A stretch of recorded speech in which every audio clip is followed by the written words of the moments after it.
Hello everyone, welcome to the stream. The time is 5:05 p.m.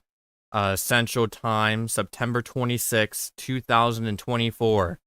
We are currently tracking Hurricane Helene as it's going to be making a catastrophic landfall later today. We just got on the 5 o'clock p.m. update that is not reflected on the hurricane bar on the left, which it should soon. But right now, Hurricane Helene seems to be at 120 miles an hour. Pressure is unknown because it's not updated yet. But yeah, we do have our team here. I'm gonna go ahead and introduce our team. We do have Savvy and Snowball. And yeah, hello. Sorry, I'm being dramatic. Savvy, Snowball, we are now live. We're now live. All right, sounds good.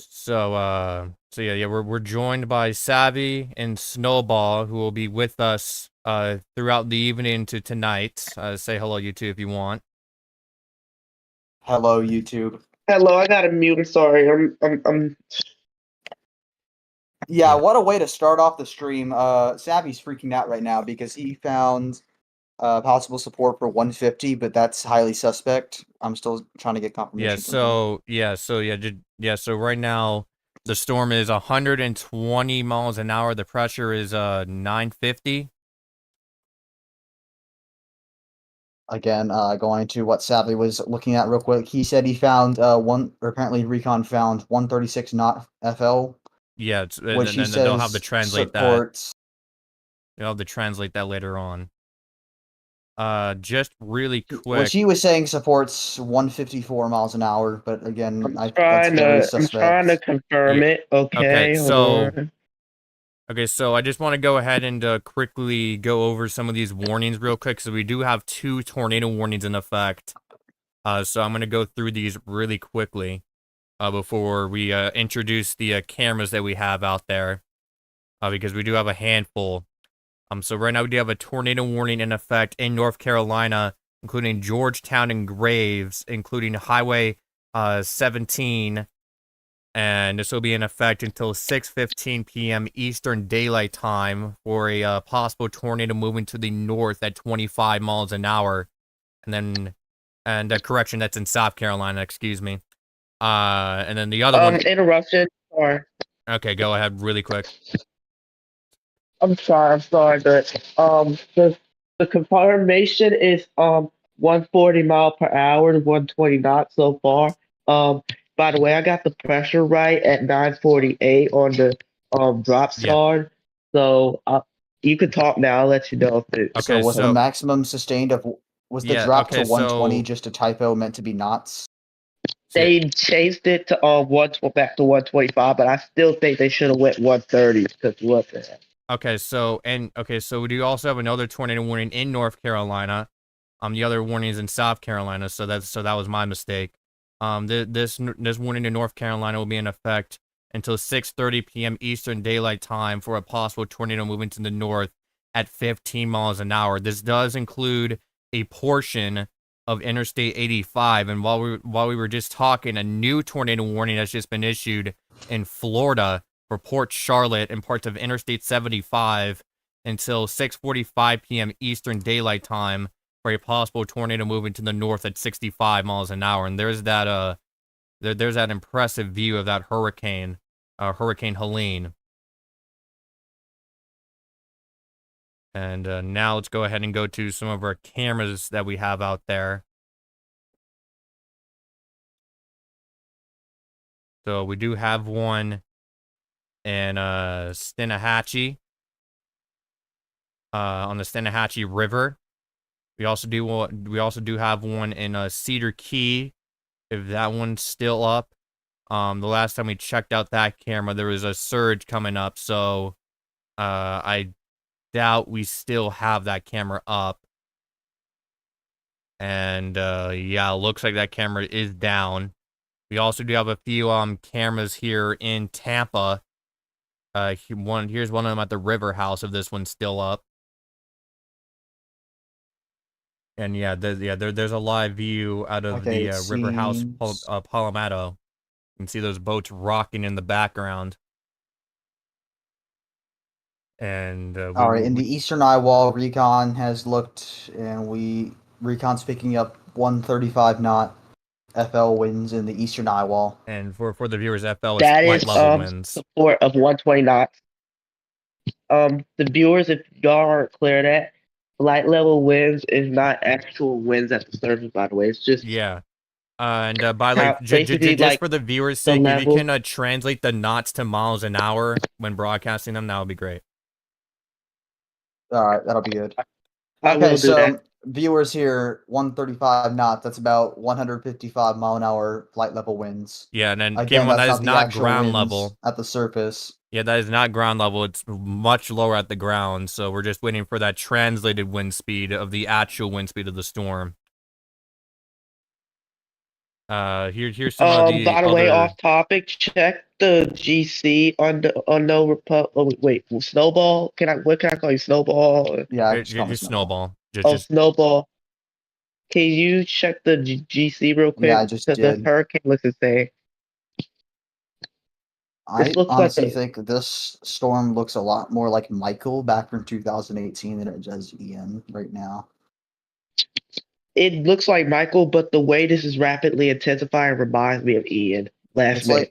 Yeah, it's a so lot if we like go to Tropical Tidbits has been having a lot of issues, but let's see if we can go to the IR imagery of that storm.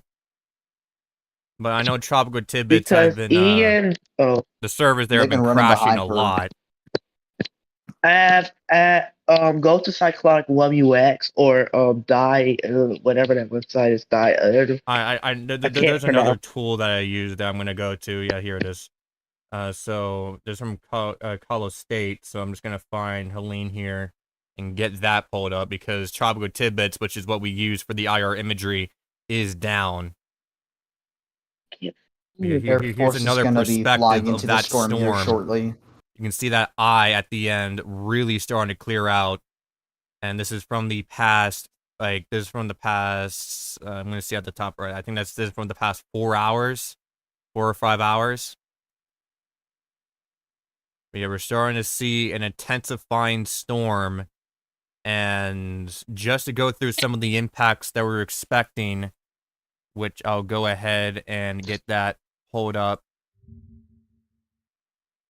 I'm concerned about what they have on the update still, even though they corrected it to 125. This is still going to confuse a lot of people because it's a Cat 4 looking. This thing is very clearly a Cat 4. It is most definitely Cat 4, and if they don't Yeah, Honestly, I so think they should I probably do. upgrade this to 130 or even 140. So Yeah. Something in the and 140s.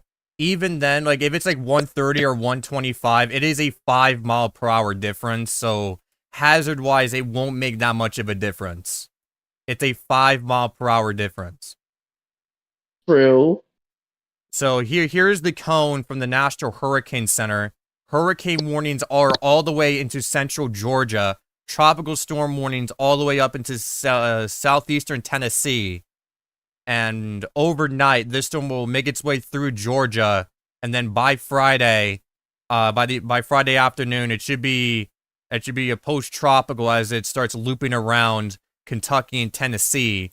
We also do have a high risk for flash flooding from Tallahassee all the way up to western North Carolina. And storm surge wise, which is going to be one of the most catastrophic impacts from this system, the National Hurricane Center is calling for 15 to 20 feet of storm surge. And to National Hurricane Center's definition, that is unsurvivable.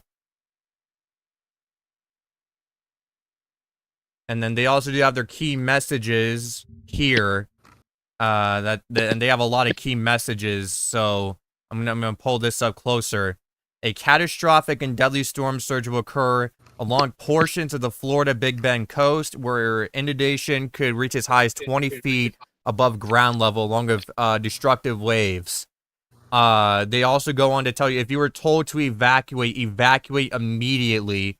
However, for some people, it is already too late to evacuate. But for people more farther inland, there is still a tiny bit amount of time if you go right now.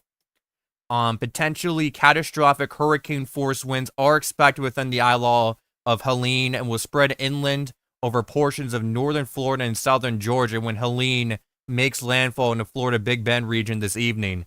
Persons in these areas should be prepped to take shelter in their interior portion of a well-built structure and remain sheltered until after hazardous conditions passes.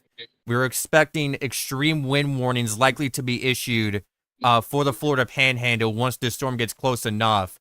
And if you're in one of those, you need to treat it as a tornado and get to the most interior room on the lowest floor of a substantial structure. As we might be seeing over 130 mile per hour winds on the Florida Panhandle. And even after the storm, there is still going to be a lot of hazards, including down power lines, down trees, and flooding in the area. And we're also expecting You want to know what wide. concerned? Go ahead. Oh, you want to know what concerned me too about that statement? The area that this storm is hitting at, they have never received a hurricane above 140 before. So if this thing is 140 or above, they have never seen it before, which is concerning. And they've never seen this much amount of surge before in the area that it's hitting at. So that's also concerning. See They've it. never seen this before. It's historic to them. Yeah, so for power outages wise, if you're in the path of the hurricane, expect the power to go out, especially if you're in southern Georgia or on the Florida Panhandle. And also, this is very important that you need to follow proper generator protocols, and including here, if you use a generator after the storm, be sure it's placed at least 20 feet away from doors, windows, and garages to avoid deadly carbon monoxide poisoning. That is the lead killer in the post-storm aftermath is carbon monoxide poisoning from generators. So make sure that you know what you're doing when you're sending out a generator.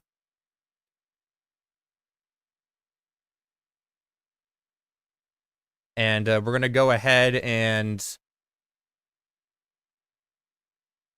we're gonna get some we're gonna go back to the cameras here in just a second, but I just want to see if anyone here has any new updates at this time before we move forward. Oh my goodness, man. This thing looks like what the higher end prediction models predicted like a few days ago to happen. Oh my Okay. goodness. Okay. Sorry. Okay. So Snowball, Savvy, do you have any new updates from the storm before we move forward? Yes. This storm. We are still waiting on those translations on the FL winds, which again still looking at 135 FL knots, which again 155 in miles per hour. Actually, I said it before, but y'all didn't hear me. It's 120 knots, 140. Okay, so let's go to Hold on, let me get you. Okay, so with that, let's go over to some of our cameras again. Let's see if we can get Cedar Key again. But I don't think we're getting that camera back anytime soon. And yeah, that looks to be the case. So yeah, Cedar Key still remains down. Let's see if we can go to our camera on St. George Island.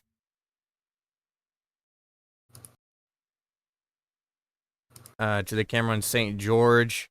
So yeah, so there's a view from the St. George Island.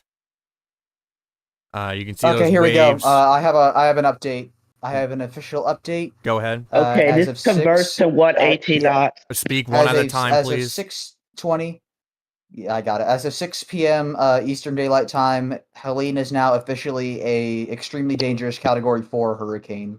It Let's is a go. Category They 4 It's finally got now. did winds. it. It has winds at 130 miles per hour and a pressure of 947 millibars. So, yep, you just heard it there. So, we now have a Category 4 hurricane. Can you post that update on the chat? Yep. Already did. Yeah, so we now do have a Category 4 hurricane. And yeah, this will be a catastrophic storm coming up into the Florida Panhandle. So all preparations must be done immediately. They should have been done. And if you're evacuated, stay evacuated until further notice. We're currently up to 260,000 power outages, and this will likely probably shoot into the millions at some point. This is like 300 miles away from landfall, by the way. Yeah, I we're just expecting posted landfall in the- about 3 hours from now. 3 to 4 hours from now. Yeah. However, we're already I'm seeing looking- impacts across the entire state. Which, keep in mind, this is for our viewers here. This is a very large storm, so even if it's hundreds of miles away from landfall, you're going to be feeling those hurricane level effects hours well before the storm actually makes landfall. Yeah, this is a storm for sure that you just can't pay attention to the center. This is a impacts that we're going to be seeing hundreds of miles across. Current wind fields, we aren't really. I'd have to look at it again, but I'm looking at about 600 nautical miles each end in tropical storm wind field range. I cannot speak today. I'm sorry. Yeah, that's fine.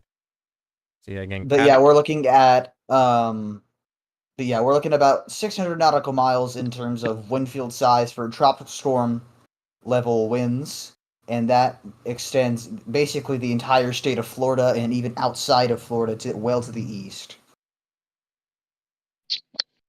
And yeah, recon at flight level, as we just as Snowball mentioned and Savvy mentioned, recon just observed 156 miles an hour winds flight level.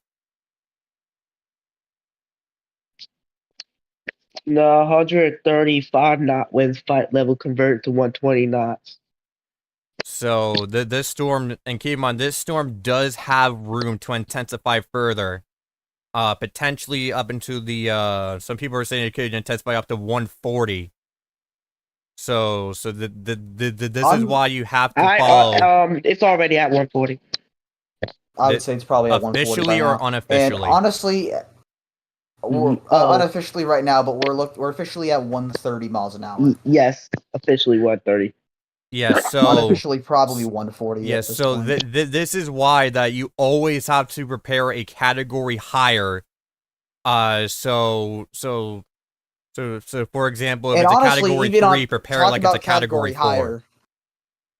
Talk about category higher here. I say probably Category 5 is still on the table. It's If growing very it unlikely as can the storm is rapidly still speeding intensify up. further, it might get close, but its time It will is, run out but eventually. at the time, yeah. At the but same time, again, you also got to consider this storm is a very fast-moving storm. It is yeah, moving it's currently. moving It northeast is. at 23 miles an hour.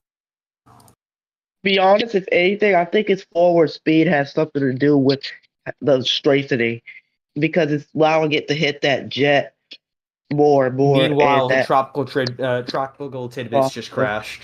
Like the entire server's down. Yeah, like Tropical usual, Tidbits has been tropical down activity for a used few to do that. hours. Yeah.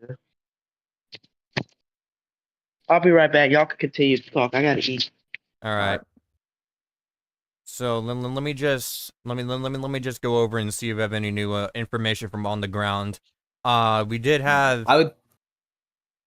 we did have kind of a disturbing report of officials in one of the counties saying if you're staying, write down your name and date of birth with a permanent marker on your arm or leg. So you can be easily identified. And That's a really disturbing Hey, report. is there a way you could show radar live because this storm's looking fierce? yeah, I already have radar pulled up here. How on your live view perspective of it, how fierce does the storm look to you right now? If you could tell the viewers. Yeah, the storm looks very well organized. Like I'll like it looks very well organized. You can see that eye wall very clearly. And yeah, some of these inner bands are now starting to come on shore in some of these places.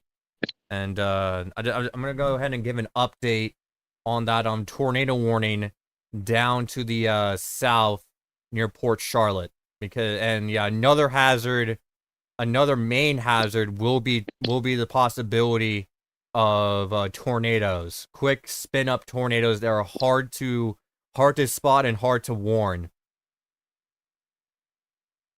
And now for the tornadoes, we're going to go over to the 2 panel position. So we can get a velocity view as well of this storm. So there's your rotation north of Interstate 75, just south of Route 72. And this will mainly remain on the county line, moving to the north towards Route 70. So it's mainly heading over rural areas, so that's good at least. But if you're in the rural areas of, let me go and get that county information. If you're in the rural areas of DeSoto County, western DeSoto County, and eastern, let me see here, eastern Sarasota County, take your tornado precautions immediately. And yeah, there's the view of the hurricane from the perspective of the Tampa Bay radar. And that storm is a beast. And in terms of flash flood warnings, we currently have 14 flash flood warnings in effect. And that number should go significantly up throughout the course of the stream. Again, there is a high risk of flash flooding from Tallahassee all the way to western North Carolina.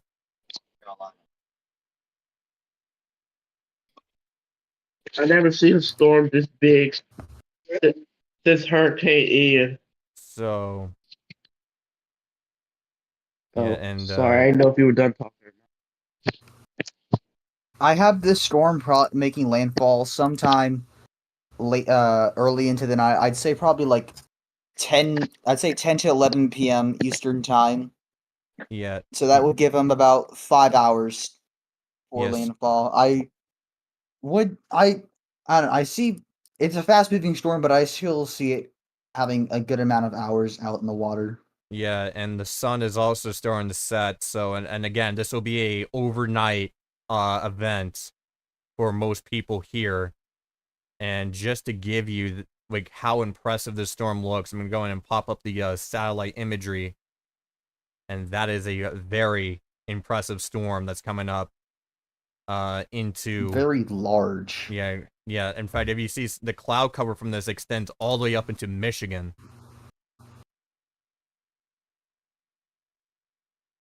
So just playing back the radar over the last Debatably, I don't know if we really count that. It depends if it's really more of the frontal boundary or if that's actually part of yeah, the because we storm. also have But that I front know off for to the sure we can north get it that's at mainly least into steering this. Kentucky. So if you look on I'd the say east, definitely up in Kentucky.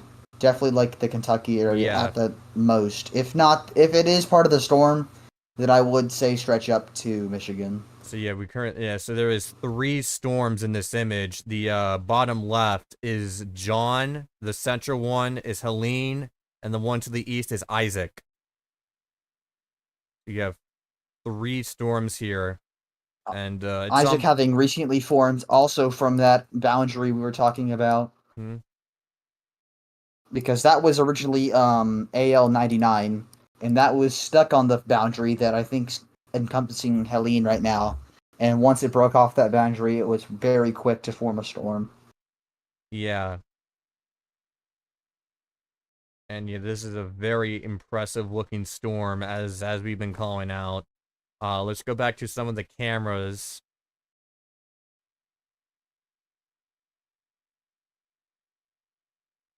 Let's go back to St. George. If that one's still up, it should be. Yep, there it is. Yeah, again, pretty much the same as what we saw it. However, that storm surge is starting to come up more. I've been looking at this camera since yesterday, and the water is definitely higher than what it was yesterday when I last saw it. And then Cedar Key, Yeah, that one's those still down, those. but I do have an image available from what it looked like before it went down, if I can find that. It's in one of my group chats. Yeah, you can already see the waves starting to pile in pretty quick. Yeah, and then if we go over to I think it's Carabel. Carabel has also been struggling to stay online. Let's see if it's up at all. And Carabel is in the forecast to get 10 to 15 feet of surge.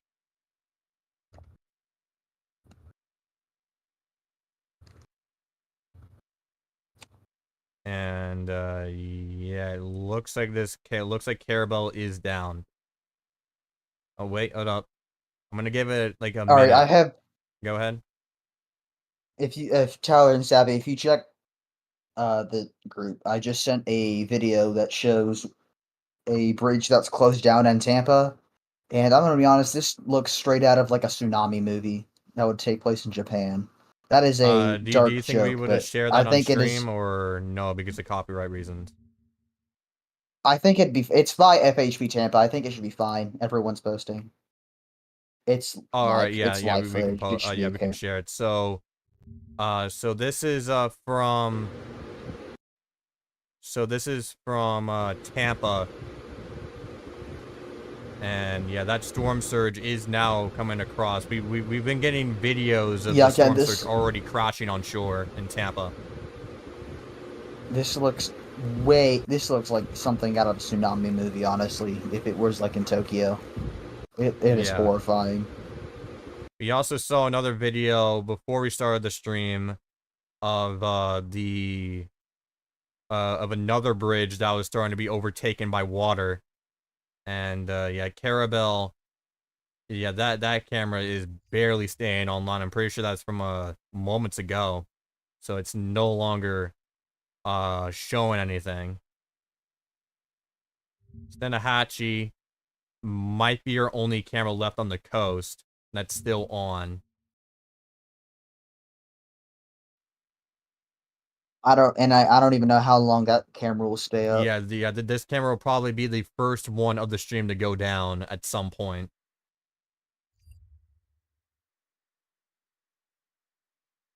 So yeah, there is that camera out of a Stanahatchee, and Stanahatchee is located along the 10 to 15 feet of storm surge area. And if you go to the radar, real quick, Stanahatchee is right, should be up along here somewhere. And yeah, there's Cedar Key, the camera that we tried getting back, but we're unable to get that camera back on. Yeah, there's Stanahatchee right there. We also have another tornado warning that's in effect, so let's go ahead and check that out. It's right near the one where we're near Port Charlotte, where we saw another tornado trying to form. Now this one is east of Port Charlotte.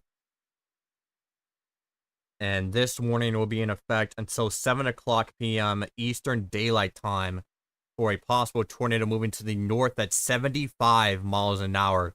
So again, there's just an example of how fast these storms are moving. A lot of these tornadoes are very fast moving. And yeah, there's that rotation. Go ahead. A little bit off topic here. I do want to provide some quick updates on what's going on outside of Helene, if that's all right. Yeah, really quick after because we do have some. Yeah, I'll go in and explain this tornado warning really quick, and then you can do that. All right, go ahead. Yeah, so yeah, there's that rotation just south of Interstate 75. We'll see if we can get some cameras out of Port Charlotte to look at it while Snowball goes over what else is happening out there. But after Interstate 75, it'll be making its way up towards Cleveland, Florida, and then parallel Highway 17, all the way up to these towns up here. So everyone in that polygon needs to seek shelter now. That is a fast-moving tornado moving at 75 miles an hour. So go ahead, Snowball. Jesus Christ. Okay, so moving away from the situation with Helene, we are looking at 3 other systems in both the Atlantic and the Pacific. We have Tropical Storm Isaac, which recently formed the other day, which is supposed to be a relatively slower moving storm heading directly out east towards the Azores, which is expected to become a hurricane. AL98 has a 90-90 chance right now to form, and we're looking to see that probably produce a tropical depression sometime today or tomorrow. And with Hurricane John, this especially goes to anyone that's on the Pacific-Mexican border right now, or the coastline, sorry. Hurricane John is currently stalling out over Mexico. It is moving currently northwest at about 2 miles per hour. And it's Can I supposed interrupt? to It's important. And it is supposed to fully stall out for at least the night. So that's your current update outside of Helene. Yeah, so go ahead, Savi. Check the GC on Discord. Can you find a way to show that on live? Because that's like zoomed that out. will be on Because the that's Florida very Department bad. of Transportation. I'll see if I can get that on. Jesus Christ. And I'll go in and share that screenshot on the stream so they're not left behind here. But yeah, I'll definitely look for this camera. This is definitely on the Department of Transportation. But here is here's one of the cameras from State Route 60. And you can see that water, you can see the storm surge overtaking the bridge. And yeah, I'll be definitely trying to find that camera as soon as I can. Alright, NOAA is going to be making that. The NOAA mission is going to be making a pass of the northeastern Iowa due southwest. So, Okay, so we should get an update. We'll definitely be getting a look at definitely the strongest part of the storm. Yep. And we'll see what else we can find there. I do see probably 140 possibly being found on this. Yep. Sorry, sometimes I'm an over talker, so That's fine. I try my best. I get excited sometimes, so. Category 5 again is definitely possible from the storm, but it is running out of time to do so. Yeah. I'm gonna check Dvorak if I can. On Dvorak, I'm looking for that very infamous white donut that tends to be associated with very hefty storms. Okay, so I'm in the process of finding that camera. That donut has formed and it's actually got other colors in it as well. This is very bad. If you want to explain to the viewers what that is, then that'll be great. Hold up. Wait, what did you found? If you want to explain to the viewers what Snowball's referring to, then you can. I posted I a don't little know. What did you screenshot find, Snowball? of the most recent frame off the Dvorak satellite. Infrared Dvorak. I'm trying to. Oh, holy crap! That's a donut looking thing. Yep, the white donut. So But wait, so hold that up. means that's the highest, almost the highest scale of the Dvorak, right? Yeah, this is on the highest scale of Dvorak. We're Oh, looking. And Hold on, let me Dvorak. okay, so okay, wait. So explain that if to it's the viewers real completely quick. white, that's Okay, and also I think I'm about to find the camera. I'm all right. looking at Explain it, I'm Snowball. looking at EDT right now. We got Oh, okay, breaking news. Hold up. Breaking news. If we go here to this camera, I'm going to take this full. This is from Siesta Key, and on the camera, storm surge is there. So I'm trying to. So already. this is at Midnight Pass. Oh, power flash. Okay, so yeah, a power flash just showed up on the camera right when we just connected to it. Wow. So it's okay. So let me take this full. And sorry about the try box. I'm gonna go ahead and Hey, take that Snowball, can full. you take the screenshot? No, you have to go to the stream. You would have to go to the stream. I'm looking. Ugh. Okay, so we got on ADT. We are looking So at. if you look right there, We're we looking were at on the negative try 72 box, which degree showed up, but Celsius we just saw cloud a power tops. flash on the top left. The winds are getting really out of control. So let's see. I'm gonna go ahead and get this. I'm gonna go ahead and get this picture in picture, and show you. Okay, hold up. It's not letting me do full screen, but we just saw a power flash on that camera. But there is rapid storm surge moving on in. And it looks like there's a car that is trapped. And this is from a Midnight Pass in Stickney Point. And I'll zoom in on that.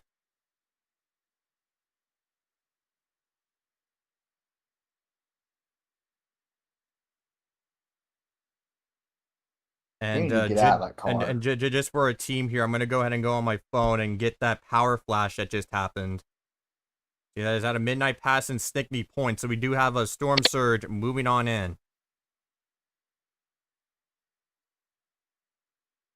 Hey, Snowball, can you explain the Borat to the viewers?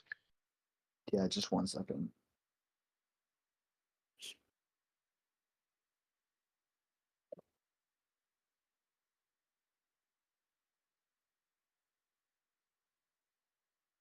For some reason, it Okay, so is basically trapped. Dvorak is a method of satellite where you can measure both cloud tops and also intensity of hurricanes by using and more or less you can get a general intensity of the tropical cyclone out of it, So and it yeah, mostly that was analyzes cloud tops. all right. So I'm going And to go at its back. absolute max, we're looking at possible. And so Okay, we have basically, if you got like a white donut, which tends to be about negative 70 degrees Celsius cloud tops, okay. you have basically Okay, I you have a have to telltale sign interrupt of you, an but more extremely breaking strong news. There is storm. more storm surge on these cameras. As you can see, at Midnight Pass in Oh, wow. Higgle, there is storm surge completely overtaking the roadway.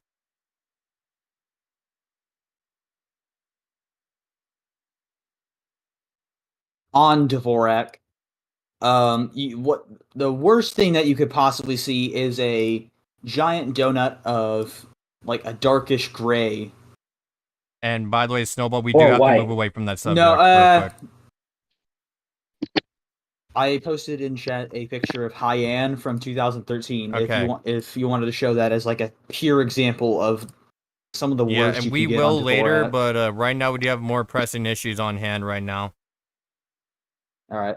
Yeah, because we do have live video of storm surge overtaking Siesta Key.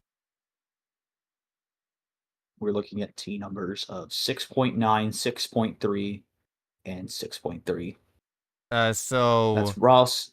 We're all 6.9. So I'm now going to adjusted zoom out of that and then go final to 16. our and go to one of our cameras that's right on the beach of Siesta Key. But with what we just saw, that camera is probably for sure down.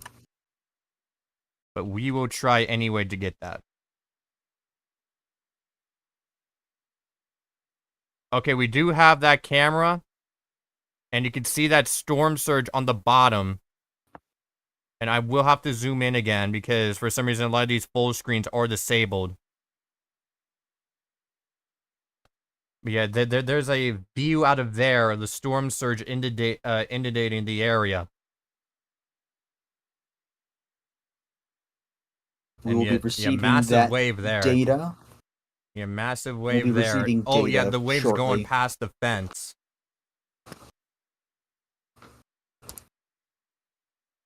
And then we do have a secondary camera in Siesta Key.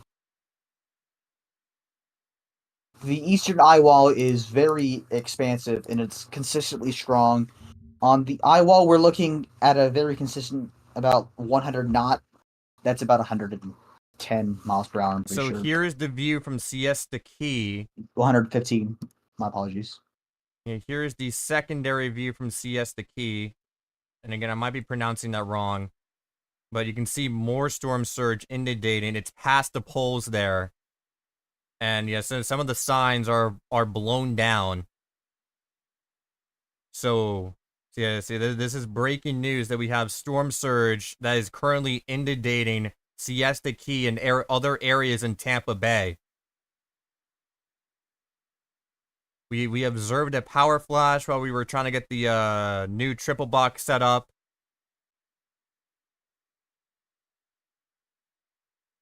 And yeah, this is a dangerous situation.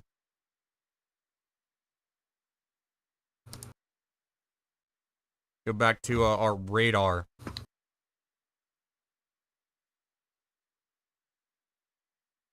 Yeah, on the radar, we do have 2 more tornado warnings that were just issued while we were away. We have one in Georgia, including Leary, Newton, and Baconton.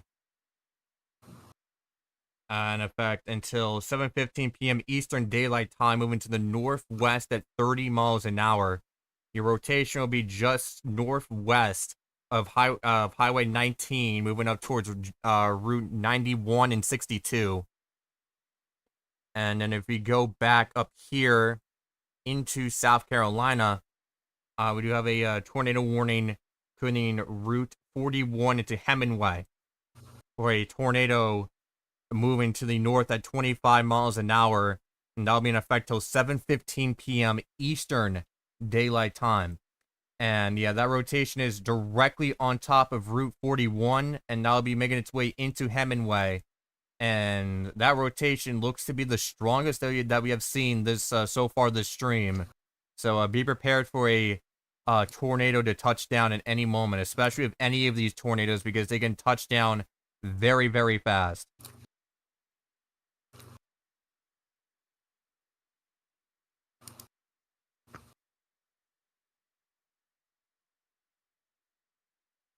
I would also like to add on here real quick. This storm is still projected to rapidly intensify even further. We're looking at very, very cold cloud tops in a rather warm center temp, which is key in producing a very violent storm, very destructive storm, and we're looking at probably another 10-15 miles an hour increase before landfall tonight. I think this will peak at 150. I have my current peak at about 150, but I do see Category 5 definitely on the table. Yep. Siesta Key. I was hesitant to say it earlier, but now I've seen enough evidence to say it. Again, don't take this as it will definitely be a Category 5, and that shouldn't really matter anyway, because this, again, is a very, very, very dangerous storm, regardless. This is a very dangerous storm. Do not take this as being a Cat 5 like Snowball says. Please do not do that. Treat it like a Cat 5, but it's a 4. It's currently a 4. Still treat it like a Cat 5. Be as prepared as you possibly can. We're still stating that Category 5 is on the table. but nothing just yet. It's got a few more hours of intensification likely before it makes landfall in the Big Bend region. It's looking like it wobbled west, by the way. It is going to start wobbling west here shortly as it curves back north to. Holy mother of Trud! Look at that wind field. Yeah, not only is is this like a strong, not only is this a very powerful storm, it is also a very strong storm, very big storm. Yeah, I'm gonna go. And Since the very beginning, this has been a very large system that has developed. This started from a very broad, low pressure area, and it's kind of kept that size since. Interrupted.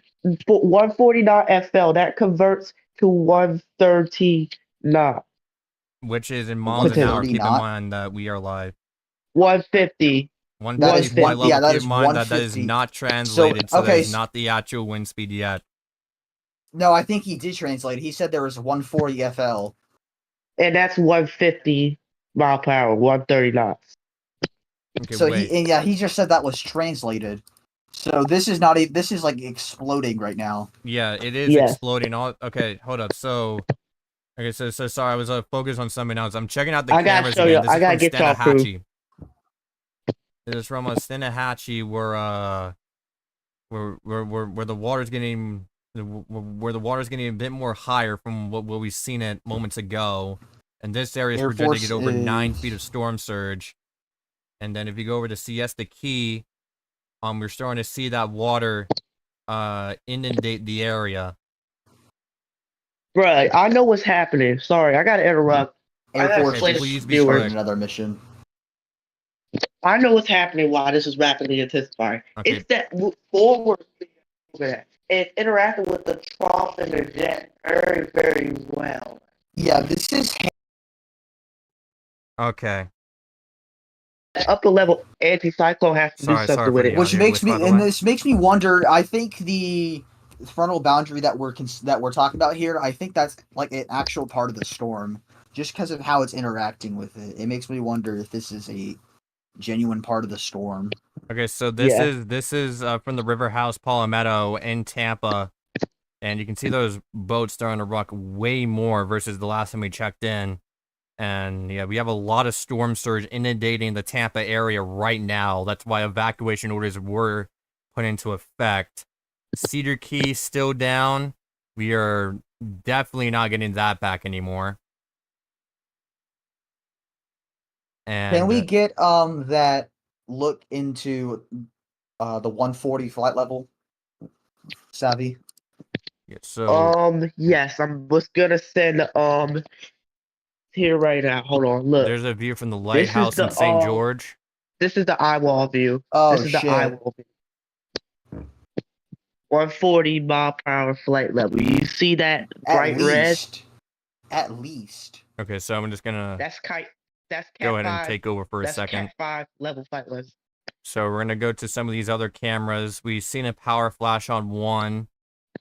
Some of the some of these some of the power is out here. I'm just gonna go ahead and check. It looks like there was another power flash on the thumbnail of the camera. So we likely just had another power flash while we were stepping away. And yep, there it is, another power flash. Yeah, this storm is exploding like very rapidly.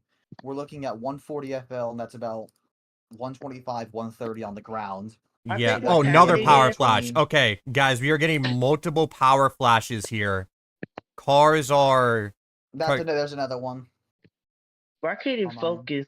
I'm trying. I'm doing behind the scenes. This is getting very hard to focus on. This is a rapidly devolving situation right now. It is. Yeah, and then for some reason, OBS stopped supporting picture-in-picture, so I cannot make it larger.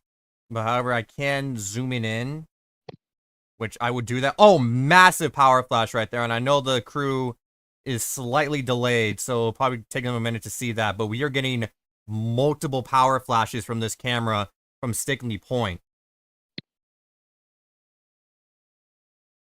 And it is shocking to me how we have not lost this camera yet. But yeah, we have been having multiple power flashes on this camera. Oh my gosh, this storm is pulling the impossible, bro. I would tell if we should probably get the NHC aware of the evidence that Savvy just sent me. We have to, They're bro. aware. Unless they're already They're aware. aware. Surely they're already aware. Okay, they are aware. And I just want to mainly focus on what's happening at this moment because you can see that storm surge on the street. I think from here on out, I will take over like any updates that happen. Me and Savvy will take on like any updates from official NHC and Recon software. I'll have you interrupt first because you're a stronger voice to me. All right. So yeah, right now I'm Savvy, just if you zooming in. I'll let you send. Send me friend request. If you send me like all the info that's and stuff that goes down, I'll get the interruptions going. Okay, Yeah. thank you. Yeah, so yeah, I just zoomed in on the camera more, so that we can see it better. We had, I think that was our 5th power flash we had on that camera, and you can see a lot of storm surge coming on shore. This is on Midnight Pass and Snickley Point.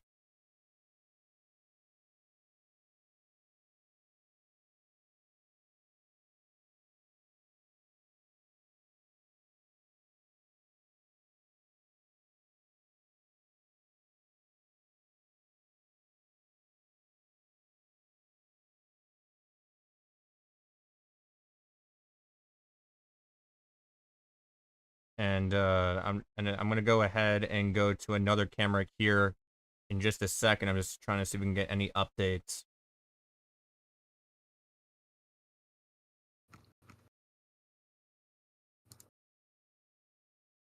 Okay.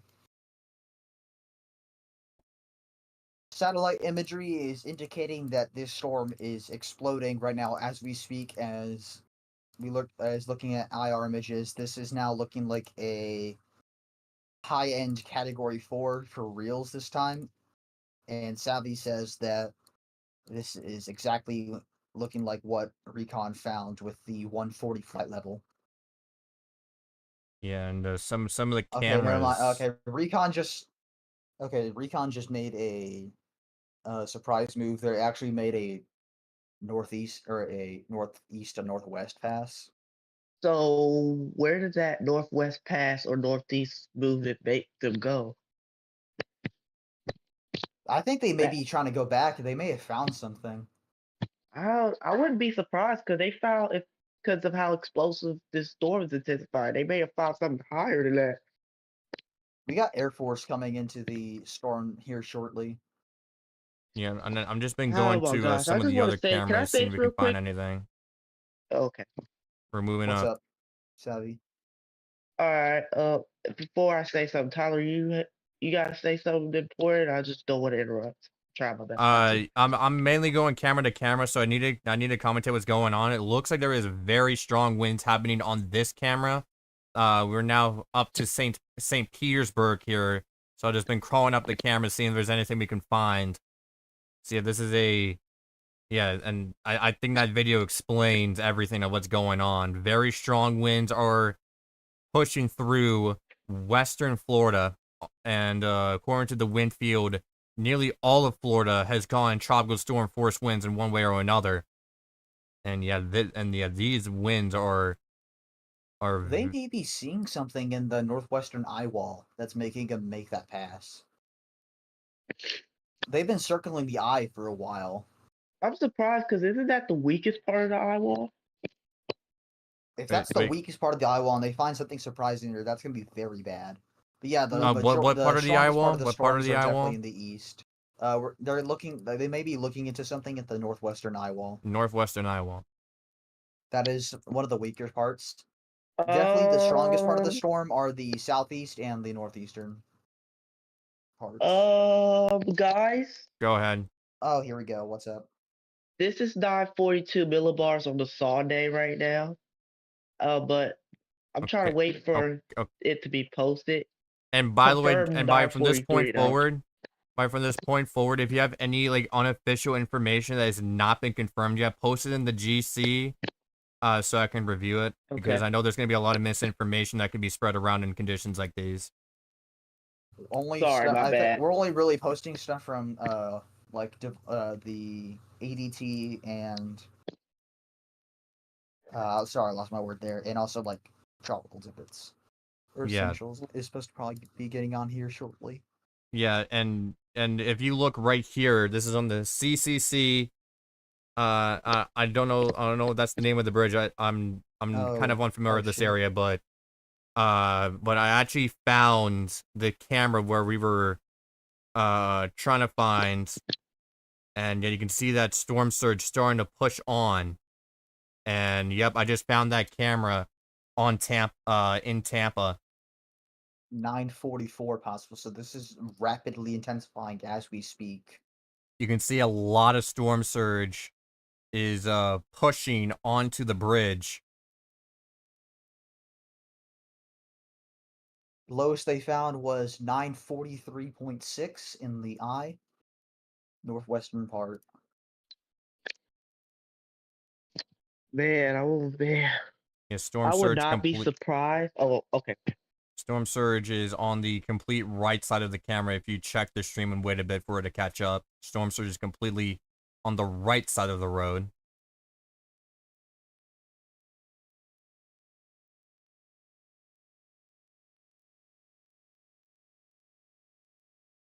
And yeah, I've just been going across all the bridge cameras here as a storm surge is starting to really push onto the bridge.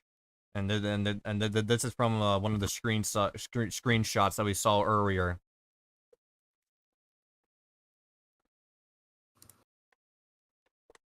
And we've been looking for the camera and we have found it, and it shows a bad picture here. So again, if you're in the Florida Panhandle or Georgia, hunker down, ride the storm out, and if you're under, and mainly for the Oh people in my the Florida god. and the Florida Panhandle and Georgia, treat it as a tornado and head to the most interior room of the lowest floor of a sturdy building. If you're on the coast, there is still a tiny bit more time if you're on the Florida Panhandle to evacuate, but we're starting to quickly run out of time as the sun starts to go It looks down. like Helene. It looks like Helene is trying to form a not just a white donut, but also a light gray donut on the Dvorak. So that would indicate somewhere around -75 to -80 degrees Celsius cloud tops. And And there's also what would pockets that mean of to the dark viewers? gray. So we're looking at and these are extremely cold cloud tops with a very warm center. So this is a rapidly intensifying storm. It is very, very violent right now.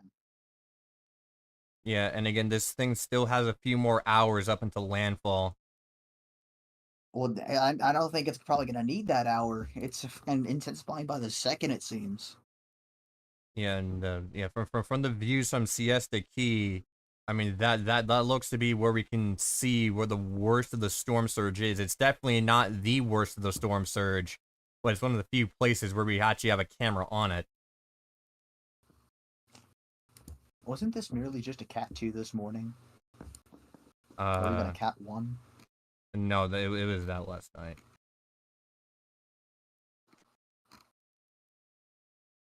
See, the sun Waiting is on that starting to most go down recent now. You can data see that.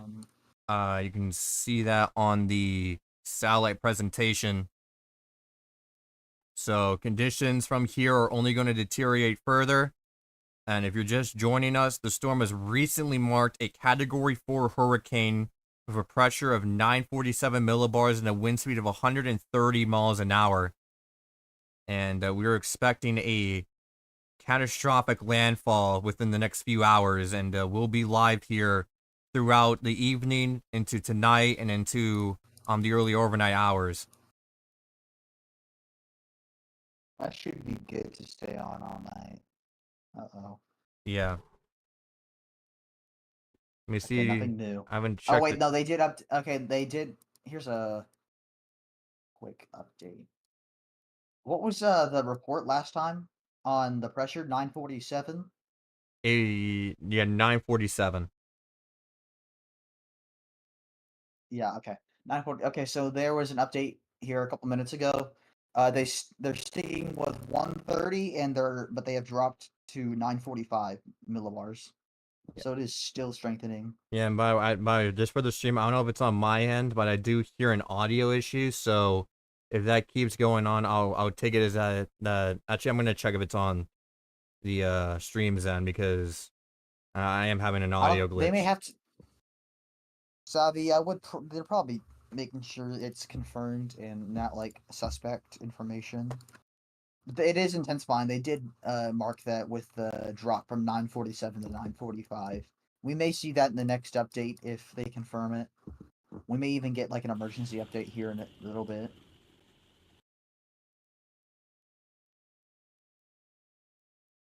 Yeah, and let me just. 125 as of the latest advisory, but we have confirmed 130, 945.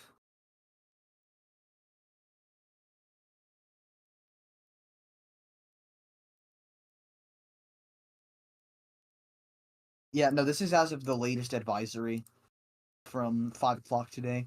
Oh yeah, 5 o'clock I forgot Eastern. they're doing hourly updates. Let me see what they have it now. They have it at 130 and 945. 945. So yeah, the pressure is still decreasing. So it's still intensifying, Rapidly. rapidly intensifying, and still moving to the northeast at 23 miles an hour. So this is also a pretty fast moving storm as well. Which I think is probably contributing to that strengthening a little bit. Alright, is Tropical Tidbits gonna work? Let's go Probably back not. to some of our. Yeah, they may have to go 150 on the special update. There's no suspect on the flat level. Yeah, and I'm just going through some of these cameras again.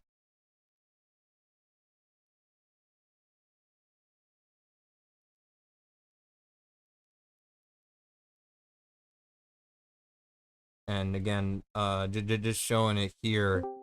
We do have cameras all the way up into the very northern part of Georgia. So each one of these blips here is a camera location that we have available to us.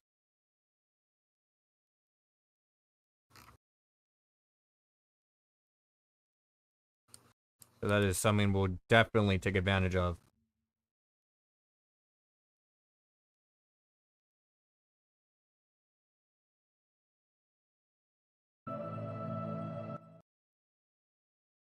You can email them right there, I'm pretty sure. Yeah, it looks like the Crystal River camera is down.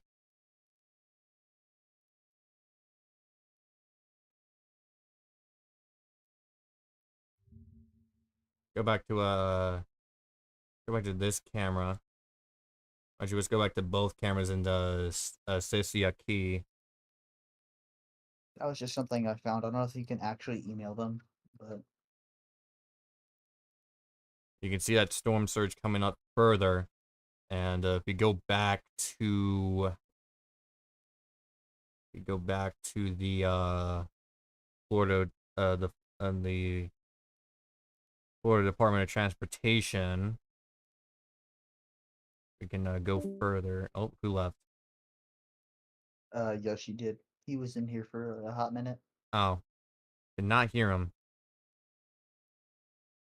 And just for the record, we're No, now. he was muted the entire time. Yeah, I didn't hear the join notification, but anyways, we Oh are shit. over 300,000 people without power in Florida. 942.1 in the eye is what we're looking at here. They've been circling the eye a few times, and they just got 942.1 millibars lowest pressure. Yeah.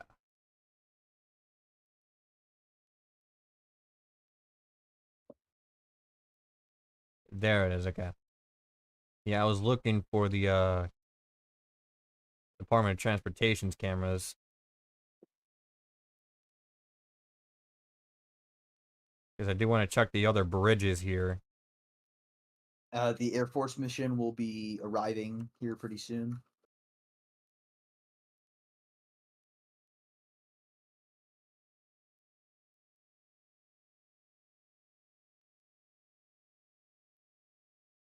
And do you have an estimate On what? on when it will be arriving? On Whittle. Probably sometime by the hour. Looks like Yeah, they and took off at about 5:30. okay, yeah, and So that's yeah, a lot of the cameras on most of these bridges are Cyclonics just down. went down. Yeah, so we're losing cameras like flies here, so we're very limited on our options. Tropical Tidbits is down. I think NWS Tampa's also down. Yeah, yeah, yeah, Tr- I think so. we just lost Cyclonics. We just lost. I mean, we've already lost Tropical Tidbits for a while. That's been down all day. Yeah, I think it's been down since like the afternoon, or I don't know what happened. I think it's just because so many people are logging on because of of how many people are being impacted. So here's another view from Mandola Boulevard, and you can see conditions deteriorating there as well as the hurricane is making its closest approach, or has already made its closest approach to Tampa, and now all that storm surge is flooding in, as we've seen We on got a new multiple satellite cameras. image. We got a new official satellite image of Helene, and look at that. That is a very, very good looking storm right there. Yeah, and I'll get that satellite image We can pulled pull up that in up just on a radar, second. or pull that up on stream. Apologies. Yeah, I'll go ahead and get that pulled up. Right now, we're looking at one of the cameras here, seeing, just showing a perspective into Tampa right now.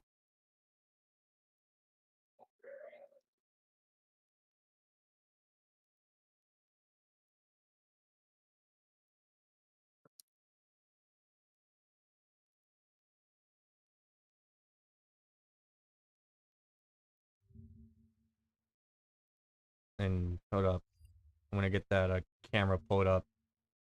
No, I mean the satellite. So yeah, there's the satellite imagery of Helene. And this is as of I think 5:30 Central Time, 6:30 Eastern. Yeah, and that is a very impressive storm. And also we're just gonna give some brief updates before I go check some of my GCs on the tornado warnings that are in effect. So tornado warning still remains in effect for Leary. Horribly butchered that name. Uh-oh. Effective till 7:15 p.m. Eastern Daylight Time, moving to the northwest at 30. The radar is taking a very long time to reload. There we go. Yeah, there's that rotation. It looks to be a little bit more a little bit more organized, but it's still downloading more scans. So the radar is starting to struggle. And that's going to be very common with technical errors with these websites. The current cloud top temperature is has stayed relatively the same at about negative 73 degrees Celsius, but the center temp is rapidly rising. We're looking at about 9 degrees Celsius right now. So yeah, again, there's that new scan. Looks to be a bit less organized, but still tornadic, as it's going to be moving towards Route 62. So if you're in Leary, Georgia, seek Can I shelter interrupt now. quickly? My bad. Go ahead. Before I go, wait, the center's been in a positive this whole time? Yeah, center's been positive this whole time. That's bad. Tornado warning for A warning Charleston, center's South never good. Carolina. Yeah, it's been rising the entire time. We were looking at about And I checked it about 30 minutes ago, and it was at only 0 degrees Celsius. And now it's at 9 Wow. and now it's at 9 degrees Celsius. 0 to 1 degree Celsius on earlier, give or take. But now we're looking at 9.1 degrees Celsius. Okay, Positive. so we do have a tornado warning in Charleston, South Carolina. I'm interested to see if we can get any views there. Only check Dvorak if I can. It may kick me out. Yeah, and I think it's going to be pretty common throughout this stream of a lot of these websites going down because of the sheer amount of people that are accessing them.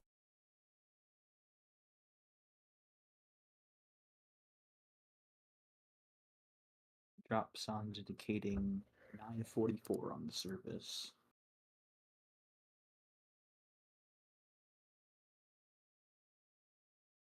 So here's some T numbers. We're looking at a raw 7. Okay, raw 7.0 raw T number, Okay. adjusted 6.2, and final 6.2. Okay, so That is a okay, heavily catastrophic storm on the way. okay, so I need Apologies. I need to cut in so I can show you this. So we're currently looking at a live view out of Charleston, South Carolina, of a tornado warned storm that is that is making its way just west of Charleston. And we're just gonna go over to some of these other views. And if you read what it says at the top, it shows you where these are located.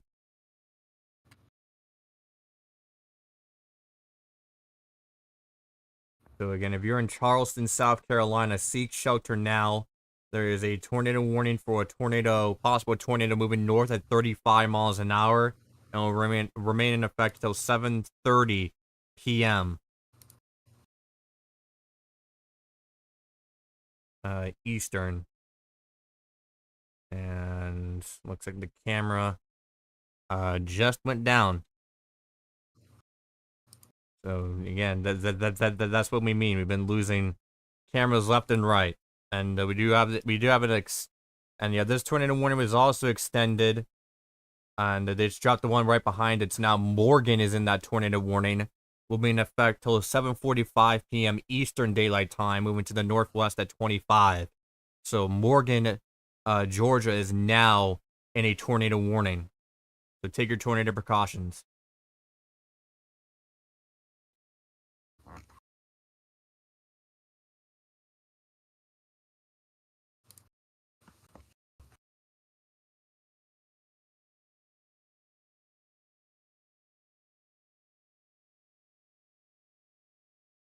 So I'm just gonna go ahead and. Oh my goodness. What happened now? Go ahead. This thing, what Storm Team sent on GC, this thing looks fierce, bro. Looks like a 150-mile-per-hour storm, bro. It probably is. Okay, let's not go by our unofficial estimates. Let's go by official. But this is a 130 right now. This is very powerful storm right now. I need everyone to this take looks this kind serious. of like a mix of Ian and Michael. So This okay, is just so me looking at blabbering. Siesta Key again, storm surge is getting higher and higher. It's now right up to the poles. So yeah, that storm surge is only going to get very higher and higher. In fact, if we go to the forecast, real quick, Tampa is projected to get 5 to 8 feet of storm surge.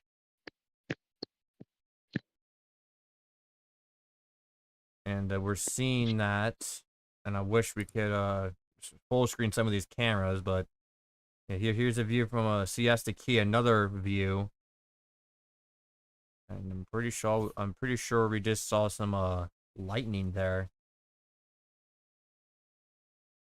Either lightning or a power flash. Having lightning that far away from the tropical storm is insane.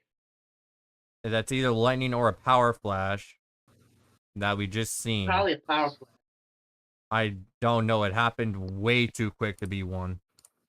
but I'll go back and confirm what that was. But both are bad news. You do not want lightning and a tropical cyclone.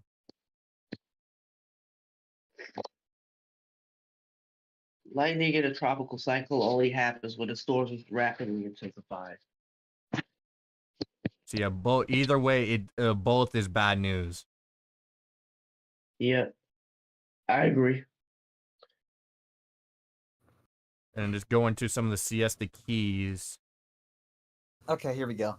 As of a little bit ago, I'm just looking over here. We had a report of 23 degrees Celsius temperatures in the eye, which is a telltale sign of a storm that is still exploding in intensity.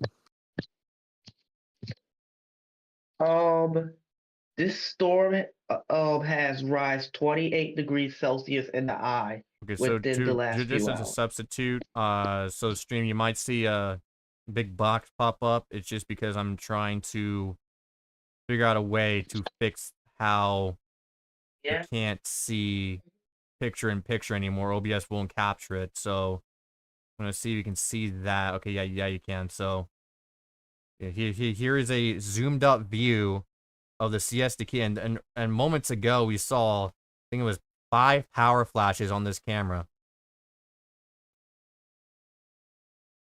And yeah, you can see there's a car right there on the road that looks to be abandoned. We saw a person walking away from a car, so that's likely their car that they left behind. And that's a lesson right there. Turn around, don't drown, do not drive at all. I mean, you can see flooding all the way up the street.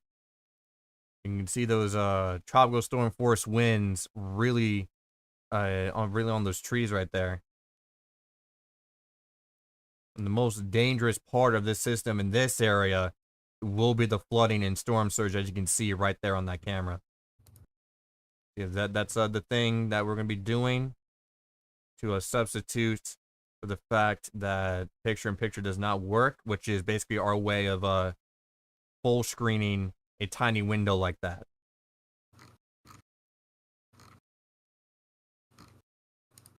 And if someone wants to give us an update, I'm gonna go ahead and set a hotkey to that so we can switch back to that at any time. If you want an update, I'm sorry. Snowball's gonna have to give it to you because I have to do something. It's an emergency. All right, go ahead.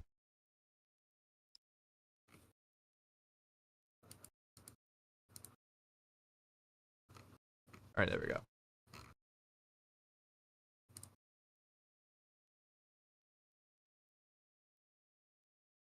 All right.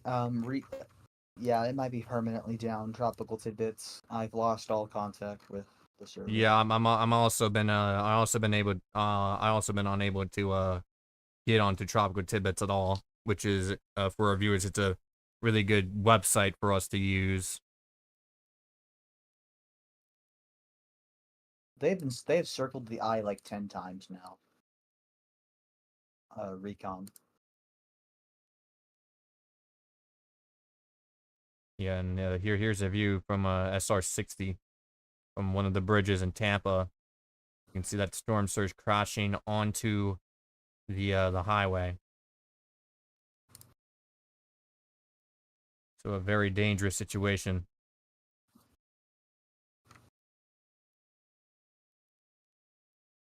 And we also do have another tornado warning in Florida. So let's go ahead and check that out. And this is a very long tornado warning from Zolfo Springs all the way down here to Port Charlotte. This warning will be in effect till 7:45 p.m. Eastern Daylight Time, and it's for a possible tornado moving to the north at 60 miles an hour. So again, very fast movement. It's basically over the same spots as we covered before from the past tornado warning. So it's going to be crossing into highways. Interstate 75, and because of that, we should have a camera that we can use.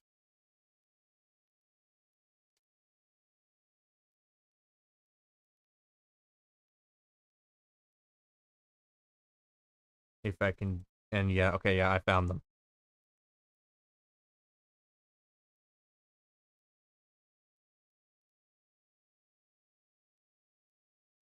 So we go ahead and take this full. You can see that cars are actually pulling over up ahead. They have their blinkers on and their hazard lights on. And then if you go to the next camera down, if we try going to the next camera down, let's see if we can get another perspective. And if you're just joining us, we're currently looking at cameras that are in a tornado warning. And it's moving to the north at 60 miles an hour. We're currently located over Port Charlotte for these cameras. All right, the Air Force Mission has just arrived in the storm. Alrighty. So we should be starting to get some information out of that as well. So from what I can see, it looks like the camera just crossed. I mean, not the camera. The tornado just crossed the interstate.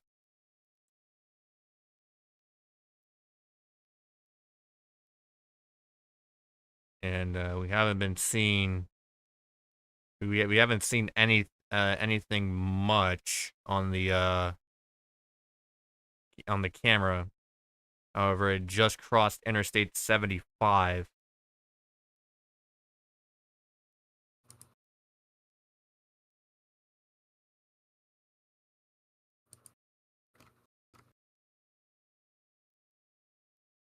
Here's another perspective of that.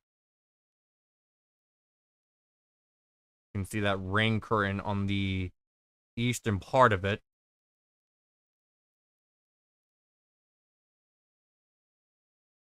And that might actually be, if you look at the clouds at the very top, we might be seeing some rotation.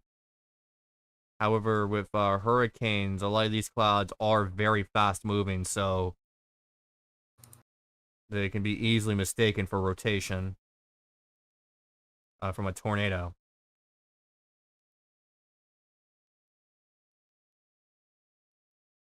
However, again, definitely something tornadic going on here in Port Charlotte.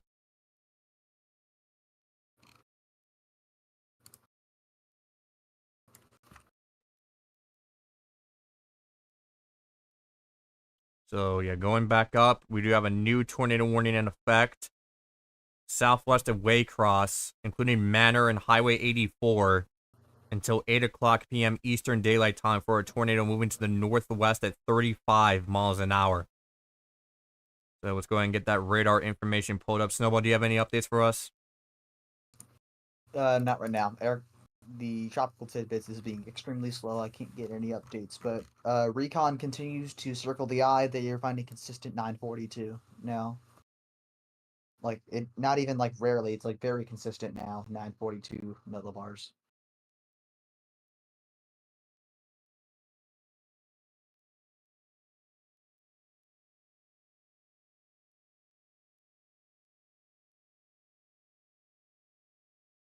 We are still waiting for that Air Force mission to make its way towards the eye of the storm. See what we can get out of them. Yeah, so I also do want to point out that we do have a few people that is chasing the storm that gave us permission to use their photos and footage. So once we can, we will show that. All right. The Air Force mission should be at the eye within the next 10 to 20 minutes. All right. And then They're also coming from the northwest end So they're probably going to make a first pass of the northwest to southeast. So they're going to be going through one of the stronger parts of the storm. All right. So yeah, and also here's a photo from from one of the places in Florida. Haven't really pinned down the exact location. But but we can clearly see that storm surge, that wind from the trees, and it looks to be a truck that's stranded in the water right there. So again, people should not be driving under any circumstances. This is a dangerous situation. And for the rotation, for the radar data for the tornado, the rotation will be right where that red square is, and that'll be moving directly towards Highway 84 east of Manor, and then later on into Millwood and Highway 82. Waffle House Index. Oh, you're looking that up? The Waffle House Index? Yep. Yeah, yeah. Waffle houses are closed, so That's pretty good telltale sign of a storm being pretty bad. yep. Here's a radar presentation of Hurricane Helene, as that is going to be making a landfall in a few hours. Go ahead. Yeah, Recon is supporting. This is translated, I think, 145-mile-an-hour winds. Since they found 136 at flat level, that's going to be around 140 to 145 on the surface.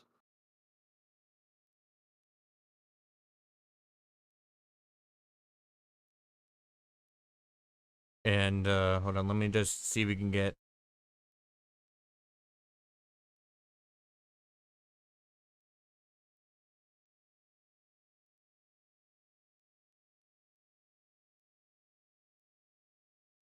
Okay, so I can't share Yep. this video, but I Recon. just got a video of more storm surge coming into Madeira Beach. And I'll send that in the GC and in the chat. Drop Sound is reporting 942, and Recon supports 145 miles an hour. So as of the next update, it's possible that we can see 145, 942. 142.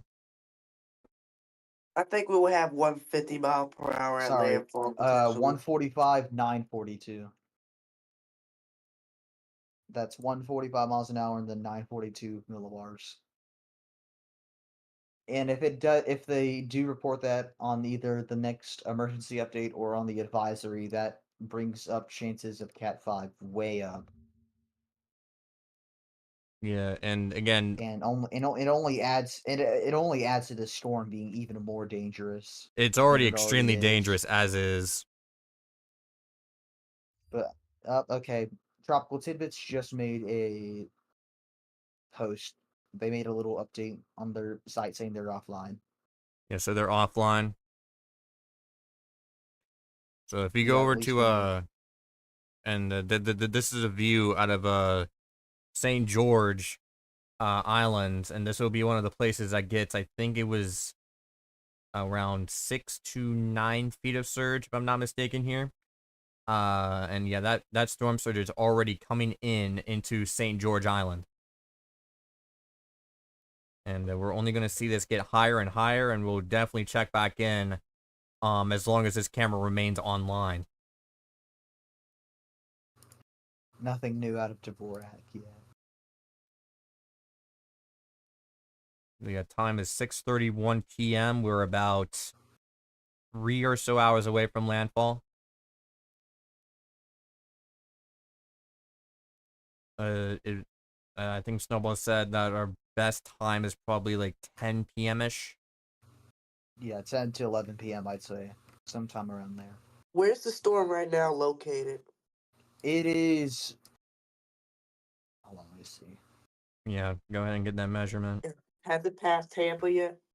It's been past Tampa.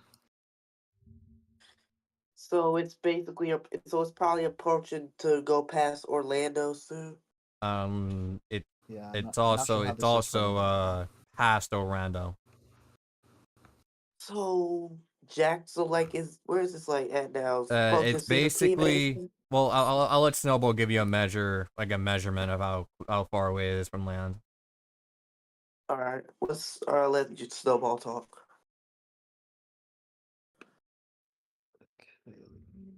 I'm doing measurements right now. Now hold on.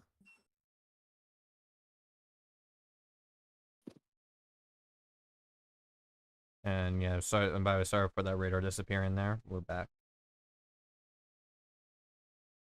So here is a view of Stenahatchee, and surge here is expected to get over 9 feet at some point, and the sun is starting to go down. So yeah, some cameras will be hard to come by. However, we still have dozens more that we can take over the course of this hurricane. This is this is about to pass Spring Hill. It is measuring from Panacea. It is about Yeah. 150 kilometers away. Yeah, so We're looking to be about 150 to 200 kilometers out from landfall as we speak. And we are looking at a landfall most likely on Wakula Beach and in St. Mark's. yeah, and then after that landfall, we're gonna use Zoom Earth's cone here, which is pulled from the National Hurricane Centers. After it makes landfall, it will skirt just to the east of Tallahassee, and then move up towards Atlanta. However, it's very important to mention that we're going to be seeing impacts, and I'll actually scale this out here. We're seeing impacts in an area like around inside this box. So it's not just the cone here, like where the center is.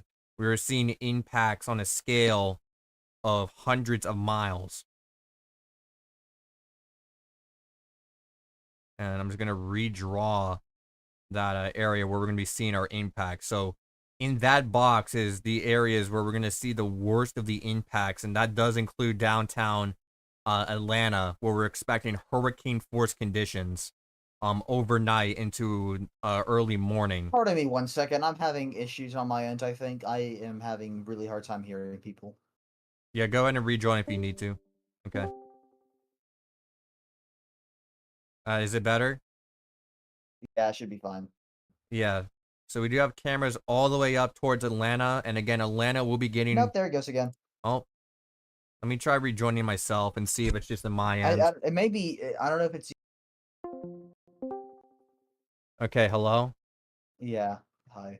Is it better? Hello? Somewhat. Yeah. Yeah, so, yeah. Okay, so hopefully that's better.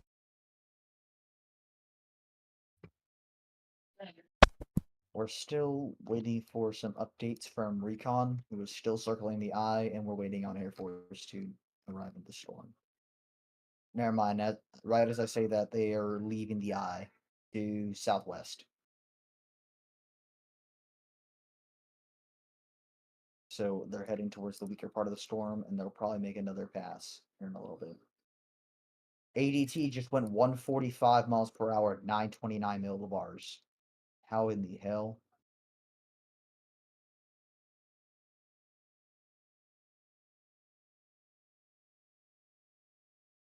So, just as a general update here, apparently Highway Patrol and the sheriff in Perry, Florida, is stopping any vehicles on the highway.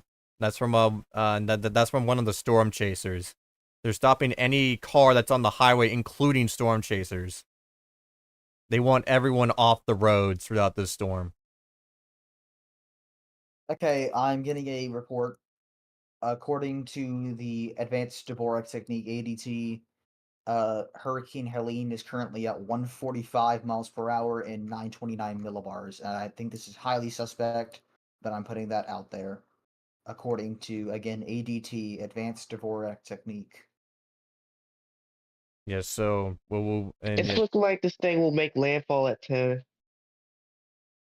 Maybe a little bit before that. yeah, and I'm just gonna go ahead and go through some of these. I'm gonna see if there's any new information we need to spread about some of these warnings, because I do know we still have rotation now near Leary that's now making its way up towards Morgan, Georgia. So if you're in Morgan, Georgia, seek shelter now.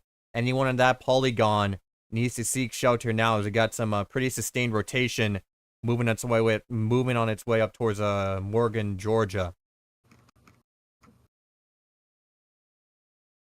And we also have that Warren storm southwest of across Georgia, and the tornado warning for Charleston has been dropped for quite a while.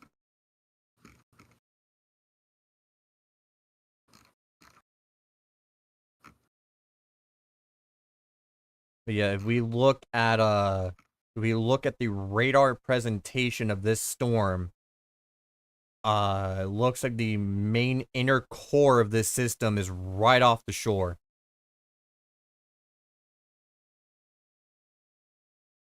And some areas may be going into a calm period, like Perry, Florida. That won't last for very long. Eventually you will be in the inner core of the system. And again, I do have to stress this: do not drive on the roadways. Again, do not drive on the roadways. We have seen on multiple cameras of people getting their cars stranded because of the oncoming storm surge. And speaking of cameras, let's go ahead and go back to some of these just to show you. And we've been losing cameras left and right.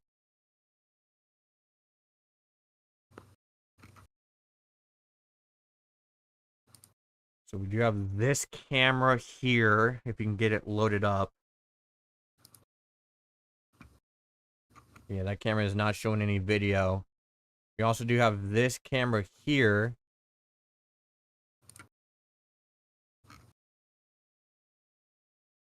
If that does load. And looks like it's not. And I don't know if I can confirm, but it looks like there's another power flash on that on the thumbnail, but that might just be a street light. The French Broad River at Fletcher, according to Savid and NOAA Goes, is forecasted to reach 30 feet. It is currently at 17 feet, which is a moderate. Yeah. And again, we're now looking on the I-275 bridge here, where those So this storm would make the French Broad River at Fletcher a record high yeah, of 30.5 feet. The current record is 20.1 feet. and again So we are seeing record-breaking levels of storm surge here. yeah, and this does get up to forecasted of the 20 feet mark. It will be in the top 10 highest storm surge ever measured.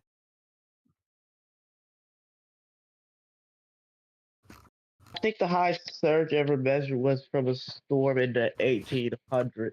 Katrina, no, which it's is 40 feet. Katrina 2005, 32 feet in Mississippi.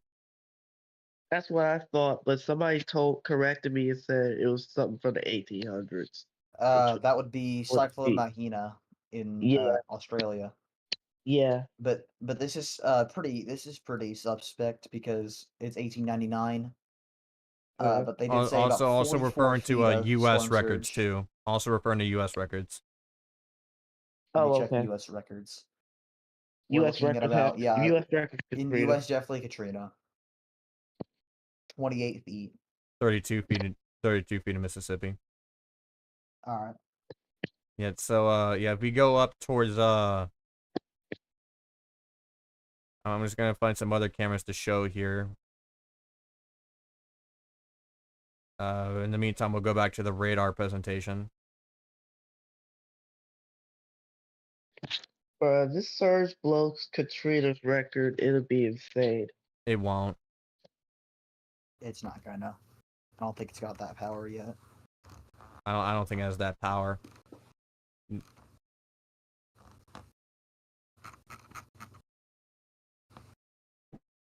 So we do have rescue boats incoming towards Fort Myers.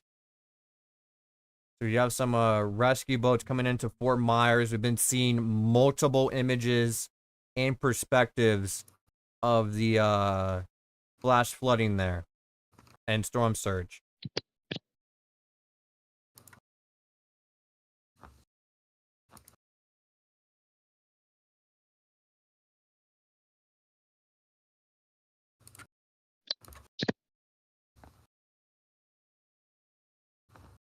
And Savage, you got any updates right now? I don't have any updates yet for you. I'm trying to find.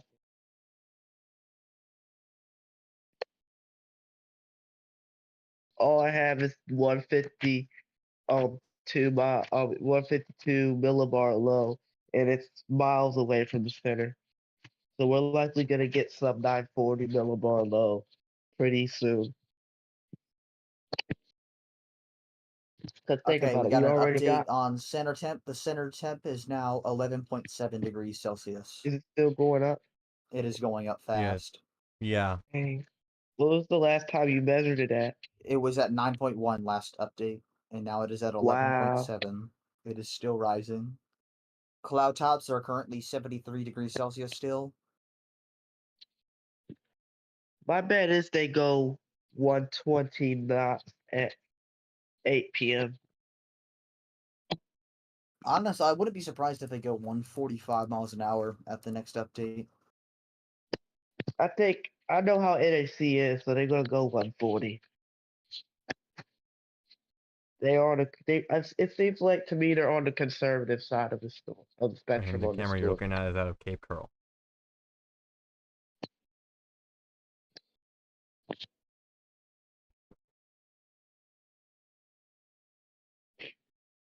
And yeah, so while we were talking, I was finding cameras. Okay, go ahead.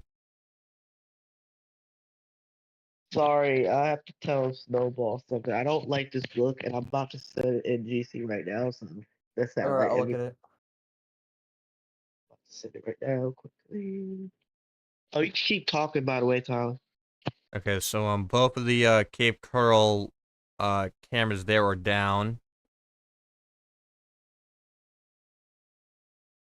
Yikes, that's pretty bad. So that would be about minus 80 at probably the lowest in cloud tops. Yeah, basically all but one Cape Coral camera that I found on this website is down.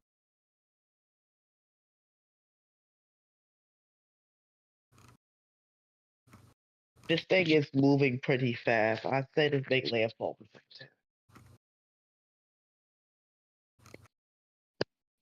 It's already past. It's already way past Spring Hill, even.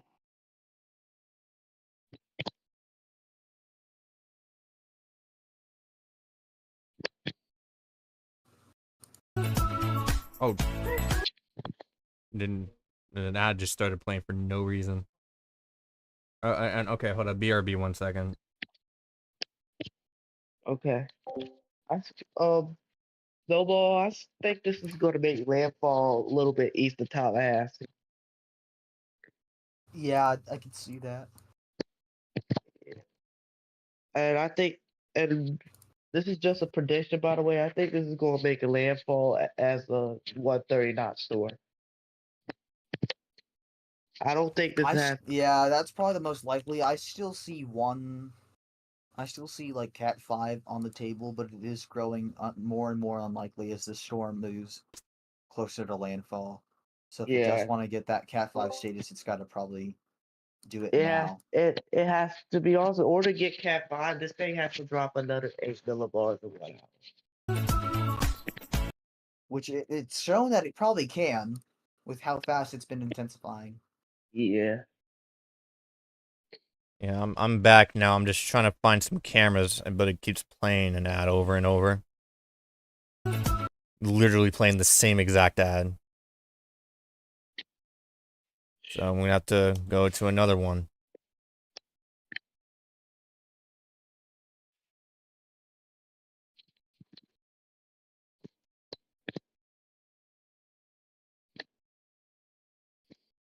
Somebody saying in a server that I'm in, this needs more evidence of a mid-range Cat 4. We already got evidence of a mid-range Cat 4. Yeah, and by the way, just as something, the next hourly update should be releasing in 13 minutes. I think they go 40 miles per hour and 941 millibars. Wait, Snowball, did they already go 941 on the last update? I was just making sure. Last update it was at 951. That's the latest advisory, and then the latest update was at 945. Oh, so they're gonna go 941 then. So that's So what what was the wind speed you were saying? 140? 120. No, sorry, not 120. 140. Yeah, 140. And that's 140 gonna or be miles per 140. hour. 140 miles per hour or 145, but I think 140 miles per hour just because how the energy is.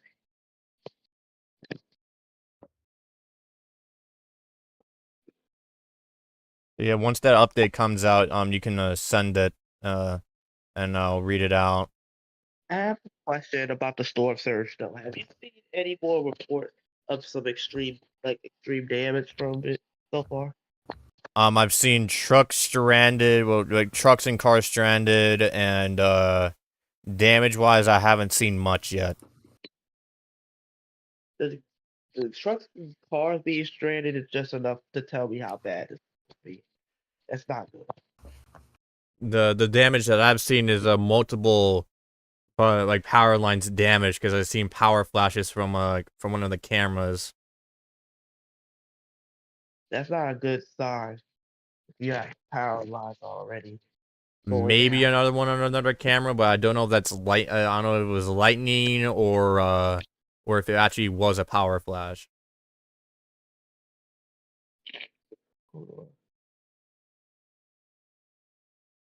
Oh, a reconnaissance aircraft got stuck temporarily, but they made it fine. They made it through fine.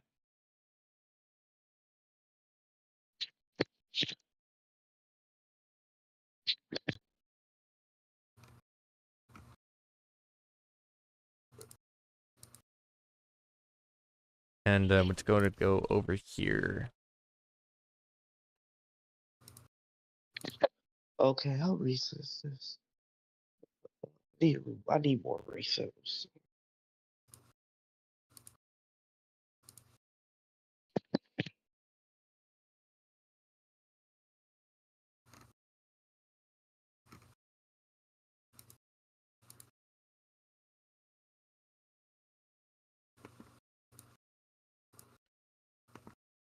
And I'm just currently going through everything right now, so we're kind of in a quiet period. That's why we're not really talking much, because we basically covered everything that's up to date. Hey, Snowball, is this thing still intensifying? I just want to make sure. Yep, yeah, it's still intensifying. Oh, okay. I just want to make sure you haven't seen any signs of weakening. Or, like, I'm looking at satellite imagery right now to see if I can get anything, but obviously, tropical tidbits is being kind of silly right now, so that's gonna be a little bit lengthy. I'll look at Dvorak first.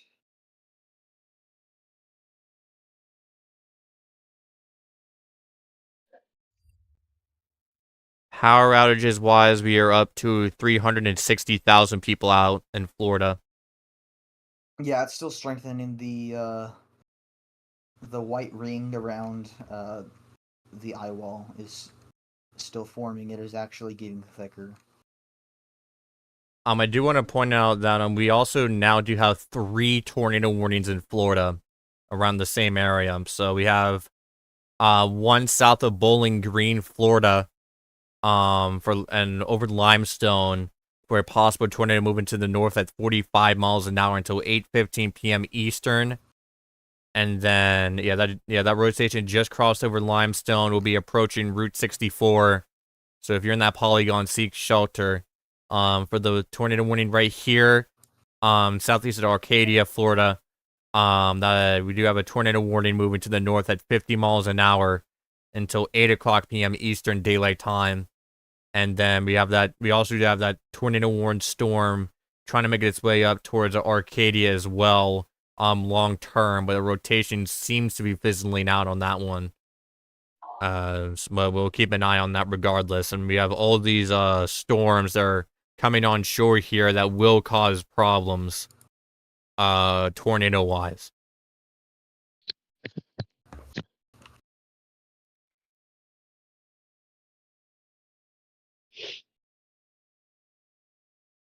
I'll be getting some pizza while we do this because Yeah. I'm probably gonna be up all night covering Yeah, this. yeah. So yeah, might as well get that energy now. Get comfy. Yeah, We're gonna be here for a while. yeah. So tornado watch now in effect. That is crazy. Tornado watch for basically the entire state of Florida, except Miami.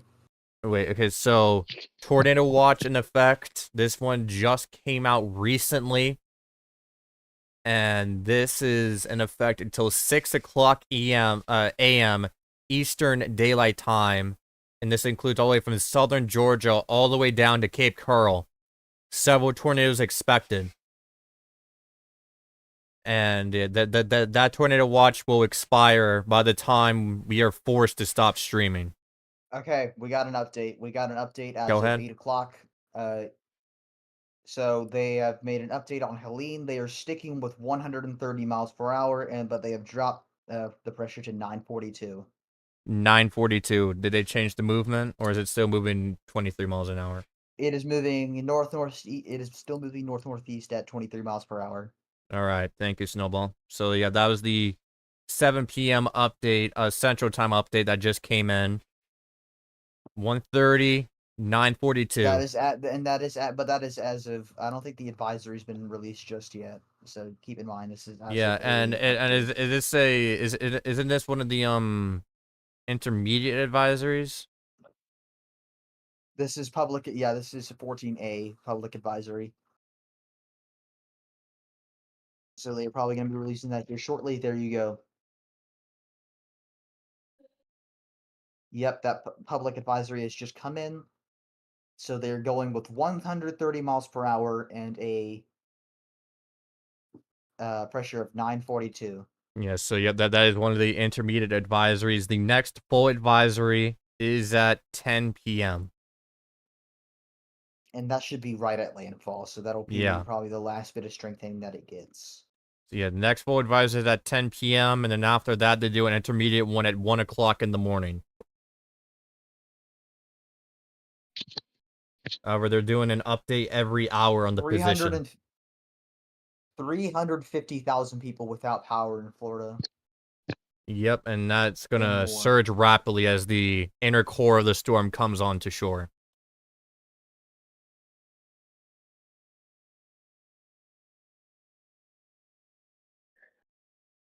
Let's give it out to our champ buoy 42036 out in the Atlantic Ocean right now, which is getting a direct hit from this storm.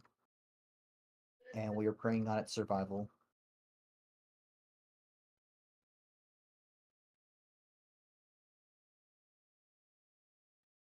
And one thing that we need to inform the viewers about is the likelihood of a warning called an extreme wind warning being issued here soon for the Florida Panhandle. And that basically, and that's a very rare kind of warning. And it basically means that there is very life-threatening winds and conditions outside, and you have to treat it as a tornado and head to the most interior room on the lowest floor of a sturdy building. And it's normally issued for wind speeds over 115 miles an hour from a hurricane.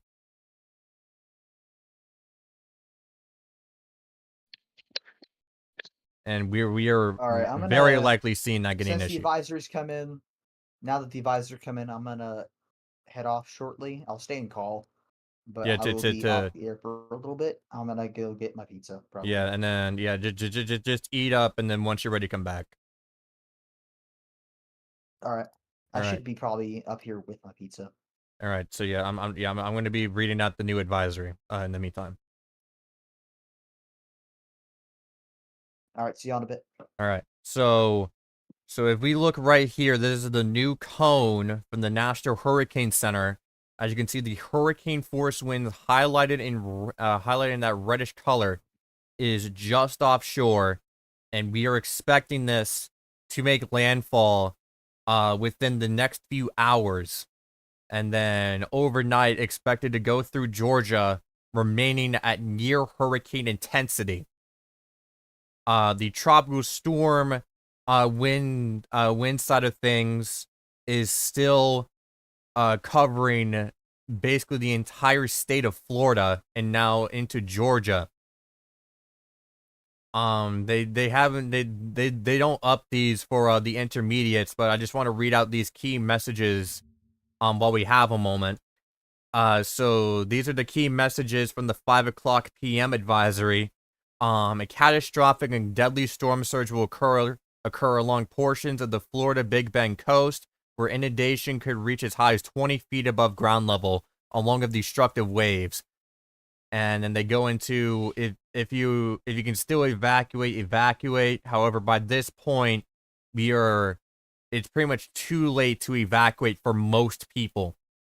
Potentially catastrophic hurricane force winds are expected within the eye wall of Helene and will spread inland over portions of northern Florida and southern Georgia when Helene makes landfall in the Florida Big Bend region this evening. And we're entering in. I have a massive interruption. Okay, go ahead. Strengthening of the storm is gonna come to an end because the trough is interacting with the storm right now, and it's gonna deteriorate it slightly as it makes landfall, which doesn't matter. I think this makes landfall as NXC happen right now, so it won't be much. All right, thank you. So we're continuing this. Persons in these areas should be prepared to take shelter in the interior portion of a well-built structure and remain sheltered until after hazardous conditions passes. You may need to remain sheltered after the storm due to downed trees and power lines, as well as flooding in the area. And then they go into, and this is the main thing because we're expecting widespread power outages. If you use a generator after the storm, be sure it is placed outside at least 20 feet away from doors, windows, and garages to avoid deadly carbon monoxide poisoning. That is the leading killer in the post-tropical aftermath is carbon monoxide poisoning. And then they go into catastrophic and life-threatening flash and urban flooding, including significant landslides, is expected across portions of the southern Appalachians through Friday. Considerable to local catastrophic flash and urban flooding is expected for northwestern and northern Florida and the southeast through Friday. Widespread significant river flooding and isolated major river flooding are likely. So that is the key messages from the 5 o'clock p.m. We'll get an updated version of that at the 10 o'clock p.m. advisory Central Time update. High risk for flash flooding still in effect from Tallahassee all the way up to the western part of North Carolina. And if you go to peak surge, 15 to 20 feet is expected along the Florida Panhandle. And currently we have seen the storm surge 5 to 8 feet in the Tampa Bay area. From this point forward, it's going to get higher and higher across this portion, just north of Tampa and into the Panhandle here as this storm gets closer from an official landfall. Rainfall total-wise, we're expecting a broad area of 4 to 6 inches of rainfall. Some areas might get 2 to 4. However, in the western North Carolina, we're expecting rainfall and localized amounts up to 12 to 16 inches of rainfall in those areas, which is where they originally had that high risk only for was western North Carolina. So for that area, flash flooding will be the main threat. And they also put out a high risk here for day 2 into Friday and Saturday that still remains for the western North Carolina area into Appalachian. So that is a multi-day flash flooding event for them. So be prepared, turn around, don't drown. That is one of our primary threats. Going to the SPC, you can see we have many tornado watches in effect.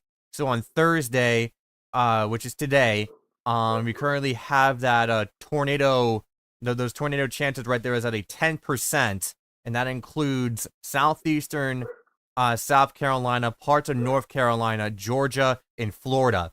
So yeah, tornadoes will be one of the main concerns also, mainly on the eastern side of this storm.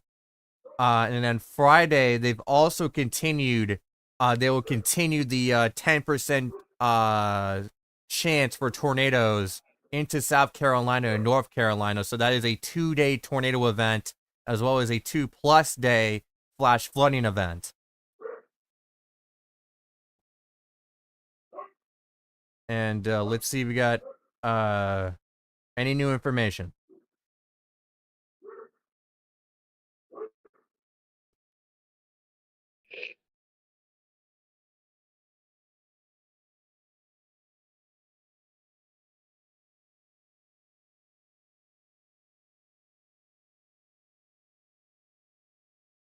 Looks to be there isn't really much new. And we'll be, and again, that next National Hurricane Center advisory, the full advisory will be at 10 p.m. The next hourly update will be at 8. So currently, as it stands, the storm is 130 miles an hour, pressure of 942 millibars, moving to the north-northeast at 23 miles an hour.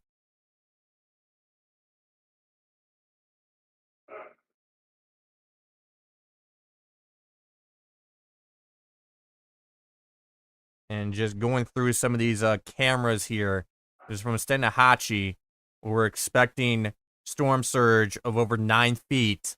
However, it's kind of hard to see further out because it is now nighttime in these areas and the sun is setting here at the HQ. So again, this is an overnight event, and into the overnight hours and into the morning.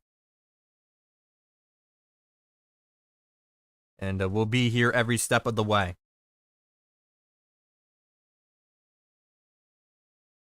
And again, here's one of the cameras from a Carabel. And it's very hard to see much, but I do see some pretty rocky waves and some wind speeds. I mean, some winds there.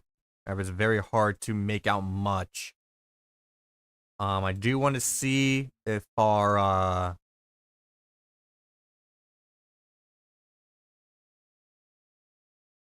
the Tallahassee camera is back to any capacity. We got our last recon until landfall, guys. AF is about to come in. Repeat that. We got our last recon until landfall. Air Force recon's about to come in soon. All right.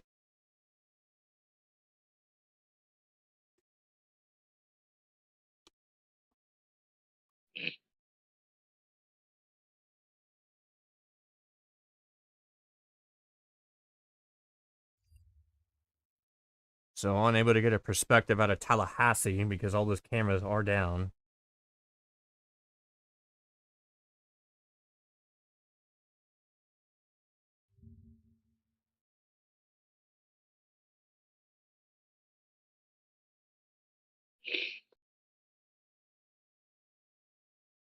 And you can still see some storm surge out of a CS the Key, which we've been keeping an eye on since near the start of the stream.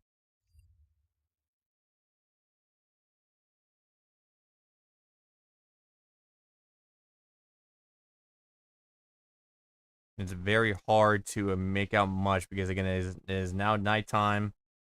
But we're just going camera to camera, seeing if there is anything that we need to highlight.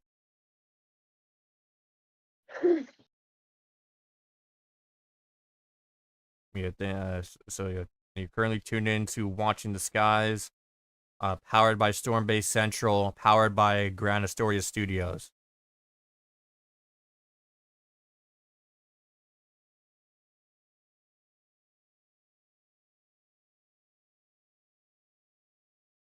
Cedar Key,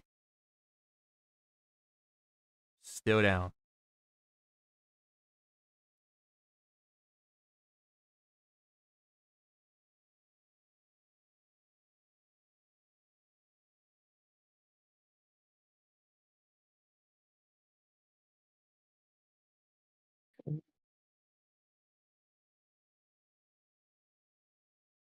And now I'm going to be using this service to find some cameras.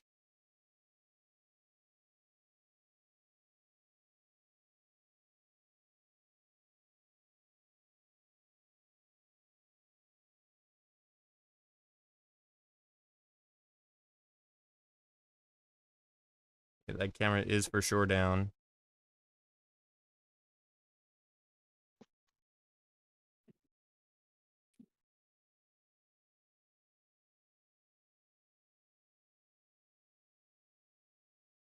St. Mark's not showing much there at that lighthouse. Shell Point. This camera is pitch black. St. George.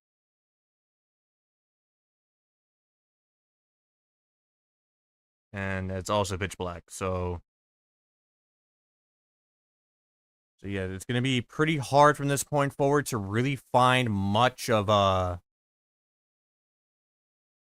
cameras that we can see clearly.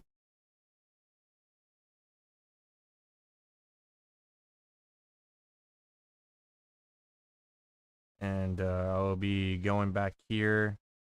Savi, Snowball, you there? Well, I mean, Snowball's eating. Yeah, Yeah, okay, good. I'm still trying to find updates. And updates right now are few and far between. Yep.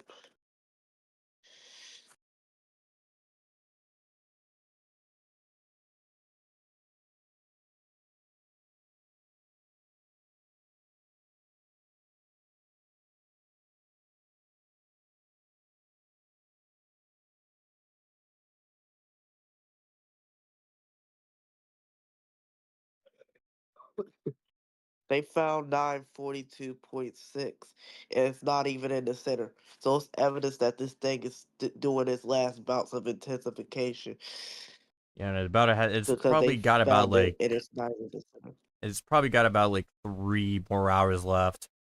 And also update, we do have No, it a got about less than that. update. We do have a new tornado warning in South Carolina for Walterboro, Cottageville, Green Pond, and Jacksonboro for a possible tornado moving to the north at 30 miles an hour until 8:45 p.m. Eastern Daylight Time. All the tornado warnings in Florida have been dropped, but we're expecting more to come out eventually. Yeah, there is the satellite presentation. Okay. Can I interrupt one last time, then you can talk? My bad. Okay, go ahead. The 942 millibars is an 75 knot FL, by the way. So this is still far away from the center. Decent bit. So if I had to guess, and this is just prediction again to make it clear, unofficial. Um, when they get in the center, I Yeah. 940. 939. Yeah, 939 potentially. Yeah, and yeah, we're So, starting. oh, you can talk. My bad. Did someone join? I thought I heard a joining noise. What?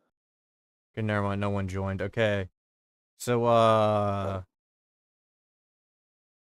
so yeah, right now the storm is at 942 millibars, and the storm is still dropping in pressure. And Snowball, you haven't missed much. Haven't missed much. This storm has meso vortices now. I thought I already had that.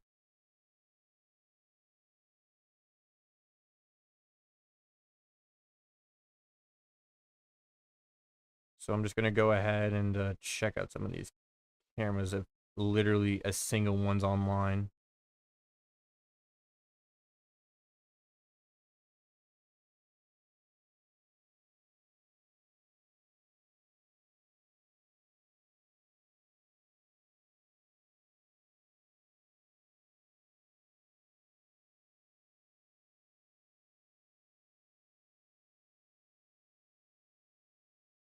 And looks like there's not really much to talk about on the camera side of things.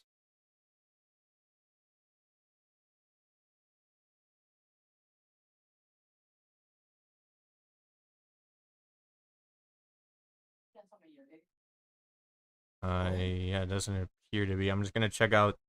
Let's go ahead and check out the cameras in Crystal River.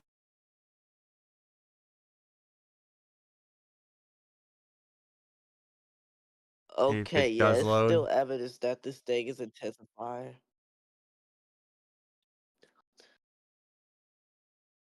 So here's a view from Crystal Falls, Florida. Some Yeah, wind this there, thing's not obviously. weakening anytime soon. I do see some police patrolling the streets here.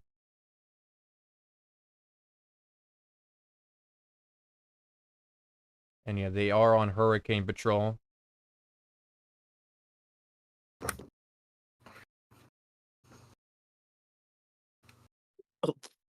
Sorry, I gotta mute. Let's go up to go up here maybe. No, okay. So we're kind of in a period where we're waiting for any other updates right now. We haven't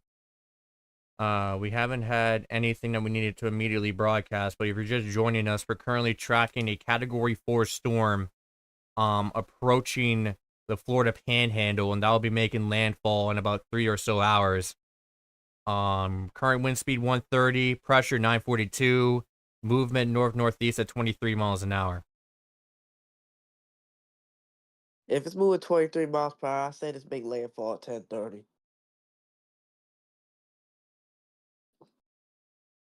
But by the way, in the eye wall, there's tons of lightning in the eye wall, Yeah, which means this is still intensifying. pressure is So still what I got dropping. from here is one of the hurricane hunters are stuck in the eye right now. Yeah, I did notice that too. I think they've got I think they're okay though, because they're not trapped anymore. But from what I've heard, Then maybe that was why they were circling the eye so much. yeah. Yeah, they are trapped in the eye, apparently, according to reports, due to mechanical failure. Or they Oh were yeah, anyway. I do not see this weakening at all. Landfall. This thing There's no is very, chance it very, weakens. I'd say very this is probably gonna be like 150 at 150. landfall. Yeah, Yeah, some I people are think saying this could be 140, 150 miles an hour at landfall. I think they go 140 at 9 though. I just don't see why they wouldn't. Like, why they should have went 140 like a couple hours ago. At least, well, considering how the 2 new warnings just came up, NHC by the I'm not way. surprised. One in let me go to Maybe they're recent. doing this because they don't want to scare any. Maybe they're doing this Okay, because they don't okay, want to scare okay, anyone. okay. Oh, sorry. Let's not get. I think okay, but let's not get to that kind of thing. So we do have a warning, a new tornado warning in effect for Brunswick. Let's go to the Jacksonville radar site so we can get a better look, but that's in Brunswick and Dock Junction, includes Interstate 95. That'll be in effect until 8:45 p.m. Eastern Daylight Time, moving to the northwest at 50 miles an hour. And you can see that rotation, and that actually does have a solid hook to it. So this is probably a water spout about to come on shore very soon. So I would treat this as a tornado on the ground here, because that does have a pretty solid hook to that. Where's this at? This is in Brunswick, Georgia. Wow. Brunswick, Georgia. This is a longer, I'm pretty sure this is a longer 10% corridor. Let me confirm that.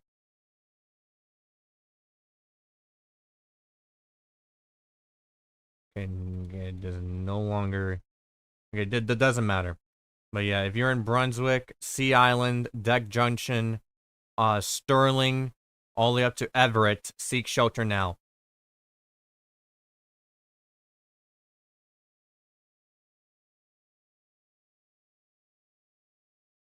And I will see, I mean, it's unlikely, but I will see if we can get some cameras down there.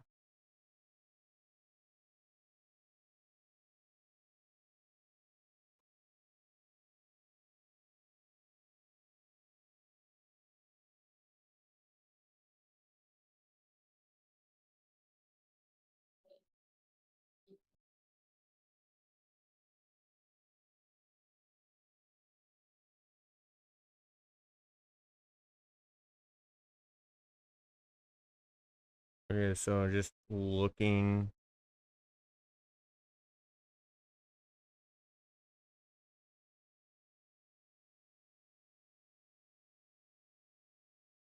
Yeah, unable to get a camera, but we are definitely going to keep an eye on this because this does look like a water spout that is about to come on shore. So seek shelter immediately.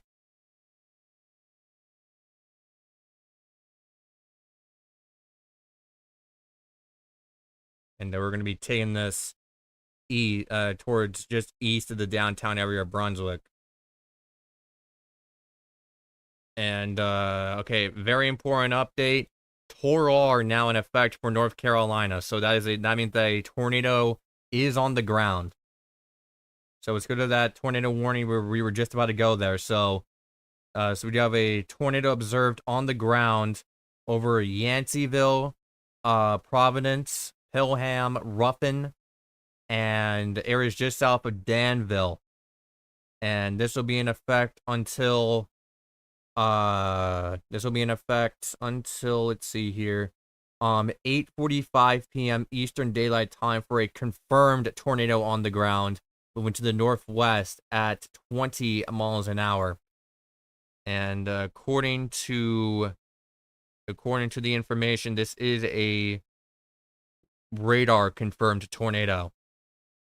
So we're gonna go and we're just waiting for the radar data to come in. Again, radar data might be a little bit slow to come in, just because of probably the amount of users that's trying to hop on here, that is trying to use the radars.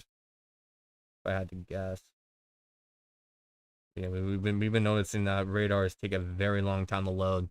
So there we go. So this isn't a kind of a radar dead zone, so I do want to see if I can get closer, perhaps.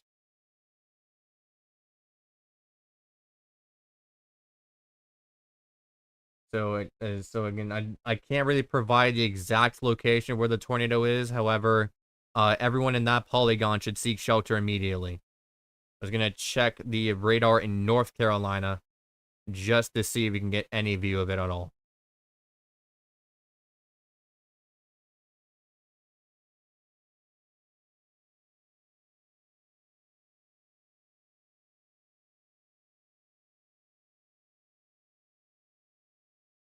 Okay, so I think, yeah, again, it's very hard to pinpoint. So we'll go up here.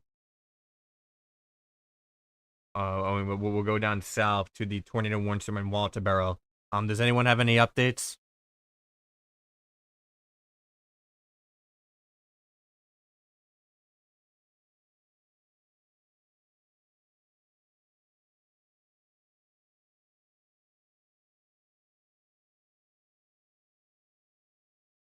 As of right now, no. Sorry Okay. for the late response. Yeah, that's fine. I was about to say. Okay, so we do have a hook trying to. I'm been muted right now for a little bit. Yeah. Okay, so we currently do have a hook trying to curl up around here near Walter Barrow. So if you're in Walter Barrow, seek shelter now. And then of course we got that warm storm in Brunswick as well that we've been keeping a very, very close eye on. Because that looks to be a water spout on the ground that's coming on shore. And that should come on shore. Very soon.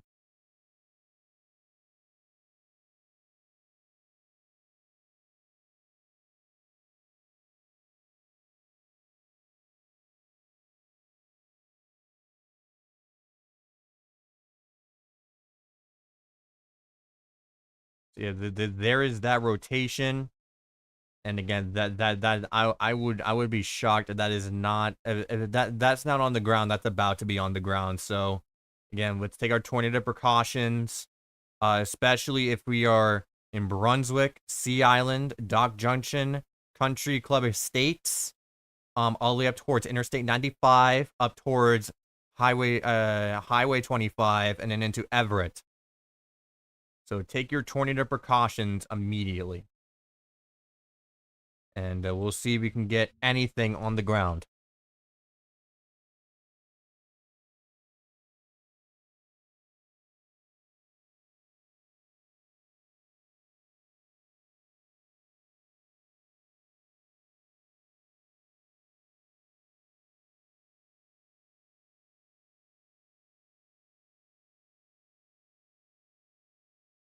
So please stand by.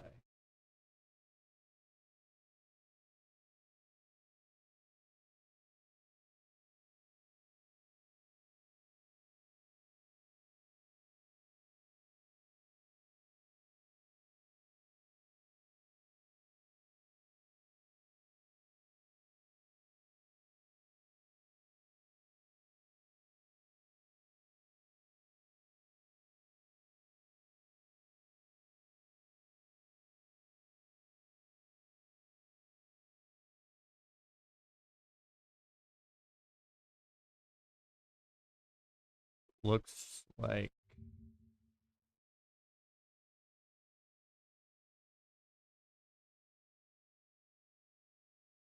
just currently trying to get to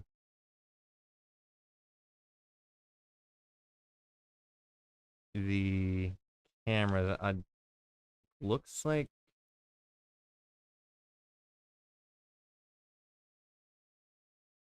also I'm checking North Carolina's cameras as well just to see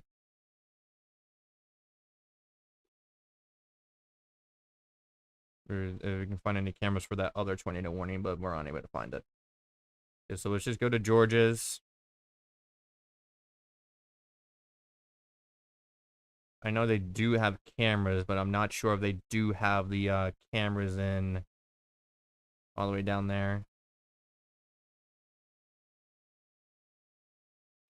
Okay, they do have okay, they do have some cameras. Stream not available.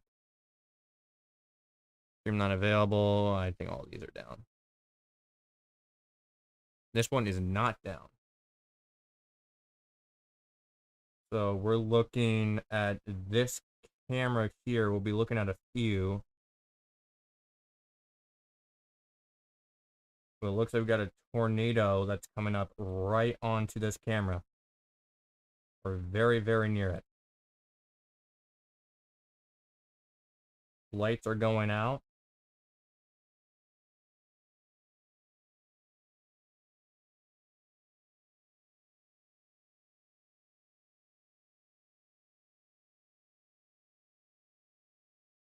That stream just went down.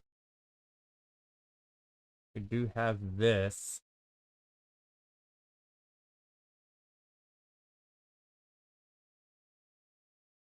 Which we'll keep an eye on. This is very close to where that tornado was heading.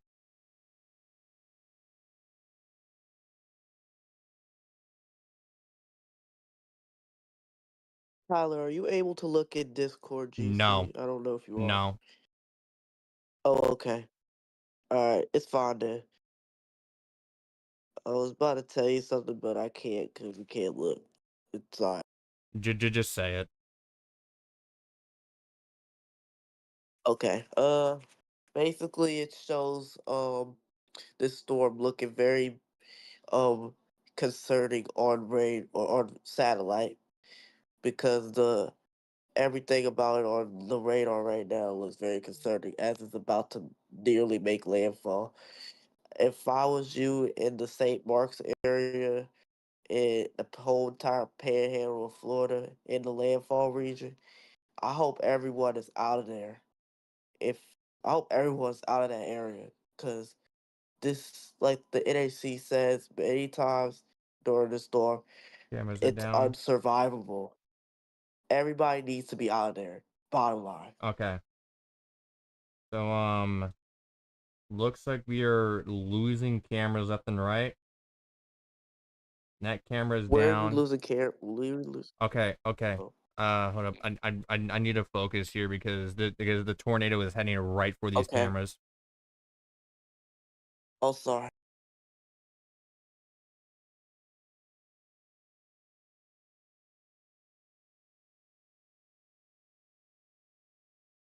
Okay, so the last time I'm gonna try looking. Okay, we're not getting that back.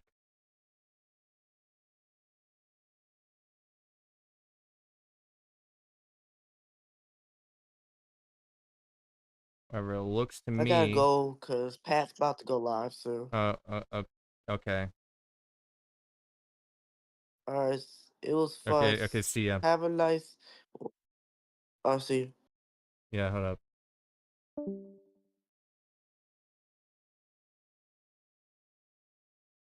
Still, yeah. This camera pretty low quality, but I'm gonna see what we can find on here concerning the tornado is coming directly this way.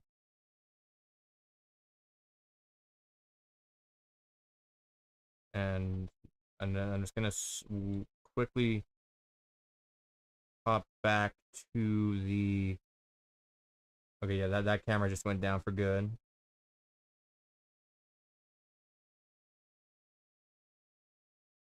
So we do have a. So I'm trying to see if we can find any cameras at all that still works.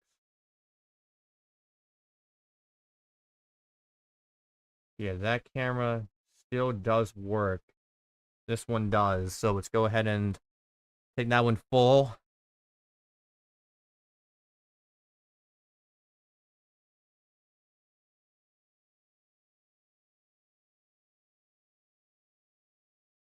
And again, if you're just joining us, we're currently tracking a tornado near Brunswick as we're continuing to track Hurricane Helene as it's continuing to get closer and closer to a catastrophic landfall.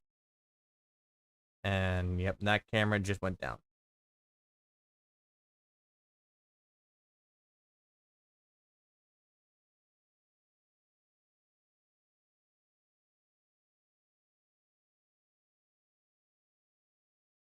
See, a lot of the cameras here are down. So I think with that, I think we should now go back to the radar. And yeah, there it is. That tornado is now over the Country Club Estates. And that will continue to make its way towards Sterling and Interstate 95.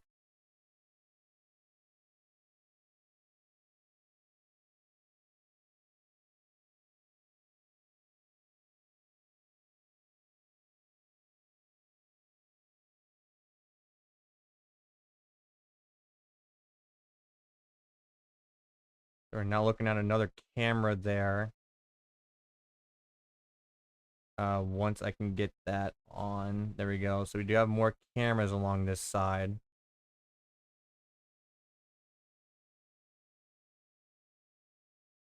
Plus this camera up here into Dock Junction.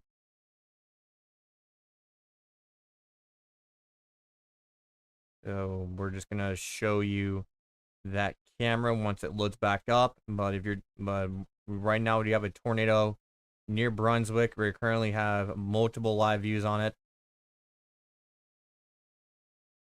Okay, my pizza's here, so I'll be back once more. All right.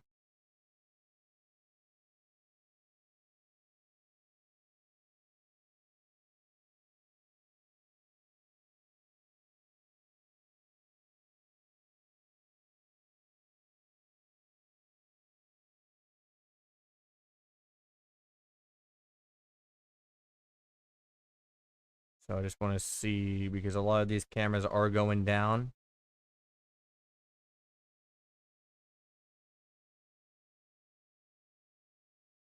So let's go to this camera right here.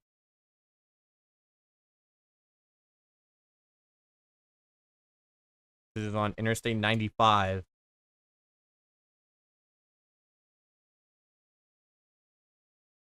Where we do have a tornado warned storm in effect.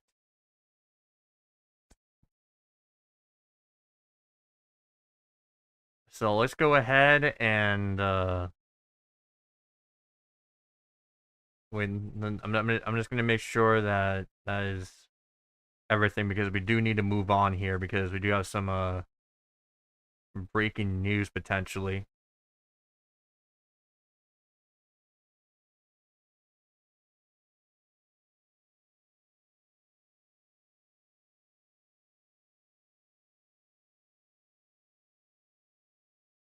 Yeah, okay, so that's, you see, yeah, those were live views out of Brunswick. A lot of those cameras did go down, so we weren't able to capture the main part of the storm. But actually, if you look right there, it looks like that storm, the rotation is starting to intensify again. So, on second thought, I do actually want to stick with these cameras a bit longer.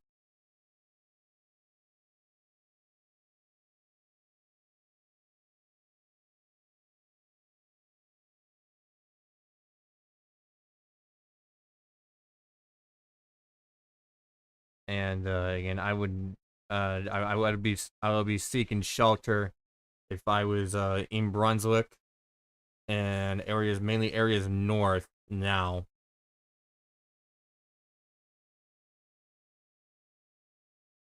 We also do have a camera out of Sterling we can switch to if we need to.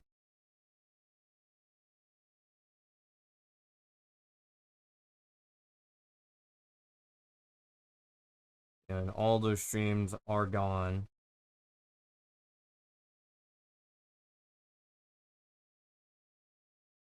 That stream's down.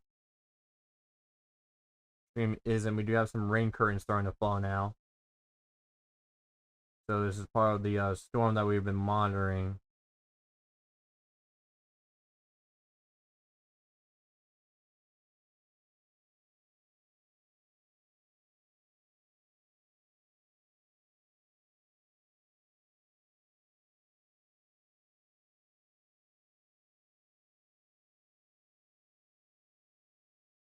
And this camera is starting to shake a bit from the rain here as well. So let's go back to our radar.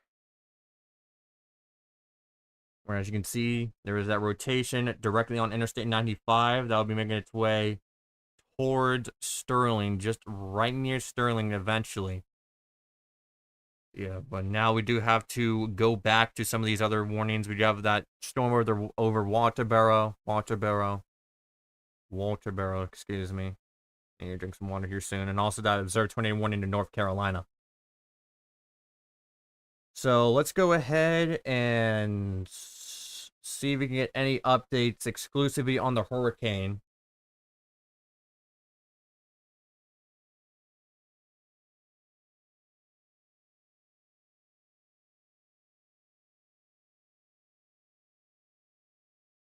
And also another thing I want to point out is something that I saw Yoshi said, Yoshi64. If you are in, if you're in the path of this hurricane, first responders will not be able to help you during the peak of the system.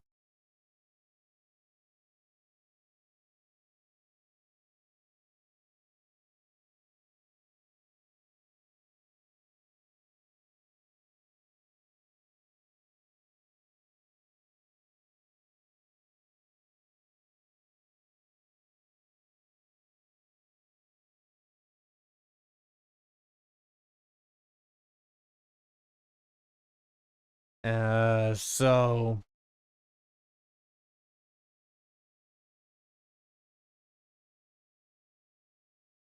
again, this storm is going to be making landfall in the next less than 3 hours out, and we're starting to see the inner core of this system make its way onto the shore.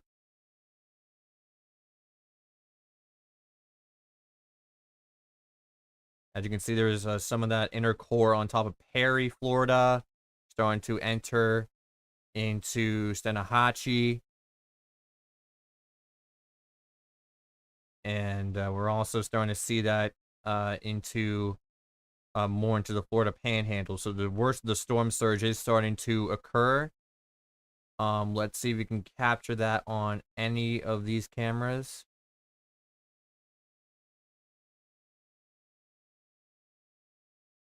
So from here, here's the camera from Stanahatchee.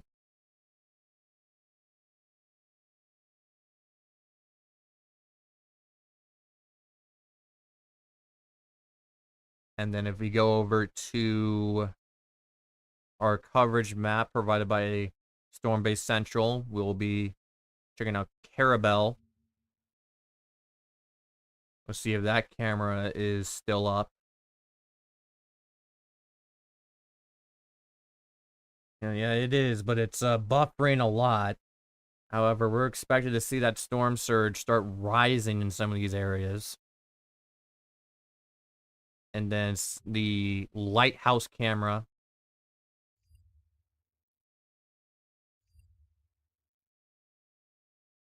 We'll go ahead and check that out before we move on.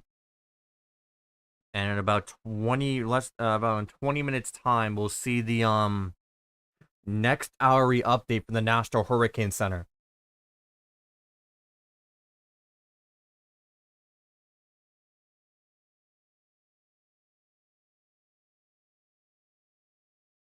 Yeah, nothing much to highlight here in St. George. And back to the radar we go. So yeah, right now, yeah, and for the tornado warning, Brunswick is now out of that tornado warning. So Brunswick, you're pretty much in the clear. And we also do have 14 flash flood warnings.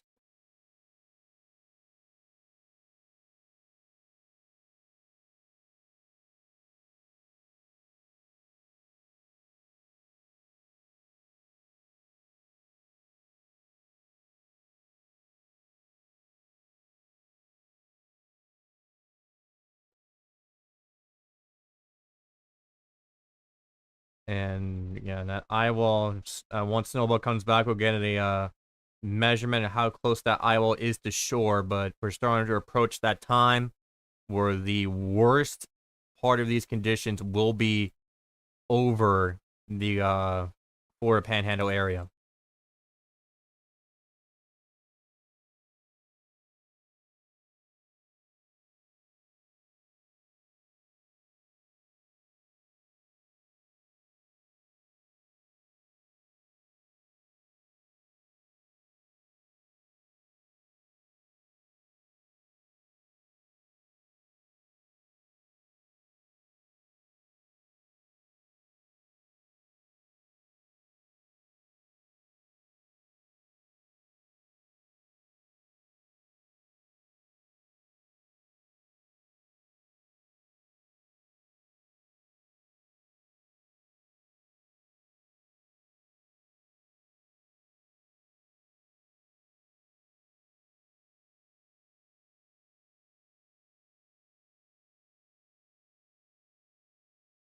And I'm gonna show you another view of that radar presentation as that eye wall is getting closer and closer to coming on shore. Those mesovortices are really starting to make the storm more stronger, and you have to think if they're gonna increase the wind speed more before its landfall.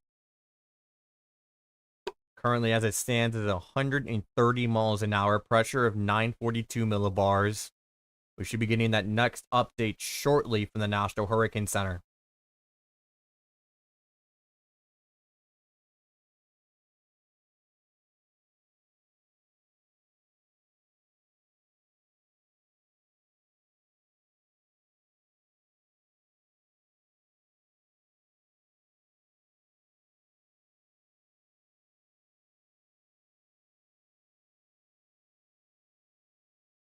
and we'll be live here, and we do have some breaking news that a assigned felon fell on a vehicle, and unconfirmed at this time, but we might have a fatality from that incident.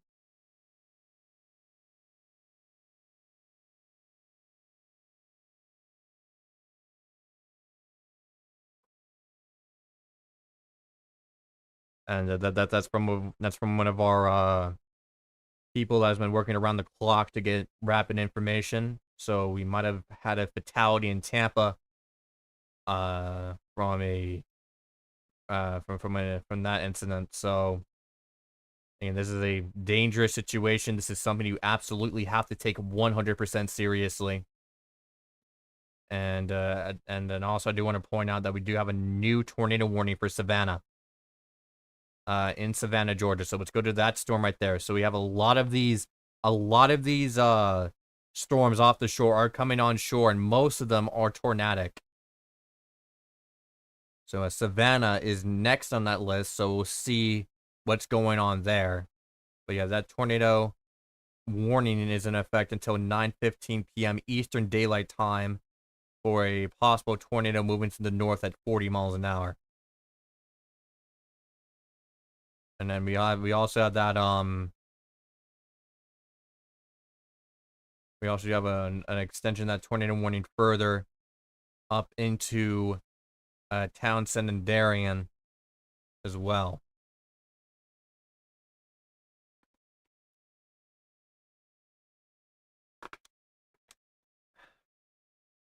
And a few of the tornado warnings just got canceled. So the one for Sterling, Everett, and Brunswick is now gone. So you are in the clear there. And then there is that rotation. I think the National Weather Service is keeping an eye on. We also have a rotation right here as well off the coast that will be coming on shore that we need to keep a very close eye on. So we got these two areas here that'll be making its way towards Savannah. So if you can get a view out of there, then I'll get that showed up.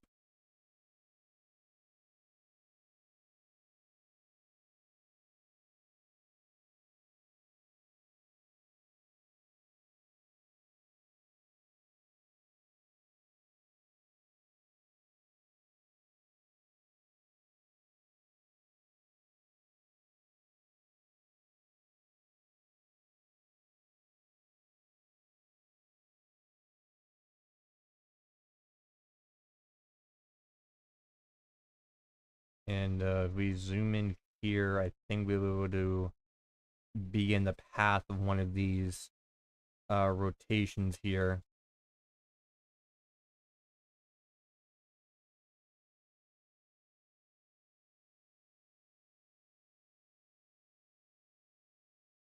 A lot of these cameras are already down, likely from unrelated reasons. So we do have this rotation here moving its way towards Wilmington Island and Thunderbolt. And the Tor has also been dropped. That was up there in North Carolina.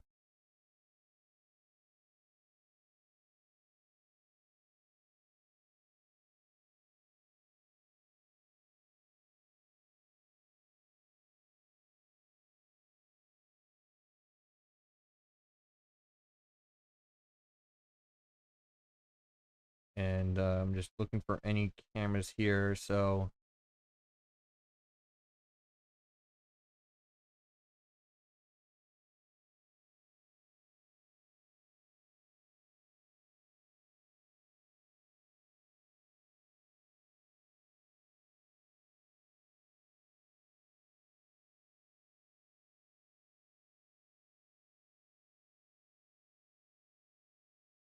I see unable to find any footage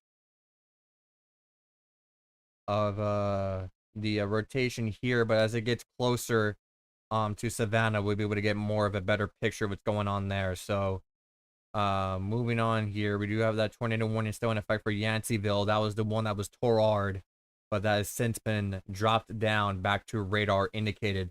We also do have a new tornado warning that just got issued. We're going to go to that radar site there to get a better perspective. But this is southwest of Mount Vernon, Georgia. And this will be moving to the northwest at 50 miles an hour. This will be in effect till 9:15 p.m. Eastern Daylight Time.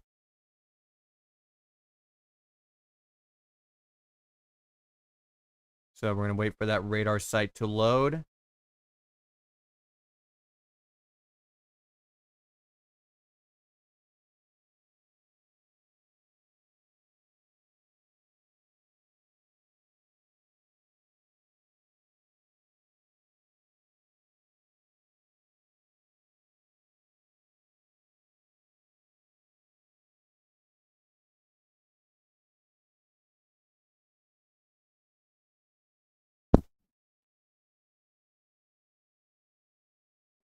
Reports of major flooding in Fort Myers. We've seen photos of that.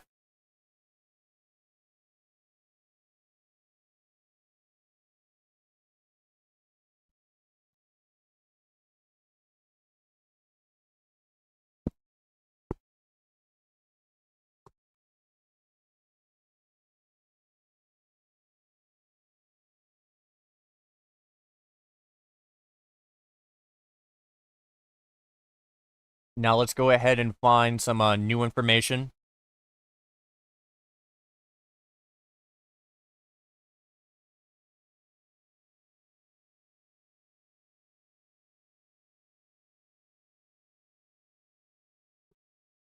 So yeah, of course, we do have states of emergencies across multiple states.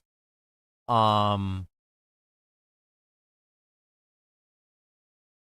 then for the power outage map, now over 500,000 people are without power, and 17,000 people are without power in Georgia. 12,000 people are without power in North Carolina. And these numbers will rapidly tick up. So do expect widespread power outages. Be prepared for the power to go out. Have everything charged. Have everything ready to go in case that your power does go out. And we have rapidly increased to 6 tornado warnings. A new one was just issued over Claxton. We went to the northwest here towards Metter. This does include Interstate 16 moving to the northwest at 35 miles an hour and will be in effect until 9:30 p.m. Eastern Daylight Time.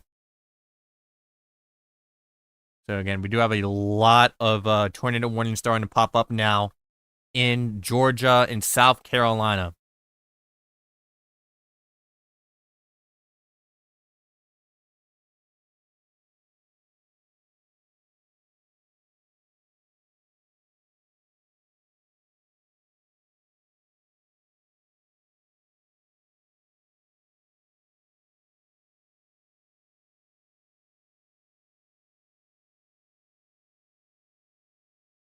And yeah, right now that rotation is now making its way towards Williamton Island, but don't forget we got another possible rotation right here moving towards Skidaway Island. So that's something to keep an eye out. And also Brunswick, you're now back under the gun for a new tornado warning that's in effect. So Brunswick, get back to shelter. You got another tornado heading your way.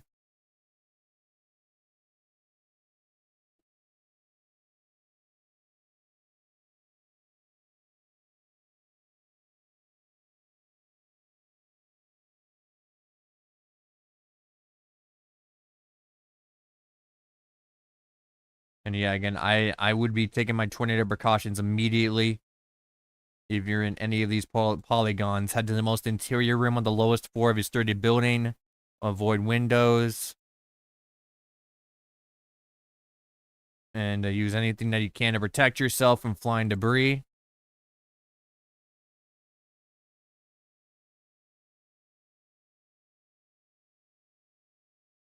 And there is your new rotation over St. Simmons.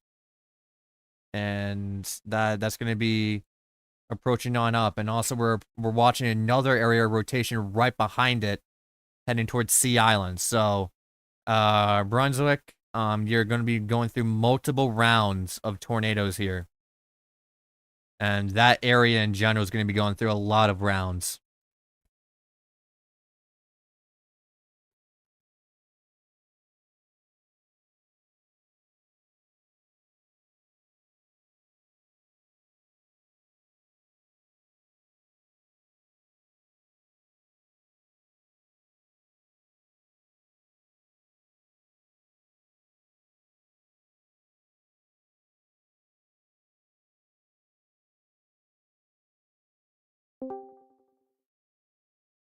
Storm Teen.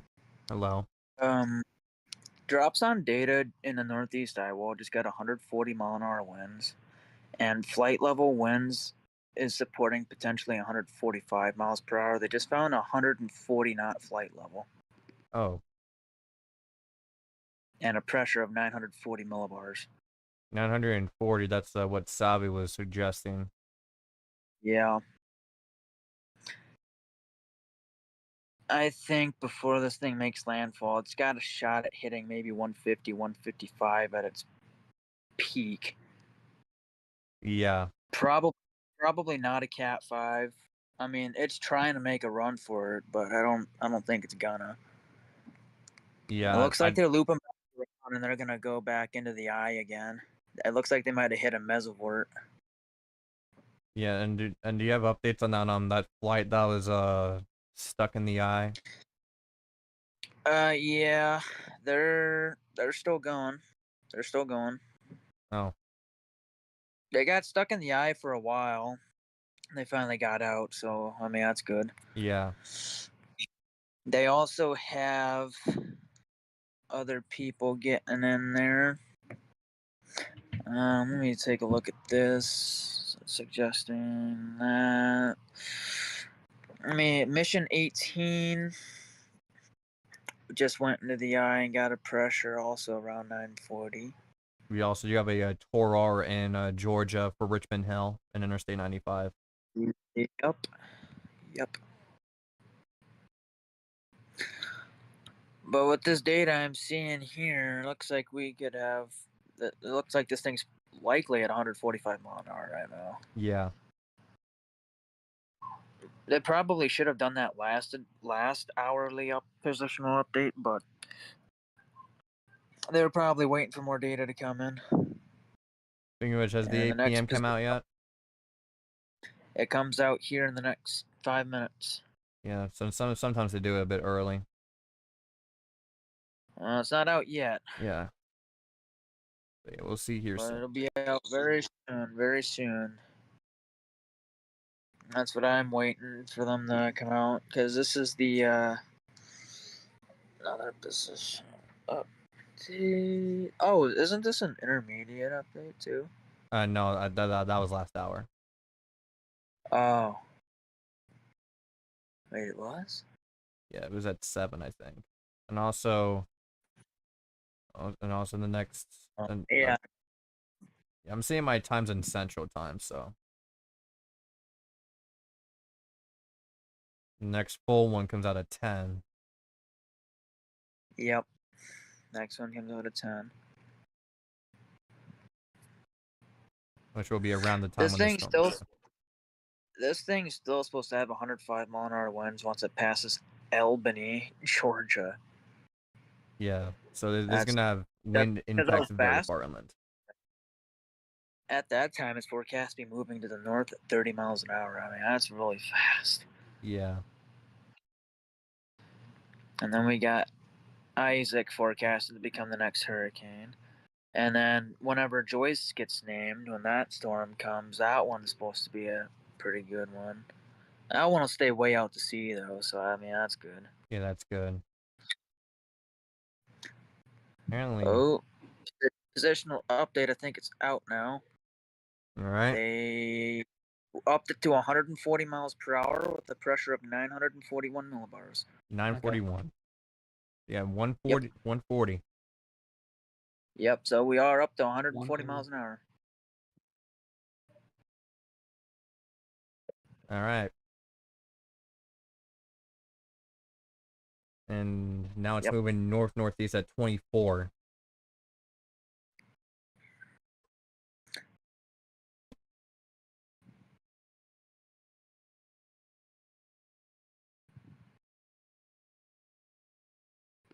they're reporting that Cedar Key recently reported a sustained wind of 55 miles per hour, the wind gust of 73 miles per hour. 73. They're starting to get those hurricane force wind gusts.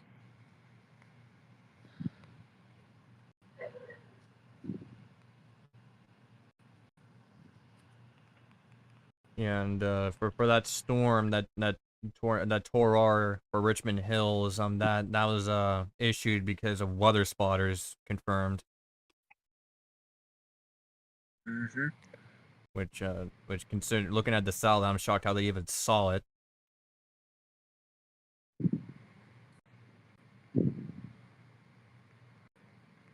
Yep, they just went back through the eye, and they picked up 140 knots at flight level again.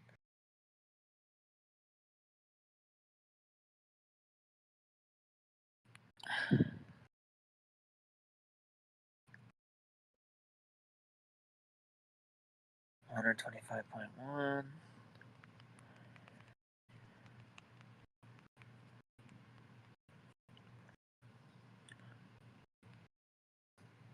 Yeah, so Okay. oh, Yeah, recon supports 140 miles per hour. Right? I accidentally calculated wrong. I forgot to do the 90% reduction of the flight level winds before averaging it. yeah, so 140, So 940, that's the newest update. 941, my bad. yeah, yep.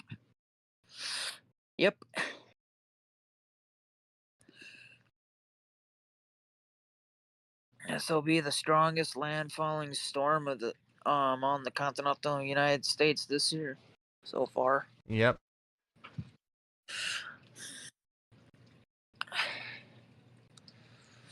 I'm gonna switch back to That's a Tallahassee's gnarly radar. 15 to 20 foot storm surge. I mean, with it being stronger than what's expected, I mean, you're probably going to see a storm surge of 20 plus feet. And we got the high tide coming in too. So, And when's high tide? Is it right now?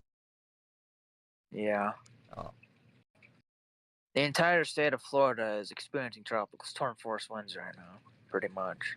Yeah, I think Miami gusted up to like 58, I think. And we got hurricane warnings all the way up to almost Atlanta, Georgia. Yeah, and we're expecting I mean, hurricane force gusts in Georgia. Yeah. Throughout a lot of the state, too. This thing's got a huge wind field. Yeah. This thing's wind field is about the size of the entire state of Florida, which is nuts. And then John's a hurricane again. That became a hurricane today again after landfalling at 120 miles an hour in Mexico. It's underperforming what it was expected to. Its second time around, it was forecast to reach 100 mile an hour, but now it's just kind of flopping. I think I'm trying to confirm an extreme wind warning. Has that been issued? Yeah, extreme wind warning has been issued. Given the circumstances, yeah, I'm betting one probably has been. Okay, so yep, I do have the graphic of the extreme wind warning. So I'm gonna get that pulled up. Yep, So extreme wind warning issued, and we got high wind warnings and stuff over there. They got high wind warnings issued ahead of the storm all the way up into Tennessee and places like that.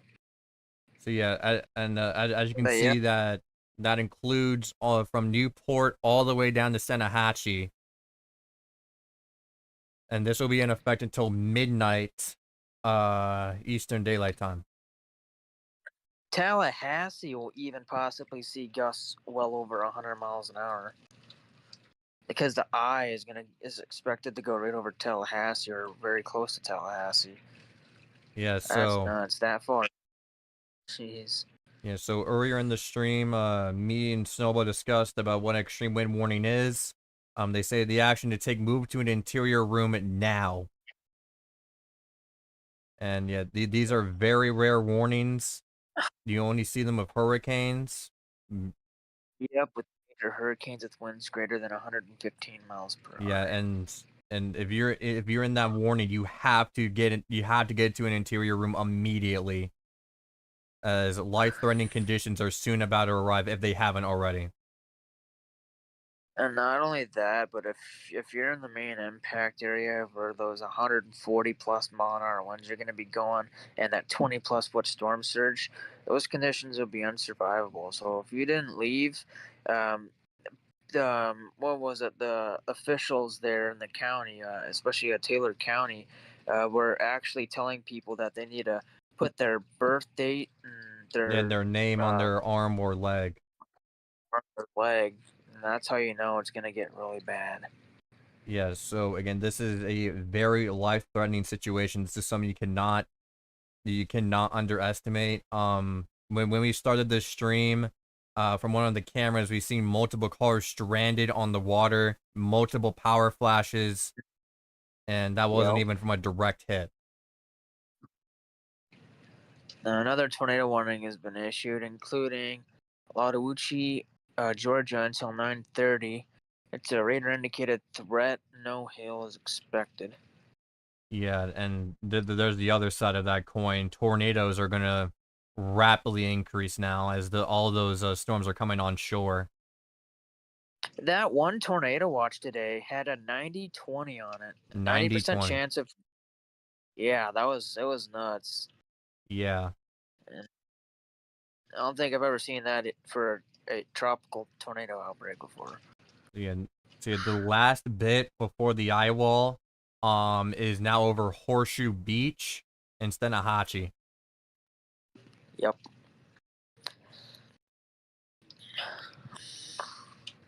And And Snowball, you're back yet? Yep, there's the extreme wind warning. Oh, they pop up on a radar scope now. Yeah, they don't on GR2, but I'm gonna show that graphic again if people missed it. It's for Lafayette County, northeastern Waukeula County and Big Bend, Florida, northwestern Dixie County and Big Bend, Florida, Taylor County, which is that big one that we were mentioning earlier, Yep. in Big Bend, Florida, Jefferson County and Big Bend, Florida, Eastern Leon County and Big Bend, Florida. I have a friend in Eastern Leon County, Madison County and Big Bend, Florida. They said the National Weather Service Doppler radar indicated extreme winds associated with the eye wall of Hurricane Helene were moving onshore 39 miles southeast of Carabel, moving north at 35 miles per hour.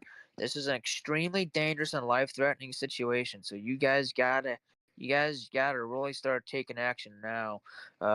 Tallahassee is in this. That's a very populated area, so Yep. it's not good. No. I didn't know that they pop up on radar scope now, though. I mean, that's nice to be able to see that. Oh yeah, those ones are going to be coming ashore here soon. The eye wall is not too far away. I mean, the thick of the eye wall where those really strong winds are, I can measure the distance right now is about 30 miles offshore. 30 miles. 30 to 40 miles offshore, yeah. Yeah, And I'm looking at the velocities and they're almost maxed out. yeah, and they put in the National Weather Service website in their warning description, this is an extremely dangerous and life-threatening situation. Later down the line, they say take action now to protect your life. I mean, it really is bad. Yeah, it's really bad. That is the kind of wording that you see back in the back in the old tornado emergencies where they normally say you will be killed if you're not underground. You could be killed if not underground. That's kind of on the same level in terms of wording. I don't mean to be brutal, but if I'm gonna say this now, if you didn't leave, you probably won't make it. With the storm surge and how strong these winds are gonna be, houses are just gonna be swept away. There's gonna be houses that are just underwater. We're expecting 20 feet of storm surge, and during the height of the storm, first responders will not be able to rescue you. Exactly. And this is, hey guys, welcome back. Yeah. This is where I kind of feel it's kind of at the fault of like the people who don't evacuate a bit, because Exactly. Like, even you get told numerous times to evacuate, and you refuse to do so. Not sure why, out of There's stubbornness or people that are something, unable but to evacuate in certain situations. That's what happened during Katrina. Yeah. that's Yeah, fair enough. there's some people that can't evacuate. Some people can't afford to, or Or sometimes there's people that are on life support in their own homes and they just can't get out of there.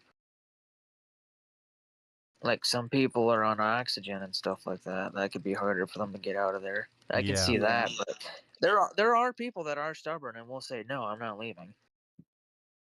Yeah, There no. are those types of people. And it's like, what gain is there by you like risking your life? Exactly. Yeah. Like you staying and you know that there's something big coming. I mean, you know you're probably not gonna make it. Stanahatchi's camera is now Oh, down.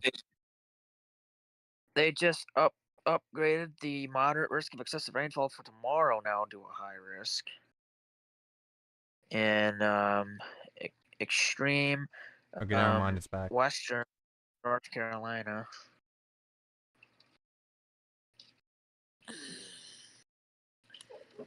So yeah, the But yeah, Stanahatchi like he just had a power surge because the camera just the camera is dying out.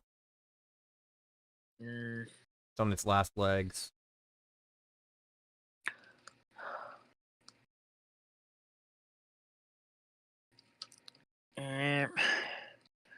they just found a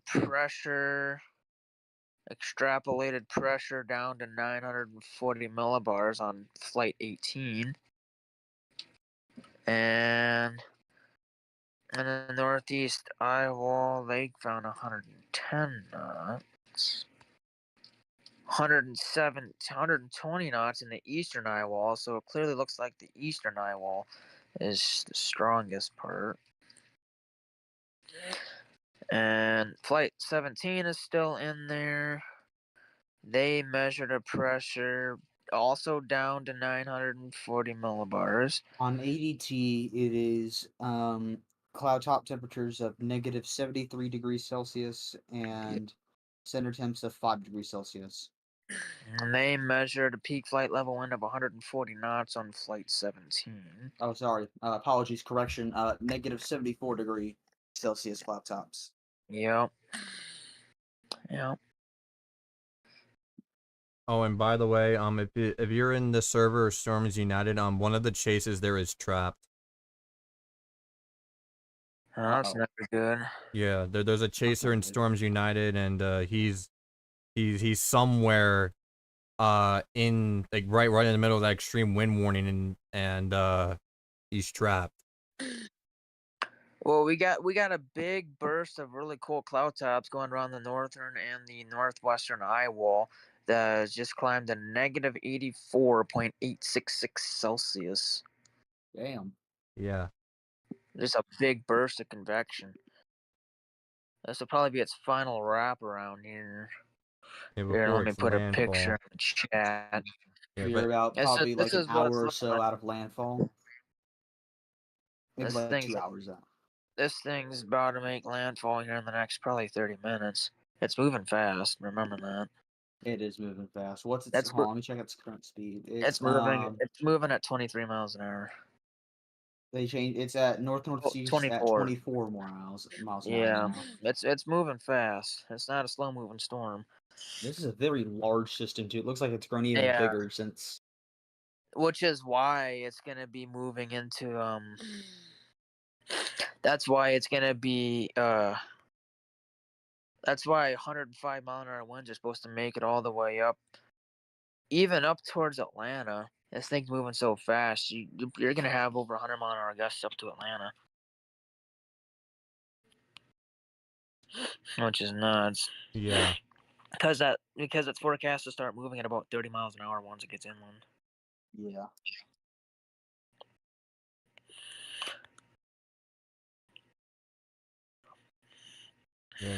And I'm just gonna zoom in on the tornado warnings. We still have all those tornado warnings in Savannah. Helene is probably gonna be the costliest storm of the season for now. Yeah, definitely shaping up to be of how many areas are going to be impacted and for how long. Exactly. I mean, we can't forget about. Of course, I mean, Beryl did a lot of damage, but this is hitting more. It's not hitting as populated areas of what Beryl did. However, But it's also affecting like it's a lot areas that are not stronger. usually prone to hurricanes. It's a lot stronger too. And it's going to be going so far inland at a very high speed that it's not going to weaken as fast. So it's still going to have like 105 sustained winds Yeah, by the as way, it gets inland. I do wanna highlight that we have two decently strong rotations heading into Savannah. Well, that's never good to hear. So I wanna see if there's any cameras I can pull up real quick from Savannah. This flight has not moved out of this. This flight has not moved out of the eye for a long time. It's just been sitting there. I think we Storm might. team, if I you think. I here, think we I'll let might you have finish. another plane stuck in the eye. If you check the image I just sent, that was the latest satellite image that we got just before sunset. Yep. Oh, And you know power what this flash. kind of reminds me like? It almost reminds me of Ian, but better looking. It looks kind of like a mix of Michael and Ian. Yeah.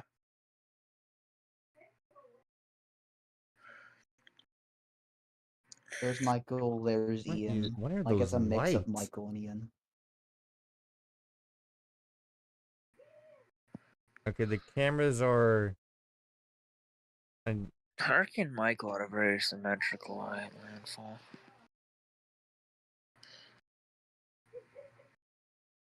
those are not power flashes then because they are because that's too long lasting. Okay, so that's what that light was. What was it? I don't know. It's just like it's like keeps flashing like over and over. I don't know what it is, but it's not a power flash.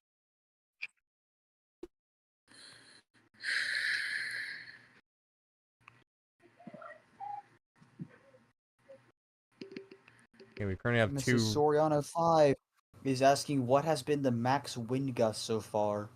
I've been wondering if this will do a Michael and hit Cat 5 just prior to landfall. It's possible, but it's not likely. Yeah, I don't think I. If Yeah, if they're even still in the I screaming mean, hard. it did increase 10 miles an hour in an hour, but the best I think it hits is probably 145 or 150. yeah, around At least that by range. Still a very powerful storm. exactly.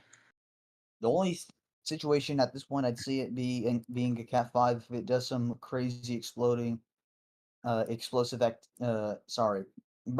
explosive intensification like it did earlier this afternoon. Yeah. Yeah, but it's starting to run out of time. It has like about 2 hours until it makes landfall, probably less. With how fast it's moving, I'd say 1 to 2 hours. Yeah, it's probably got an hour. Yeah, it's probably in an hour. And also on the radar, there's a massive burst in the eye wall near Horseshoe Beach, west of Horseshoe Beach. All right, ADT just updated, and they're going 145 miles per hour with a pressure of 926 millibars. Oh. Yep. On ADT. Yep. My question is how are they getting much lower pressures than NHC? They're probably going off of how large the system is. Because typically the bigger systems have lower pressures.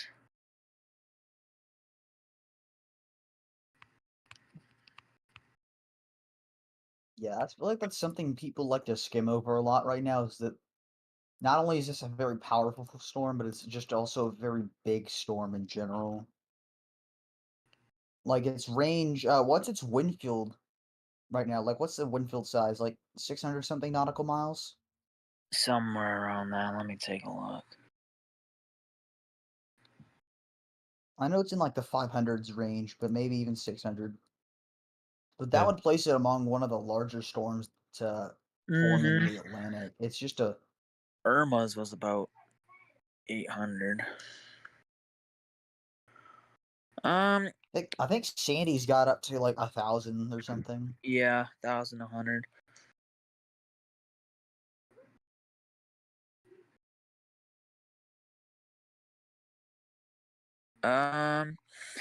240 nautical miles to the northeast, 270 nautical miles to the southeast, 100 to the southwest, and 120 to the northwest. So from northeast to southeast, it's over 500. About 520. Yeah, It's a somewhere pretty around there. decently sized storm. Yeah, it's a pretty big storm. Meanwhile, Isaac is super tiny, Mm-hmm. basically, or it looks tiny in Well, comparison. probably because I zoomed out, Isaac actually isn't that small, and it's gonna get bigger because it's in the subtropics region.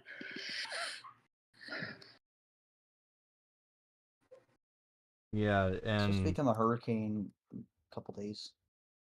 one of the images I just showed moments ago was a pop-up alert on someone's phone of the extreme wind warning. That's the that's the same chaser that's currently trapped just north of Perry. So I'm also trying to see how people are trying to coordinate them into Perry, which I'm trying to help as well.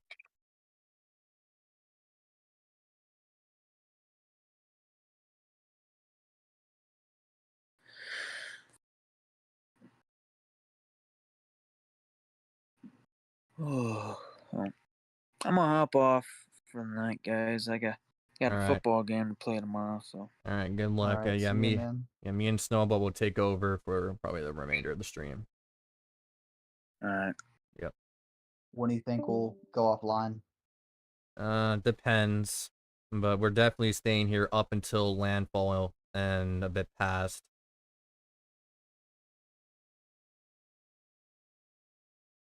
Now, how long can you stay up? I should be good until at least landfall and much afterwards. I don't think I got really anything else home. Let me check my school real quick. Yeah. See if they posted any bullshit.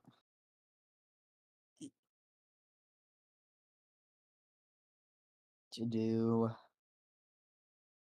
I think we're fine. Yep. Yeah, I don't got anything this week. We'll probably like end at like 1, 2, 3 a.m. Somewhere around there. Depends. Alright. Yeah, it depends. Because I do want to take this into Georgia because I do have like a lot of cameras in Georgia.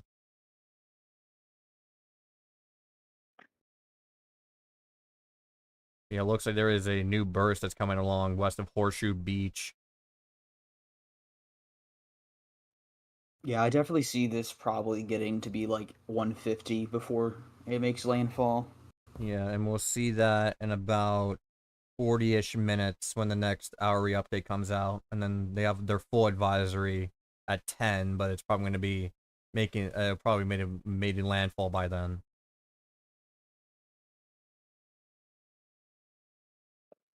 Yeah, I'd go as far as maybe think they'll do their advisory at 9 before it does make landfall, or at least some type of update.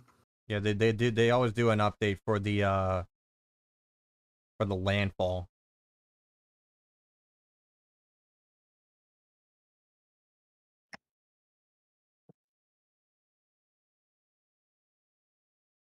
We're still getting videos of rain bands in Fort Myers of winds.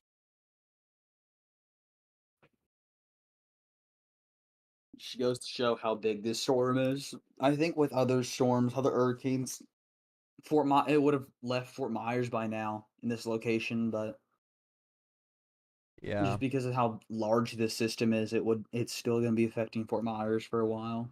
Even though there's not really much rain bands there. I mean, there's not even a single bit. But that just shows you how large this wind field is. Yeah, so most of the tornado warnings, they're definitely gonna go back up, but we're now down to 4.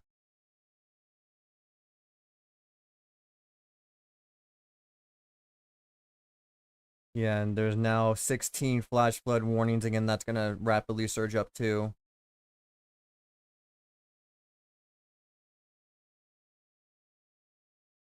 And time is now 8:23 p.m. We've been live for 3 hours and 20 minutes. Although it's felt longer than that. Pretty good time.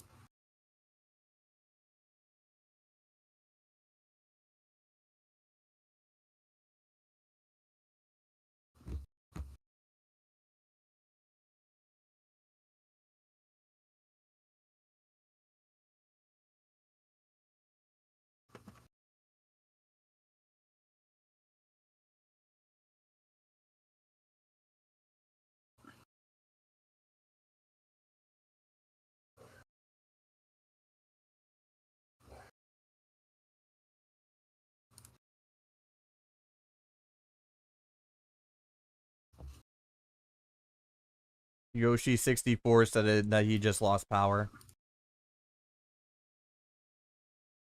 Where is he stationed at? North of Tampa. Alright.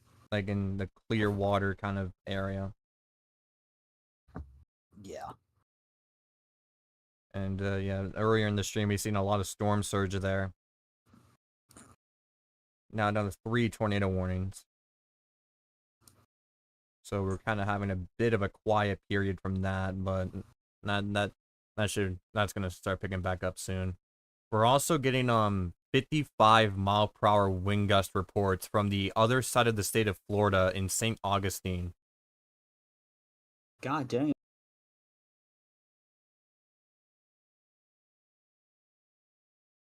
So again, very large wind field.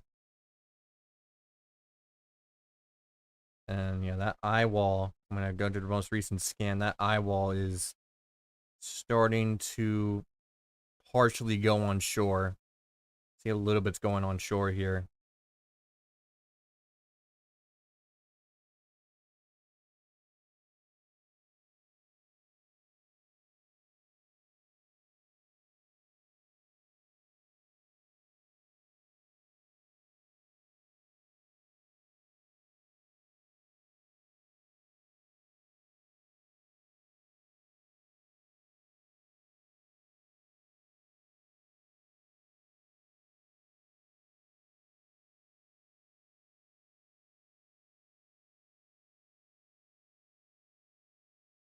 And the Stanahatchee camera is now gone for good. Rip. Yeah, so yeah, it briefly went back up for like 5 minutes and then it went back down, and that's probably the end of it because the owner said that there's no generator on it, so.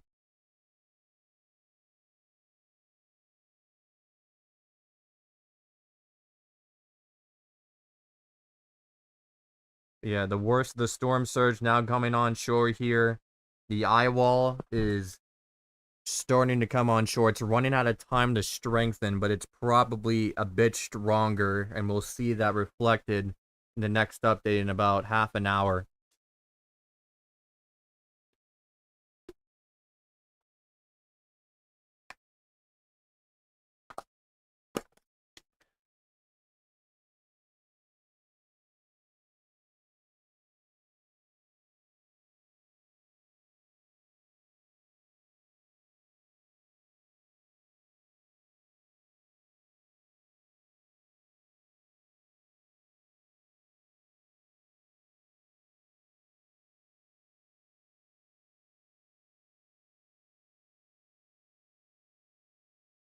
We do have a new photo that shows that storm surge is starting to come on shore here in the Florida Panhandle.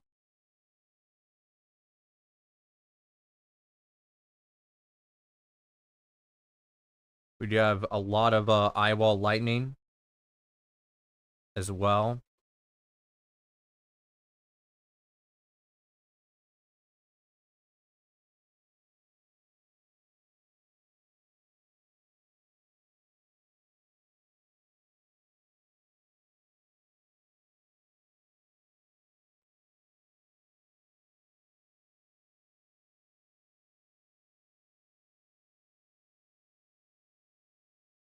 And right now I'm just waiting for a new update here, but right now we have that extreme wind warning in effect for areas east of Tallahassee. And that'll be effective. That'll be effective until 12 o'clock a.m. Eastern.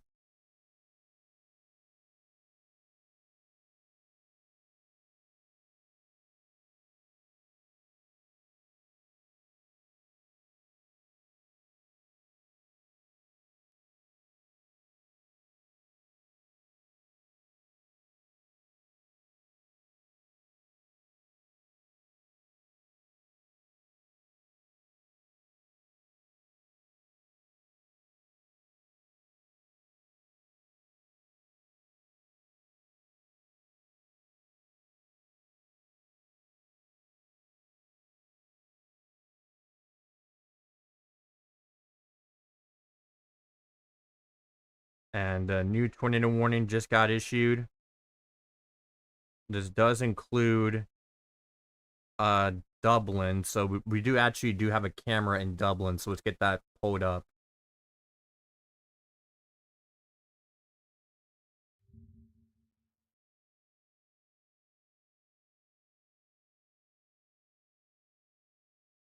And we'll see if that we can still get that working.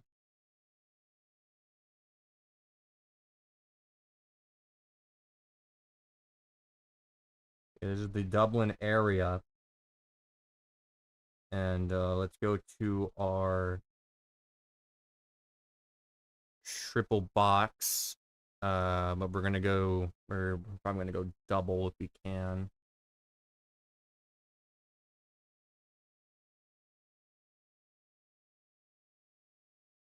Yeah, we'll try going double with it.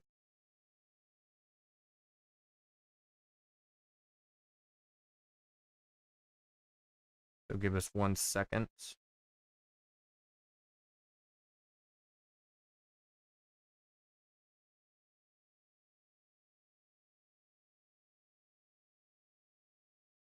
There we go. And then just move this out of the way. So this is going to be our triple box. I mean our double box setup for now. So you got your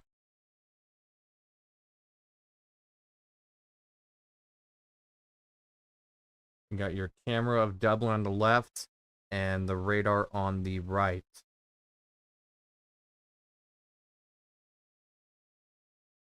And I'll go ahead and zoom in here. Wait, there's your rotation near Highway 319, moving its way onto Dublin.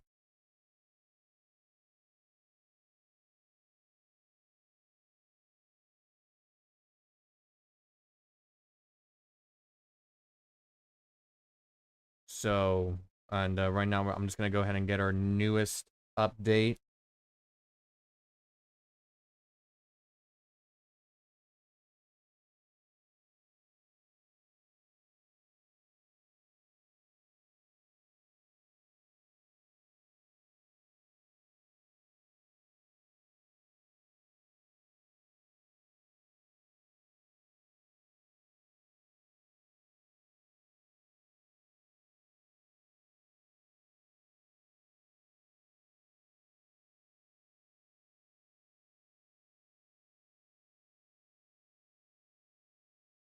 And let's see here.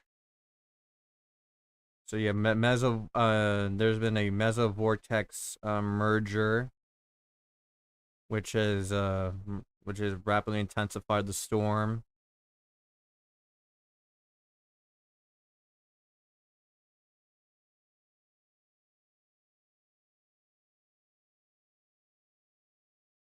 And right now, if you're just joining us, we're currently tracking a tornado warned storm over Dublin, where we do have live ground views.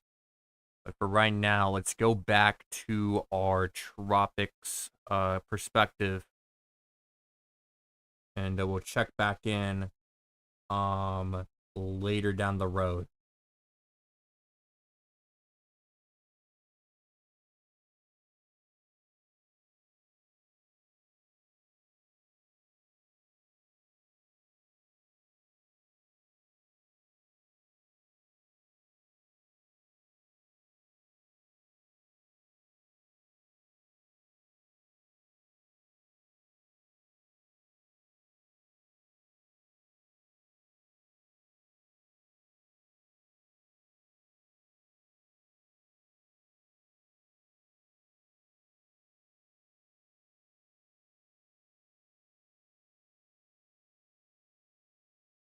and I can't share it, but I'm gonna go ahead and pull up Storm Chaser's view just to see what's going on, but I cannot share it because of copyright reasons, but I'll leave a link in the chat. Looks to be debris. Looks like the town is out of power, which is what we saw with that camera. And I'll go ahead and post the link to that in the chat there.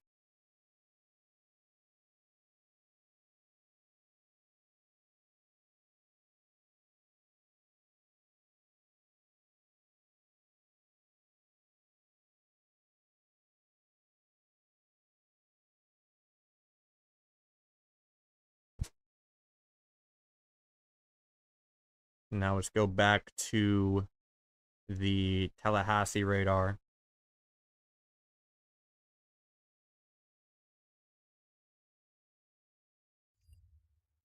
And I do want to stress again, if you're in the Florida Panhandle and all of that along southern Georgia as well, you're pretty much expected to lose power. So please have everything have everything charged and ready to go.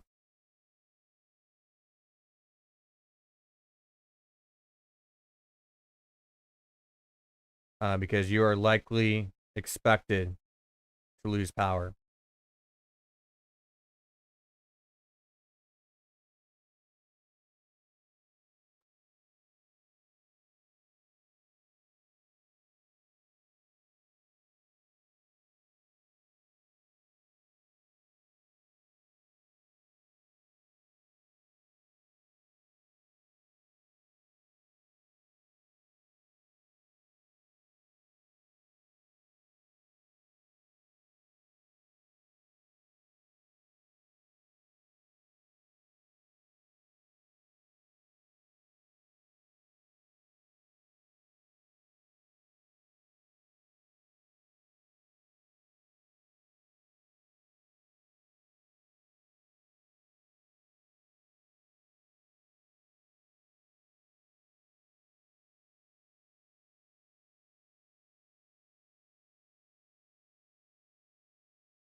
And Snowball is AFK right now, so sorry for the silence.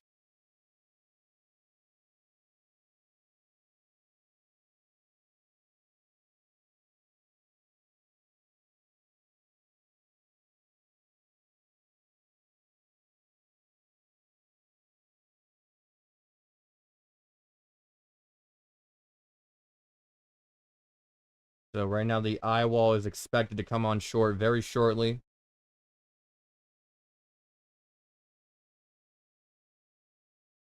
And we are expecting catastrophic winds now of over 140 miles an hour to come on shore here. An extreme wind warning is in effect for places east of Tallahassee until midnight. There is 4 tornado warnings at this time. And we've only just begun the night, and we're about 3 hours into this stream.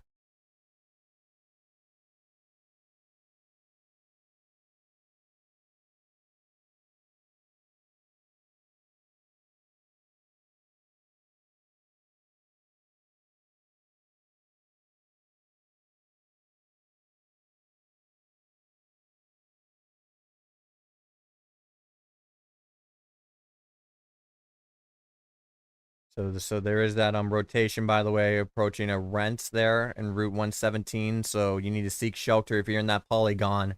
It also includes interstate, parts of interstate 15 or 16 is hard to see from here. I need to turn on my light. And now you can start to see the eyeball of that storm from the central Georgia radar site.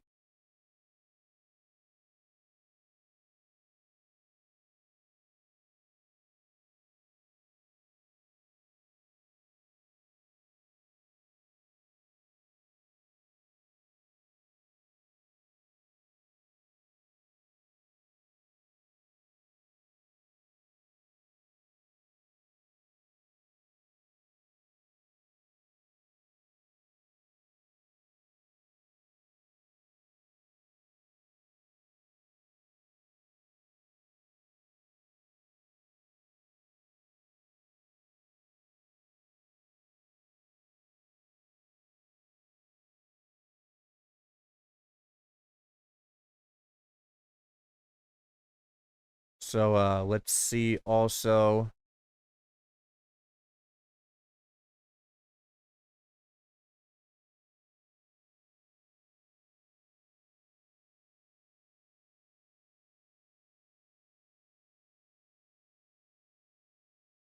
I'm also gonna talk with some people and see if there's any updates there too.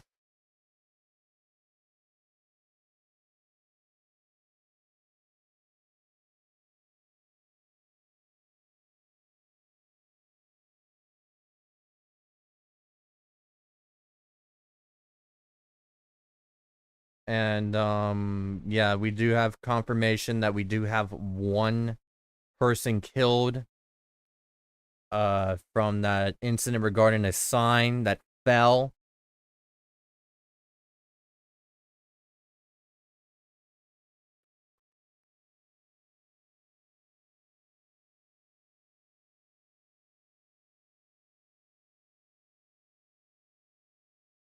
And yeah, we do have our first confirmed fatality. And again, this is a very life-threatening situation. And you have to shelter in place.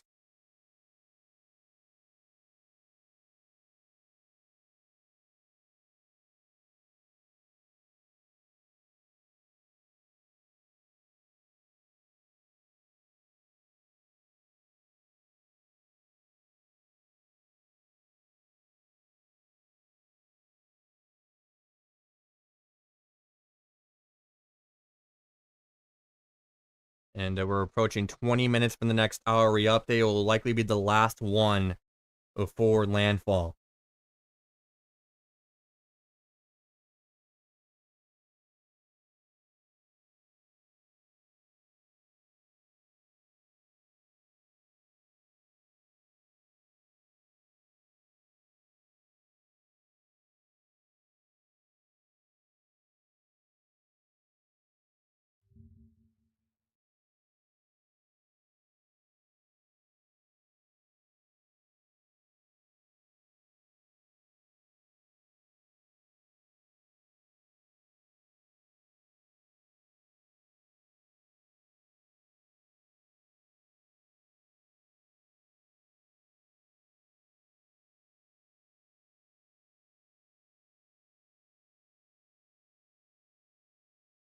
And once Snowball returns, I will be stepping away for a brief moment of time.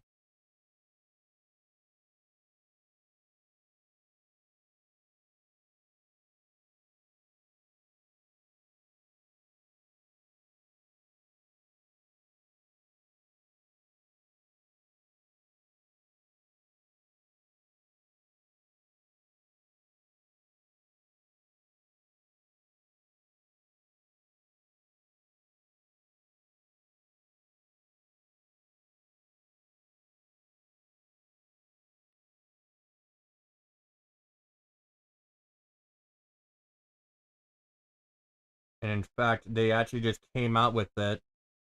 They have kept it at the same. Yeah, it's basically the same. 140 miles an hour. Pressure 941 millibars. So it's the exact same. No changes to the new update.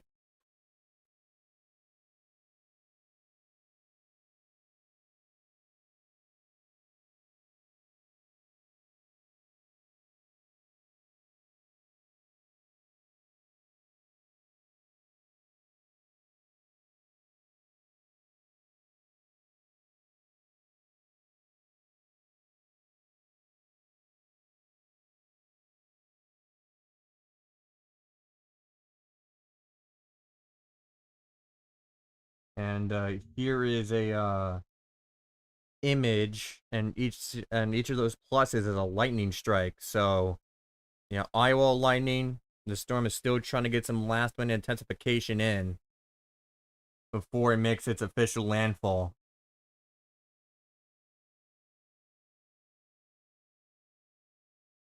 And then we also have another tornado warning in effect for Walterboro again, so you're back under the gun. Let's see. Let's get an update on the storm in Dublin.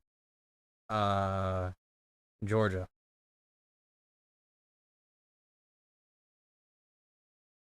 We're just waiting for the new scans to come in. What's up? I'm back. Oh yeah, Snowball, can you take Can you hear me? over very soon because I need to step away for a second. All right, it's fine. All right, yeah. So yeah, I'll be right back. Snowball will take over till I come back, which should be about in 10 minutes. Okay.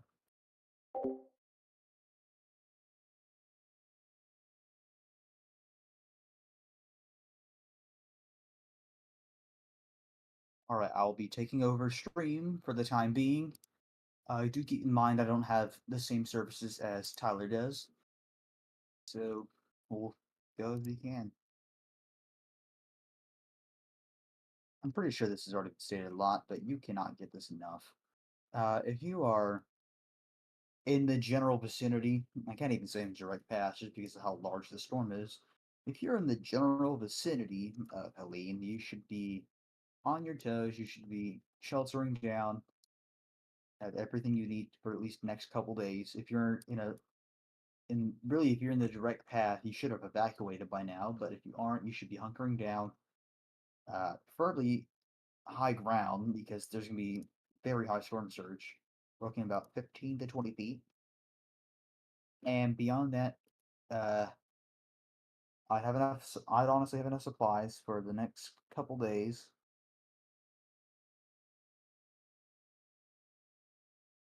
It's mostly just stay safe. Don't do anything stupid. Currently have Air Force 306 making another pass from the southeast into the northwest. We're looking at currently a pressure of 941 already outside the eye wall. Oh, sorry, apologies. Ugh. Eye wall. And it's possible that the pressure has tremendously dropped. Looking at the data, we have flight level winds of 130 miles per, or not miles, knots, 130 knots of flight level. And pressure of 941. Once we get to the eye, we'll see that go true.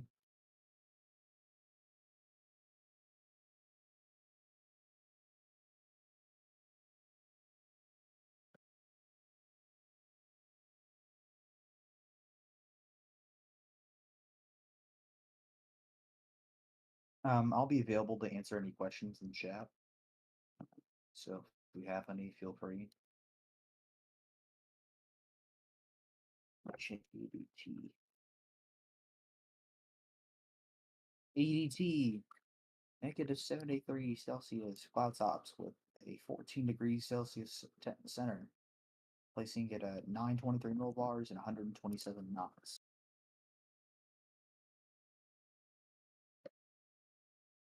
At 145 miles per hour. We're looking at 145, 923, possibly.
If you are just joining, we are currently tracking Hurricane Helene, which is near, I'd say, about 30 minutes out from landfall. It'll be making landfall in Big Bend. Let me see. Let me check track real quick. We should be having Tyler back here in a little bit. I'm currently taking over for him until further notice. We're looking at landfall in the Perry region. About or something. Yeah. Apologies for the stutter there. We're looking at a landfall in the Perry region, possibly banking left last moment for St. Mark's, but most definitely in between those two towns along the US Route 98 and State Highway 30 road and further into Route 19.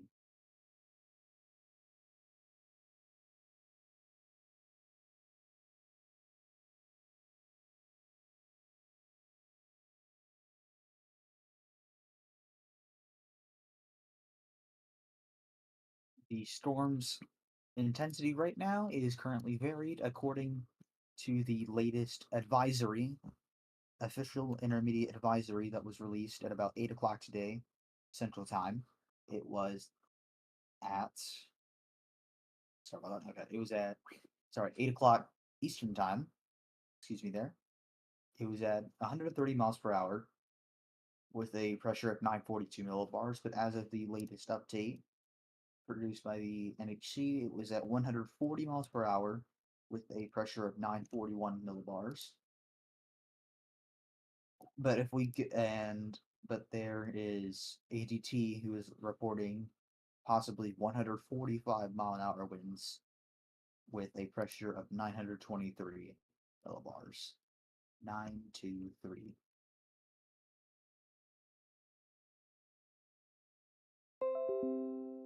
Currently, cloud top temperatures are extremely cold, with a negative 73 Celsius cloud top, with occasional convections reaching up to negative 85 Celsius. Temperature is extremely warm right now, sitting at 14 degrees Celsius, which indicates it is continuing to intensify as we speak. The Vorak T numbers are reading raw 7.0, adjusted 7.0, and a final 6.5. Where you will get to see the infamous white donuts on the Dvorak satellite. If you're just joining again, it is me taking over right now as we speak. Until further notice, I do not have the same services as Tyler, nor do I actually control the stream. All right. So I need, Has there been any and we are updates? back with Tyler.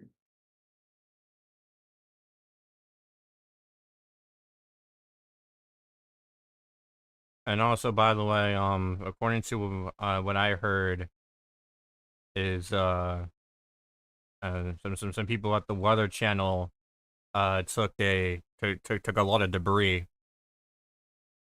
There was like, a lot of debris flying, Uh-oh. and they were located in Cedar Key.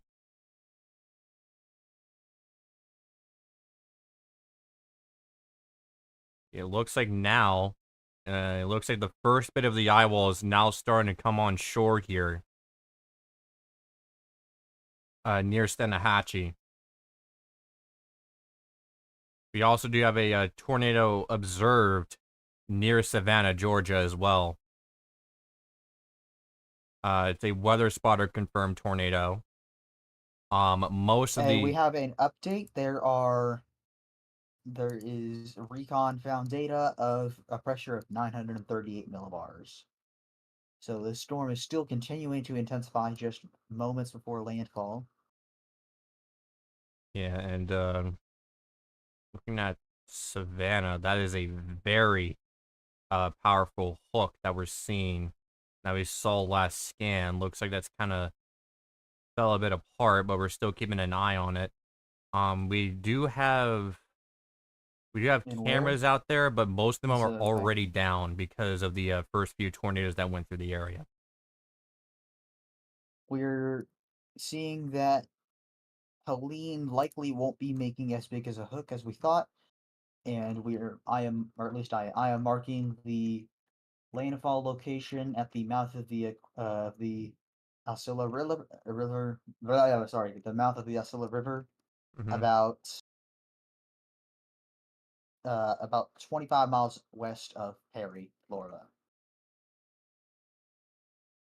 So it'll be hitting mostly rural areas, Yeah, and of course we still have but that. the worst, but intense parts of the eye wall are still expected to hit Perry, St. Mark's, Crawford, Panacea, Buckville, and Hampton Springs, as well as extending further east towards Snatchy, Cross City, Manatee Road, Fanning Springs, and Brantford. Yeah, and yeah, and of course, one of the servers I'm in, that storm chaser that's stuck in Perry, he's aborting northward. So wishing the best for him.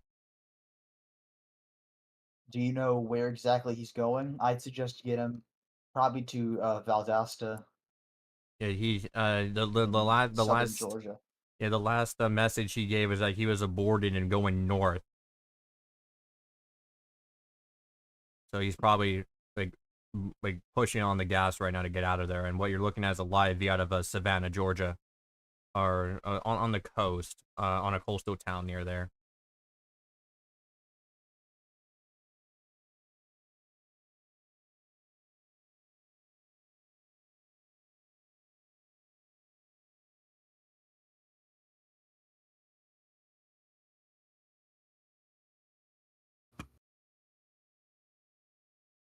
Yeah, again, Snowball, we're in for a long night, and hopefully we can both stay on for longer.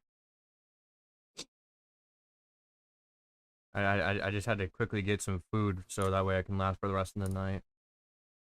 Yeah. Okay. So what you did miss, this storm or this system still is intensifying as we speak.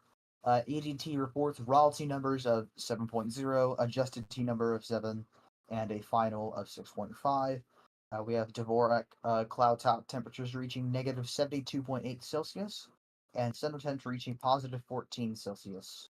So it is still an intensifying storm, and it has an extremely warm center. ADT currently puts it at about 145 miles per hour with a pressure of 923 millibars.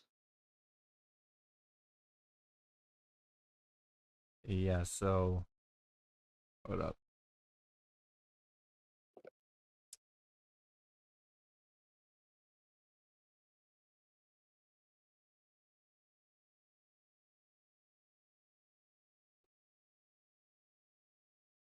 It has been confirmed it has been absolutely confirmed that one is already dead as a result of Yep, Hurricane Helene, because of a sign that and fell on a possibly two car. more as well. There's possibly two other people that are also dead. And also, we are up to 670,000 people without power in Florida, 32,000 in Georgia, and 11,000 people in North Carolina are without power.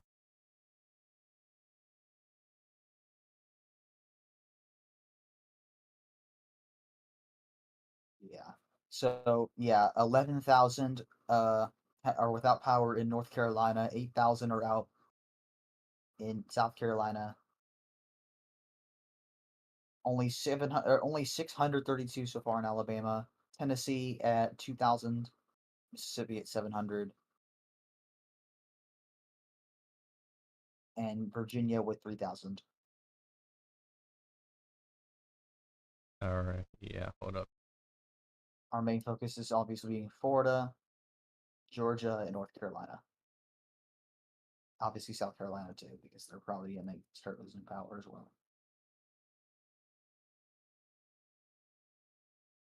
Why is Texas always have like 6,000 without power?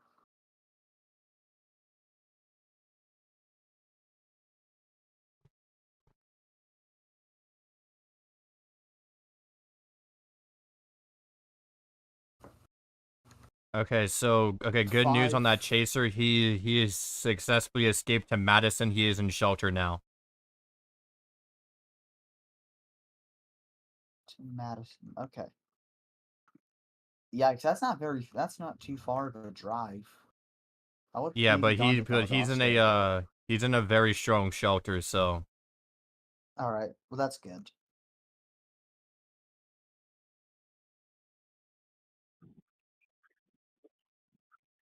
here is some flooding from a Monterey. Wait, let me see. Madria Update Beach on current area. power outages. There's an update on current power outages.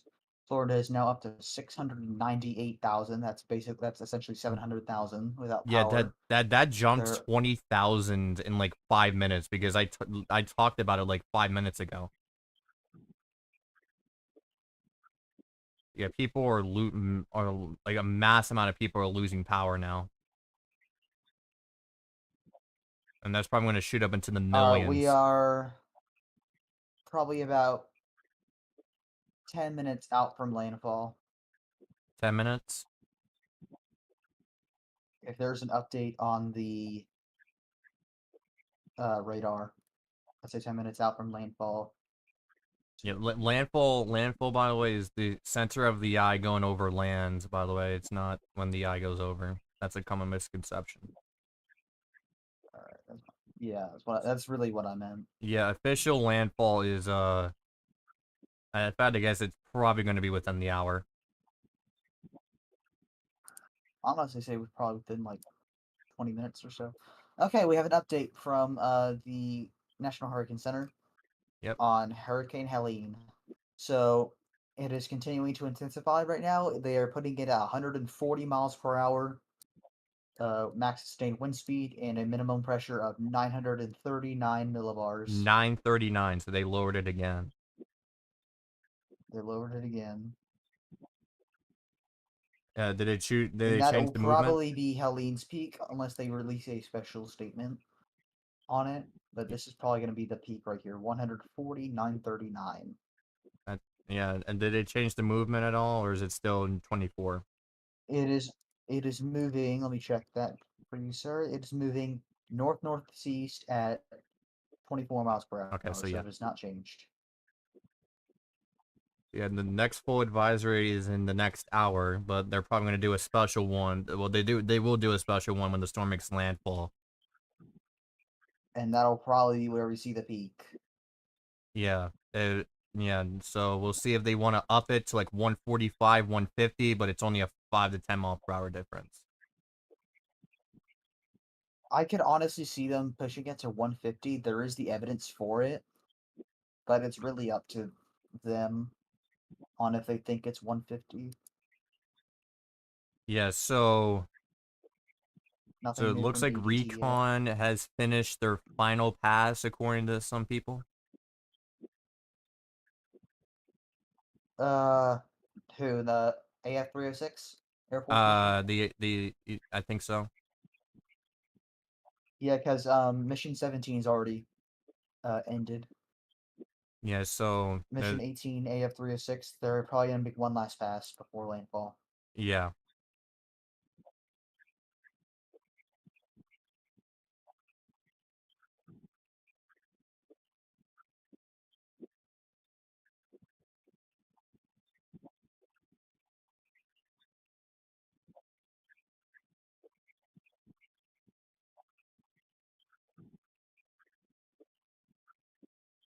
So I'm just checking some other things too.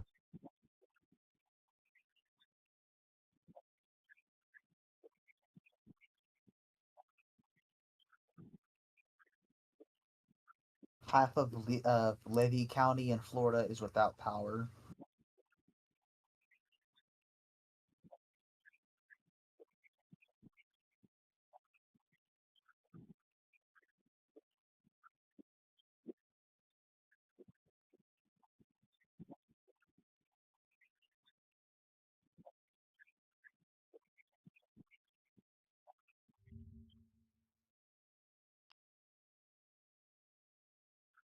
I'm gonna go see if I can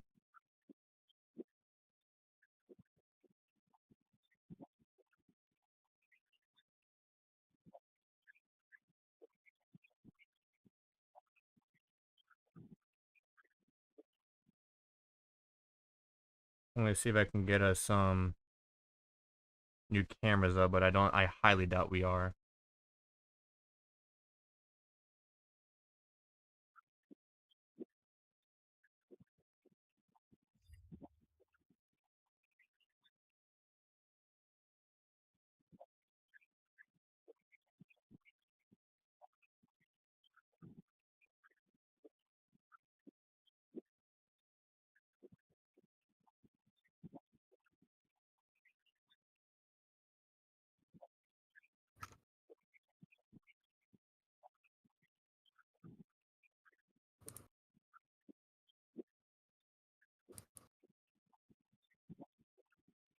So, from what I can see, conditions are rapidly destabilizing in Perry, Florida, and we're also seeing conditions rapidly destabilize, uh, in basically every area southeast of Tallahassee. As yeah, that eye wall is now on shore,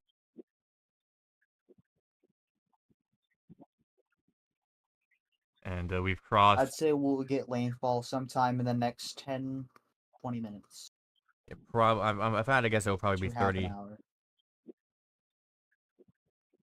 hour. But yeah, right now we're over 4 hours into the stream.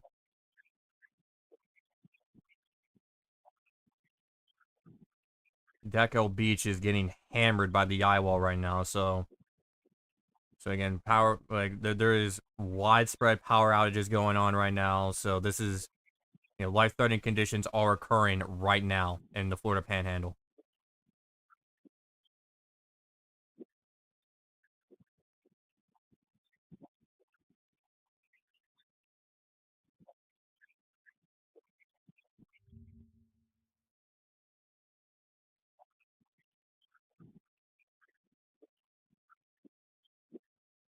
And yeah, virtually every webcam in the Florida Panhandle is down,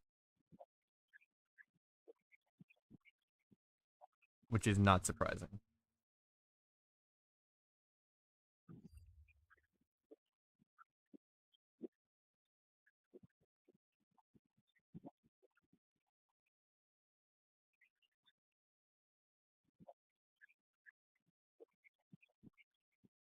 We actually do have 2 traffic cameras potentially in Perry.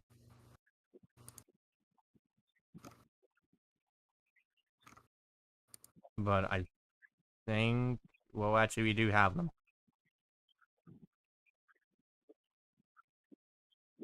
So let me go ahead and get us set up on that front.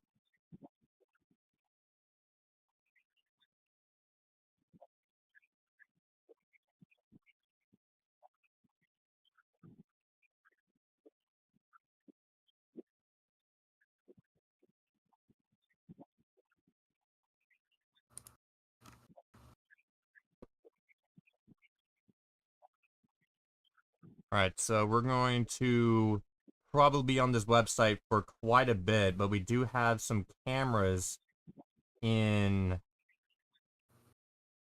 Perry, and this will likely go down very quickly from this point forward, but we'll see how long we can stick with them. And I'll definitely make that more visible.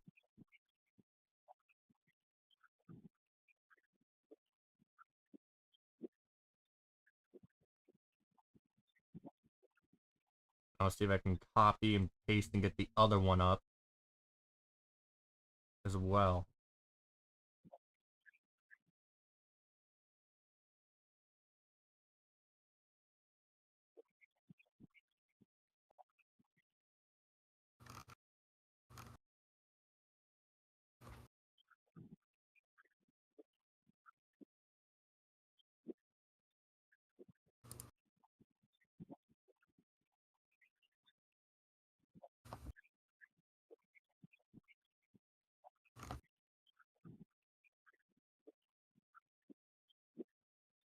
Just let me make sure. Okay, yep. See, these are the 2 live cameras in Perry. as the eye wall is starting to approach closer and closer. Wind speeds of 140 miles an hour.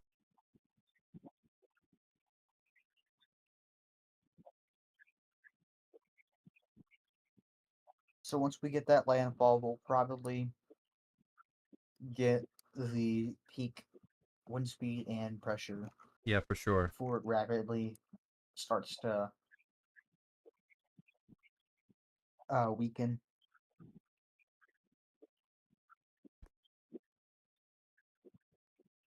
I'm gonna put my mark. Honestly, I feel like it'll get it. I'm gonna put it at 150 miles an hour and 935 millibars. 935. Yeah, I think it'll. That is my predicted peak. Yeah, and I'm just checking my my phone here just to show you some other things as well.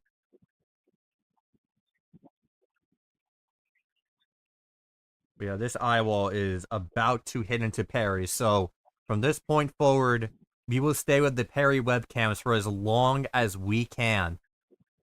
We're staying on these until these go down. We're not going back. Oh, power flash on the right. There is a power flash. Oh, here we go. We have wave of power flashes. Wave of power flashes. This is likely the last one over the cameras. We have waves of power flashes on the cameras right now.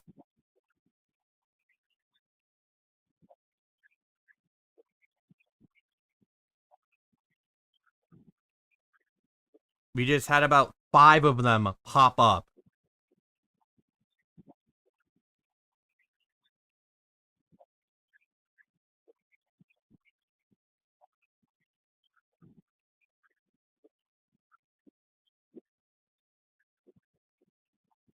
Okay, the camera is starting to shake a lot more. That car, okay,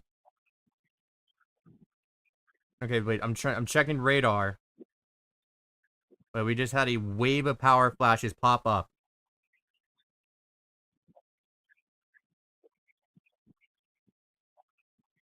And to Snowball, if you want, I can't give you the stream link, but if you check the stream, you can see the cameras that we're looking at. I think it should only be, I think it should only be behind by like 3 to 5 seconds.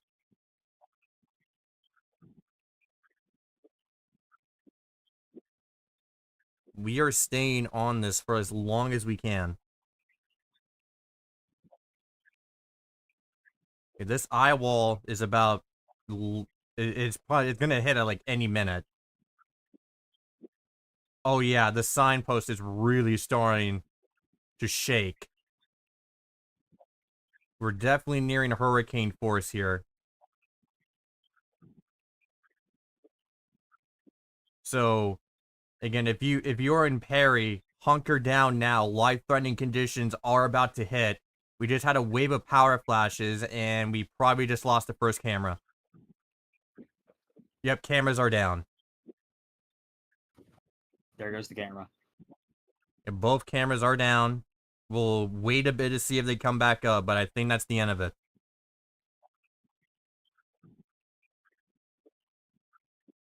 We'll try refreshing.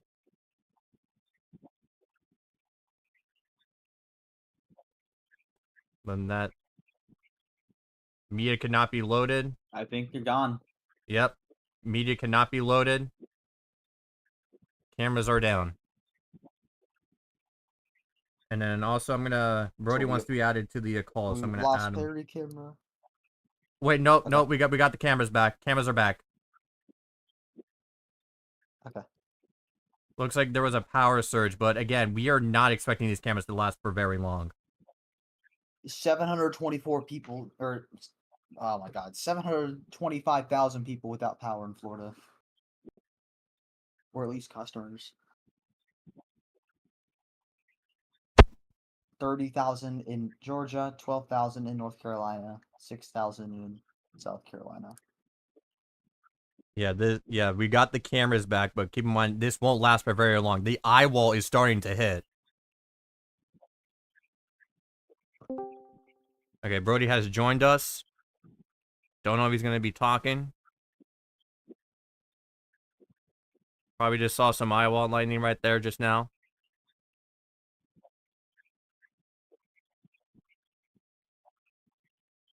But yeah, right now, I can't post the, oh, another power flash. They made More power they have flashes. made a More they power made one flashes. Another last- major gust is happening. Okay, so Mission 18 has made one last pass through with the eye, I think. That there's going to be one more after this. But they have gotten a drop sonde of 938.9, and then the lowest recording was 938.8. So the storm is likely peaking as we speak. Yeah, we're about to see the eye wall hit through Perry. We lost the cameras for a bit.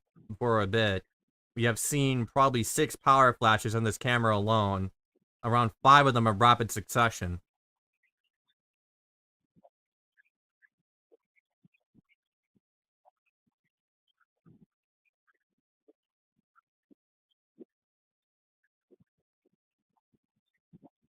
And keep in mind, this is only a small part of a giant eye wall that's going through the Florida Panhandle, so you can only imagine what it's like along the coast. Looks like we have a major gust now again. And these are the 2 cameras I could find in Perry. The rest of them are image only. So this is the only 2 live video ones that we can pull up.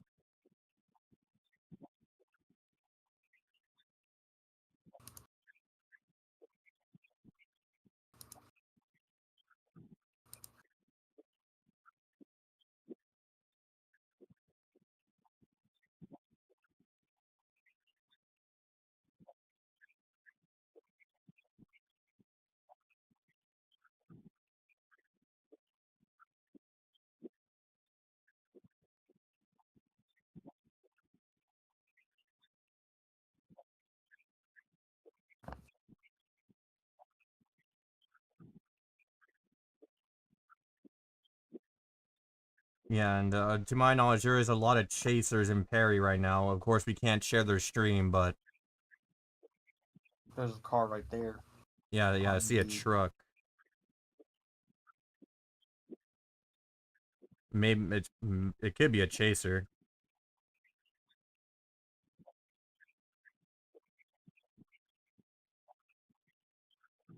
We need. And yeah, by the way, we do have.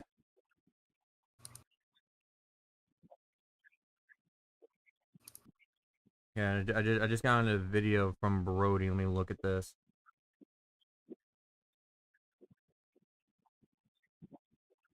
Oh my goodness.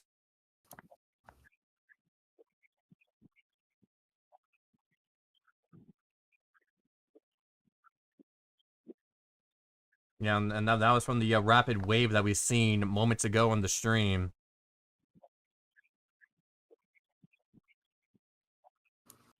And yeah, we're like right outside the eye wall here.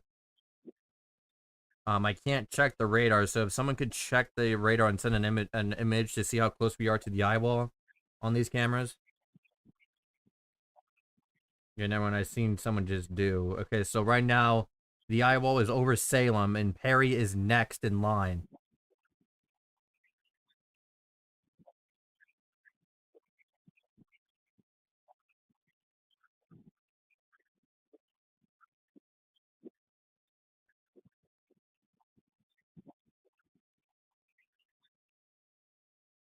Oh, more power flashes. 754,000 without power.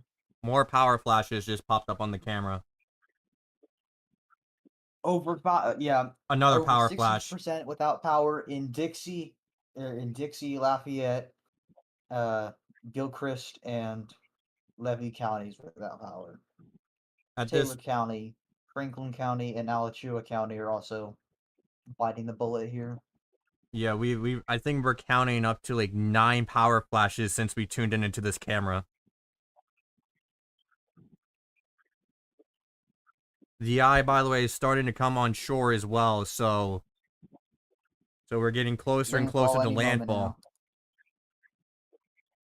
Gusts in Cedar Keys are up to 66 miles per hour as right now. 66 miles an hour.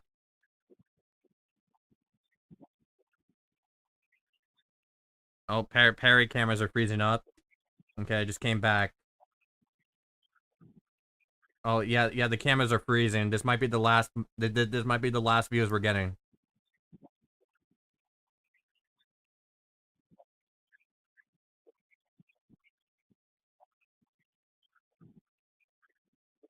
Currently the time is 9:20 p.m. You're currently tuned into Perry, Florida's traffic cams from the Florida Department of Transportation.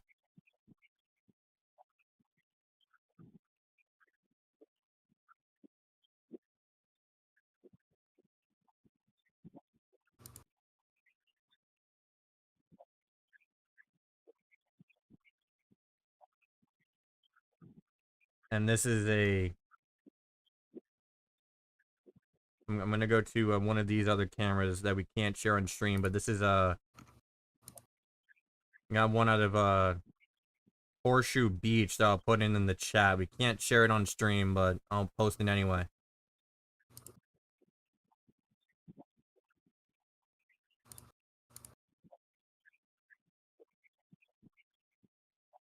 Because it's copyrighted, Brody.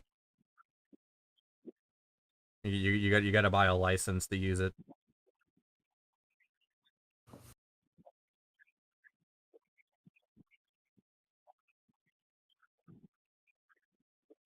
But yeah, this heavily reminds me of when me and Savi were watching the Morgan City camera during Francine, but this is a storm more powerful about to hit here.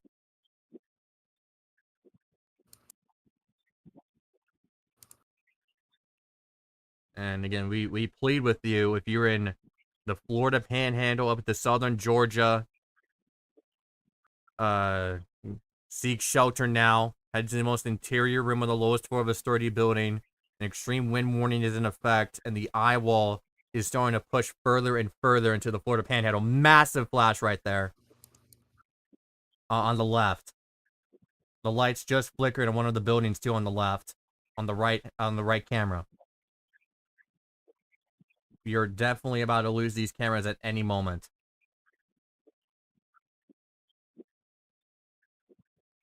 Storm is starting to peak here. ADT has it at 130 knots, which is about 150 miles an hour, and a pressure of 920 millibars. That is ADT.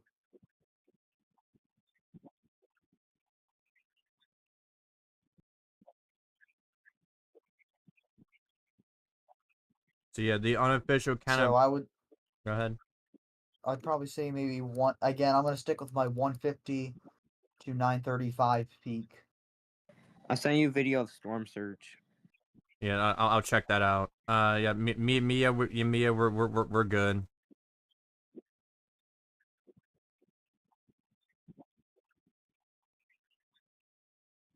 Yeah, and the unofficial count right now, the amount of power flashes we've seen since we tuned in is about 10 power flashes now. And the eye wall still hasn't hit yet.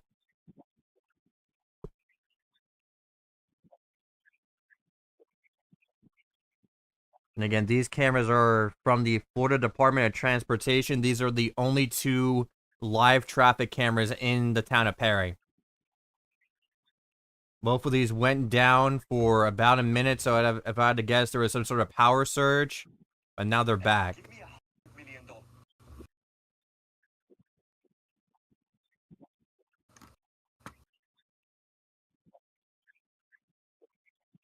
Looking at the... And again, we're going to be focused on here until these cameras go down.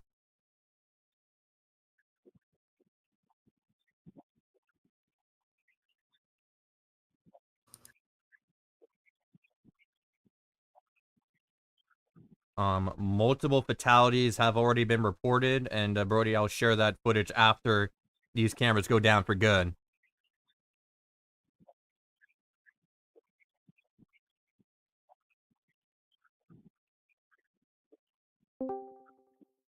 The storm surge gauge at Cedar Key is going vertical. It is past the major flooding stage and rapidly rising. Or did you see what Brody said? I just had to hop back on because I saw something quite frightening on the recon data. Yeah, ADG is currently putting it at 150 miles per hour and 920 millibars. Yep. Not only that, recon just found a pressure of about 936 millibars. So it is still intense. I said there would probably be a peak of 935 millibars and 150 miles an hour. That is my prediction on what it'll probably peak at. That's not a bad prediction, but if this storm, at how big it is, if it hits 150, its pressure's probably going to dip down into the low 930s, maybe even the upper 920s. To answer Darkshark's question, no, there isn't really a way. I mean, I could, but I don't really want to miss anything because that's gonna take like a minute to set up. And with how the eye was getting close, these cameras are gonna go down at any moment. I'm shocked how these cameras have lasted this long. Looks like it's hitting Perry as we speak. Dang, I don't think I'm an admin on the Watching the Skies channel. There's almost 1 million people without power in the state.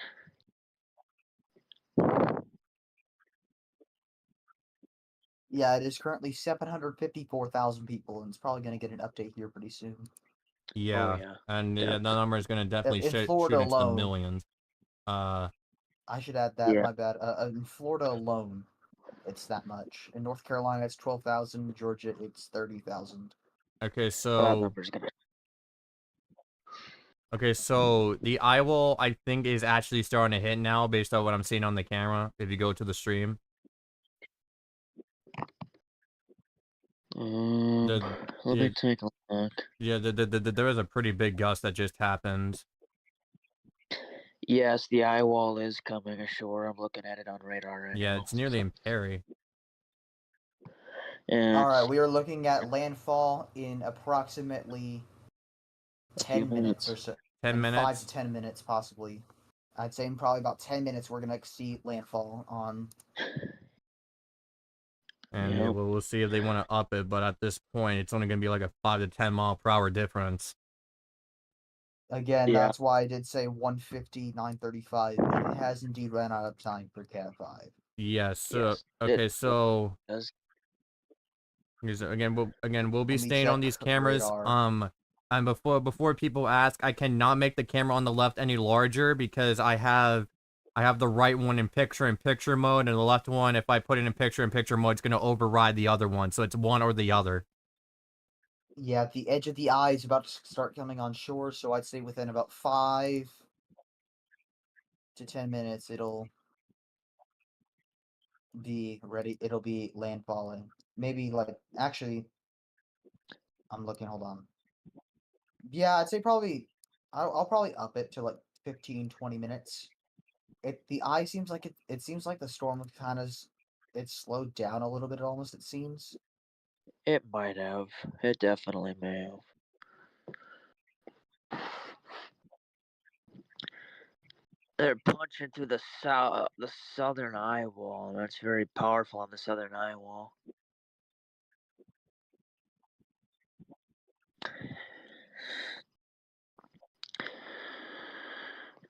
They measured flight level winds up to 130 knots on the south side. That's enough to support 130 mile an hour on the south side. Horseshoe Beach currently is getting slammed right now.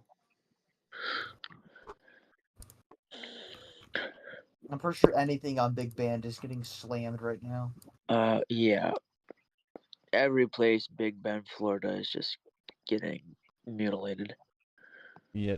And I'm staying on these cameras for as long as I can, and it looks like the right camera just went down. Be the last moments here. Okay, cameras are down. We'll see if they come back.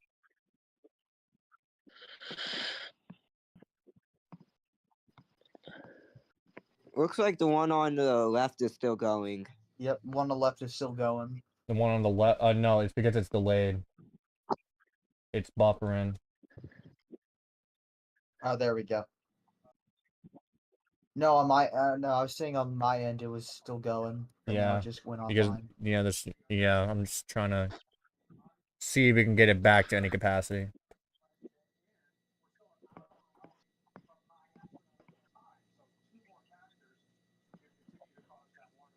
But that may be the end of it. And the highest tide is coming in about an hour. Okay, we got it back. We got it back again. The National Weather Service in Jacksonville, Florida, had just issued issued an extreme wind warning a moment ago. Can you name what places? Because I can't go check. Jennings, Florida, New Bern, Florida, and Falmouth, Florida, until 12 a.m. for extremely dangerous hurricane force winds. Threat is imminent, with extreme winds as if a tornado is approaching, and move immediately to an interior room or shelter now. Yeah, so the camera went down again. It's back online. That eye has started to collapse.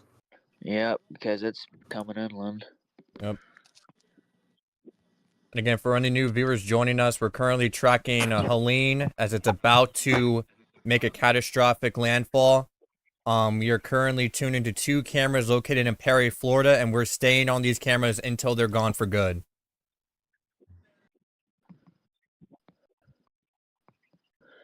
Alright, I'm gonna be down here. With how it has moved, I'm placing my final landfall location. Also, at the- there's something on the wait, hold up. Let me check something. Yeah. Oh yeah, okay, yeah. That The eye wall's chair- starting to hit. Massive gusts right Yeah, now. it's There's a that- a chair stuck on the power lines. Yep, I- this thing's made landfall. Just gotta wait. for I the thought state it was, but it's national- just the rain. I think it's the rain. I'm not 100% sure. That looks No. like a chair. It's Yep, here we definitely go. The eye wall's hitting. it's definitely making landfall right now. Oh, We just gotta wait. massive power flash. Massive power flash. See, everything's gone dark. Massive power Yeah. flash. Perry's going dark. Here, The just entire went dark. city is dark. The Wait entire for that. look at the stream of what just happened. Yep. Yeah, massive power flash just happened. Okay, the city's back. There's a car right now. 2 cars. Why are there cars here? Why did they not leave? Another 50,000 power. Another about 50,000 power outages just occurred in the state. It looks like Yep, that adds on. emergency lights are on for the left one because it looks like it's now in black and white. Yeah, it is Oh, probably what just emergency happened? lights. 788,000 without power in Florida. Yep. Was the one on the left always black and white, or is it? Has No, just I became think it that? switched modes so you can see better. It wasn't that way. I think it was because it's something emergency. I don't know. The storm has not made landfall yet, and because for it to count as a landfall, it has to The center of the eye has to be over like, land, and I also the got to center of say, the sky. I also got It to is shifting say, north, so it can always like take another couple of minutes. okay, so I Yep. also got to say, is this like, are these cameras like on their own like generator or something? Because it did not go dark when the entire town just went dark for a moment. Oh, another power flash. I don't know. Another Maybe. one. Another one. Okay, I'm gonna so I'm see. putting my final landfall spot Massive one. City, on town went dark again for a the- If second. you look in the the national landfall location. will be Okay, on the guys, west one at a side. time. One at a time. One at a time, please. the weather channel power just went out. In Perry. Yeah. Yes. Yeah, I'm these gonna- cameras. The eye wall is I'm gonna- definitely here. I do want to take Yeah. over for a minute because while y'all were talking, there was 3 to 4 power flashes that happened in quick succession. You're gonna get Perry's a lot going of dark. those. Yeah, we are the now up landfall to will be like occurring- 16. We're now up to like 16 power flashes that has occurred since we tuned into this camera. I'm gonna take a look and see if I can find some mesonet stations that are still up. See if I can get some wind speeds. Yeah. Okay, Yeah. we are These. looking at the final landfall location being at the mouth of the which river is this? At the mouth of the Fen Holloway River in Taylor County.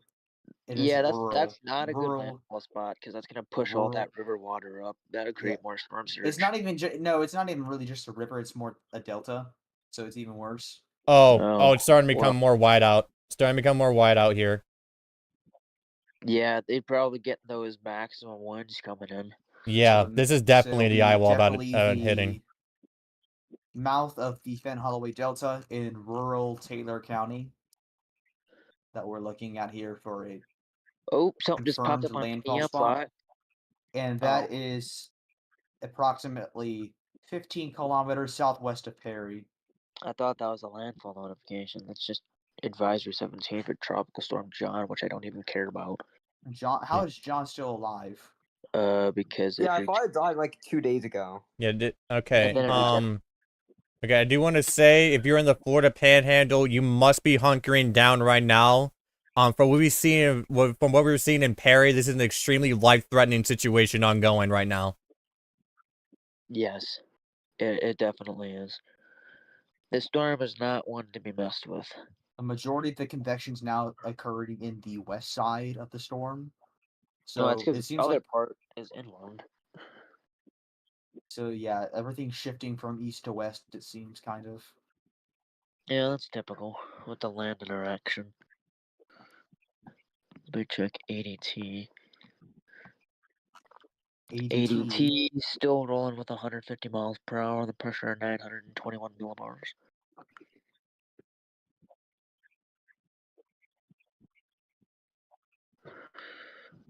All right. I gotta Yeah, from another side of check. Perry, Florida, the eye wall is on shore. I mean, is in the town. Yeah, it is I can currently hitting I can Perry. see that on radar too. Yeah. Yeah, one of the weather Perry is one of the Weather Channel guys is out there in Perry. I'm gonna see if there's any weather stations in Perry. There is one and it just lost power. Oh well, that's nice to know. Oh, I mean, duh. I feel like it was gonna lose power. I mean, Anyway, yeah, why wouldn't it? we are rapidly approaching landfall. Yeah. And I We're cannot. looking at landfall in the next Probably 10 minutes. It's taking next 10 to 15 minutes is when landfall is happening, and it is again going to be at that delta. Yep. The edge. Oh, okay. The edge of the eye is already started to come ashore, so that'll probably be landfall in the next. Oh, 10 city to went 15 dark minutes, again. yeah. City went dark. Power flash again. Okay, now we're having more power for it. Oh, okay. Yeah, the entire city just went dark again. The entire town went dark. Okay, I'm getting many power flashes. Like the town. Perry has an air. Wait. Are the traffic lights still on? Yeah. No. Everything went dark, and then it came back on again. Okay, Perry is currently gusting to 83 miles per hour with sustained to 55. We're still waiting on that update from the NHC once it makes landfall. That Oh, was went dark updated again. 3 The town is flickering. So Yeah, that was updated at 10. That was updated at 10 p.m. EDT. We're waiting. Okay, guys. 10:40 We need to shift our attention right now. Perry is directly in the eye wall from. Look at my stream. Yeah. It has no power. Perry has no power. yeah. The Are the airport traffic lights updated. connected to something else? Because It looks like has it's to still- be. It has to be. The entire town is dark. And yet here's the traffic light still they going have to be red and connected green. to something. They're Yeah, but connected to right something now, else. I think they run. yeah, but right now Perry is now in the dark. It has not came back on. Oh, The traffic lights are going insane. They're going red, blue. They're going red, green, yellow, all over the place. Right. Yeah. There's a car. There's a car. I hope they're having fun. They're I don't know probably how the hell there's a they're car. 100% a chaser at this point.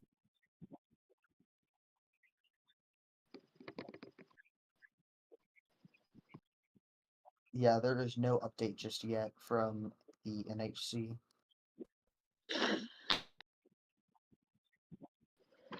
Alright, my phone is way too warm. And yeah, again, right now, if you're just tuning in, Perry has just lost power to our knowledge. Basically, all of Perry has. And we currently have a catastrophic eye wall onshore. Extreme wind warnings are in effect. See something glowing up on the left. On the left camera.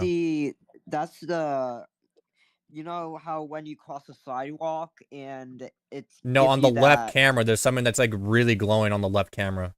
On the left side. the I left don't know what camera. that's a call. I Oh, do power not flash on know. the right again. Okay, yeah, that was a car, I think, on the left side.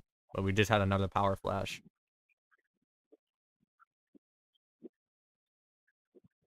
We had an update from ADT.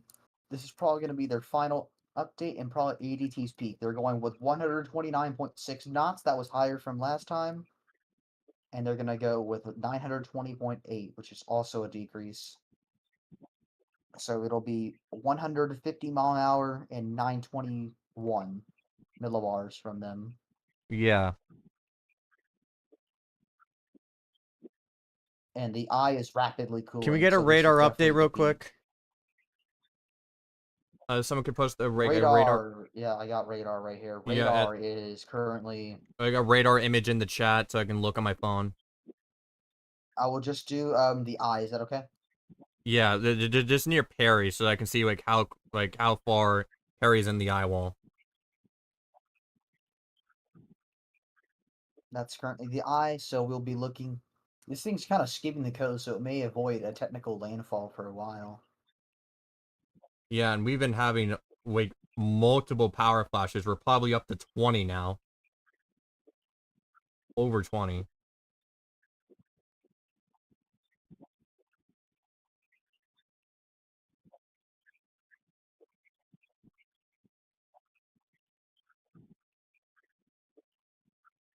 I saw a power flash. Yeah. Another one. Yeah.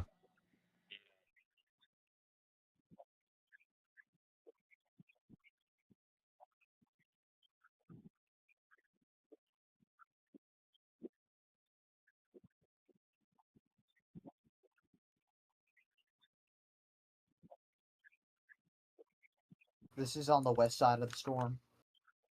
If you check the group chat. 10 p.m. update also came in. If you read that out. No, it has not come in yet.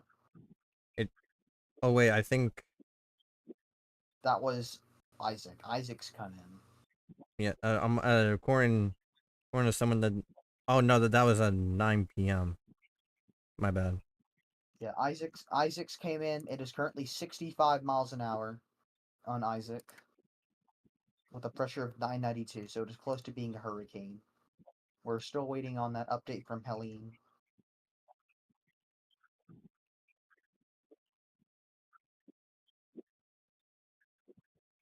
Yeah, I'm also seeing more videos posted from Brody of all of those power flashes that we keep seeing from other people.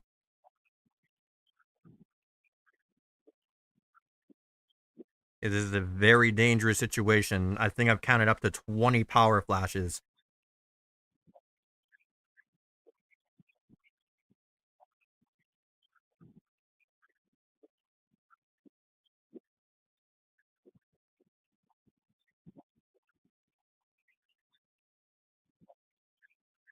One of the chasers in Storms United got a pressure of 974 millibars so far and decreasing. Did you hear me? Go ahead. You gotta love it when people are still trying to say Cat 5 is possible. Yeah, Cat 5 is off the table. People are they're hoping for a Cat 5 at this point.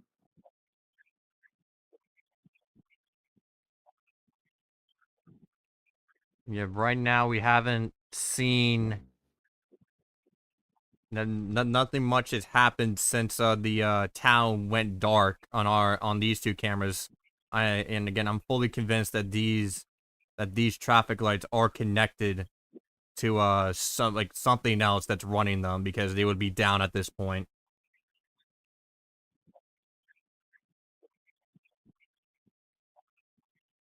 Another power flash.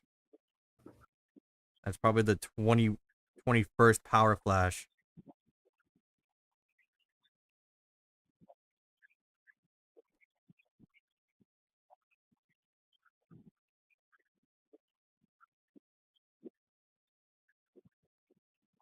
There's another one. Yep. Another one. This is well over the most amount of power flashes I've seen from a single camera. If there was any viewers for the derecho we had in Illinois, I think it was Illinois, I think. We had around like 5 power flashes on that camera. This is And unconfirmed from and according camera's to down. the United Cajun Navy. National Weather Service radar wind speed indicated over 160 miles per hour a minute ago. If confirmed by the NHC, this would make it Helene a Category 5. This was as of 2 minutes ago. Yeah, and also while the cameras are down, we'll see if we can get them back up.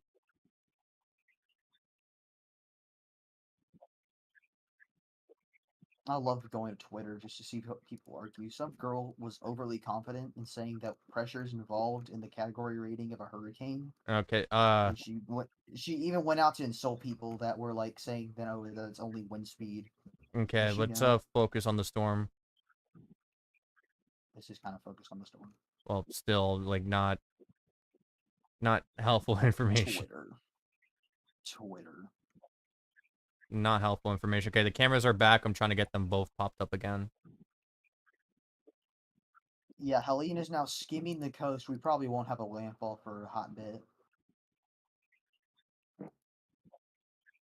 Yeah, these Landfall cameras are struggling to stay online. This might be the end of the road. Landfall is imminent. If you have not evacuated by now, it's too late. It's been too late for hours at this point.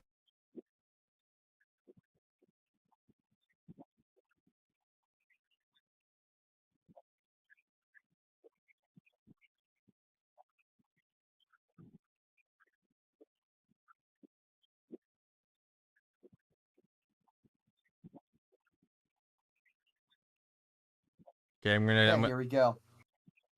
We have an update.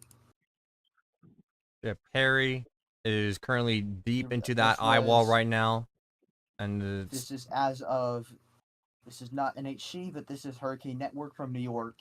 Helene has officially made landfall southwest of Perry in Taylor County.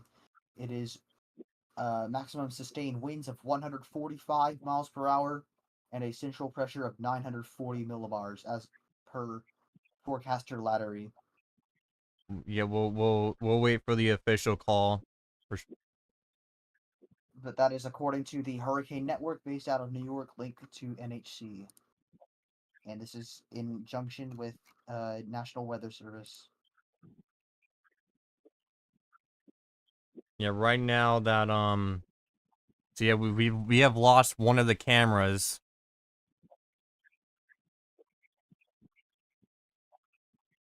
For good.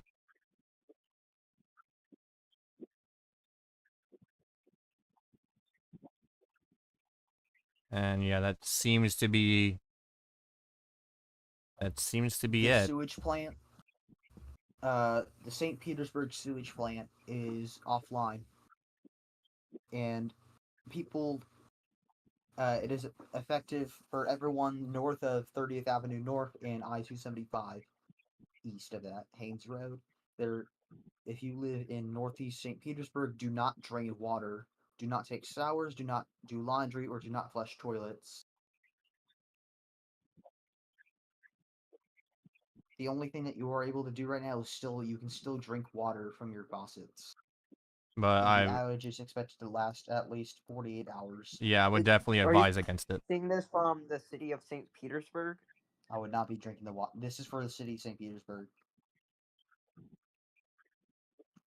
Hurricane Helene is currently 900 miles tall.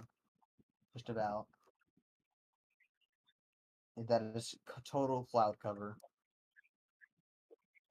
Yeah, and that seems to be the end of that of those cameras. One of them is still online, but it's kind of buffering on my end, and the other one's completely down. So we'll come back in just a minute, and Multiple deaths have already. yeah, Multiple deaths have already been reported. yeah, we'll definitely come back in a minute on Perry's cameras and see if they came back.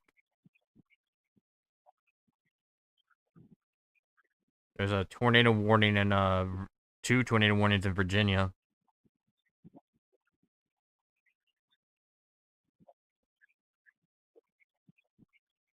So let me go ahead and go to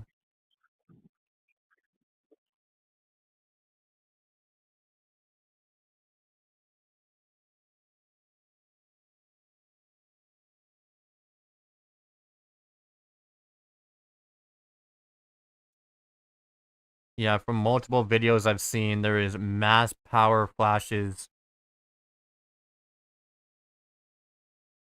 across Perry.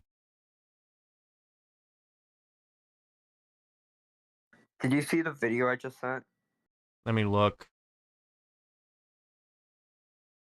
And which do you see?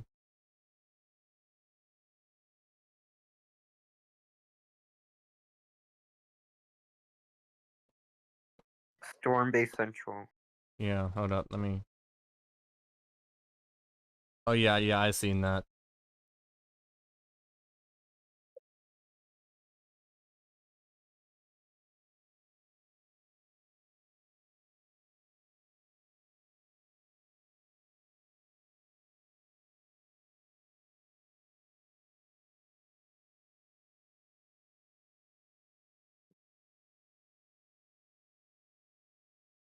I think someone already mentioned it, but National Weather Service Jacksonville has lost power, so KJAC and KVAC are down.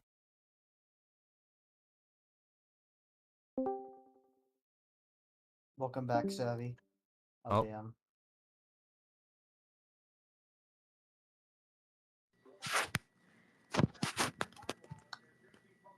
Yeah, but we're seeing catastrophic storm surge coming on shore now.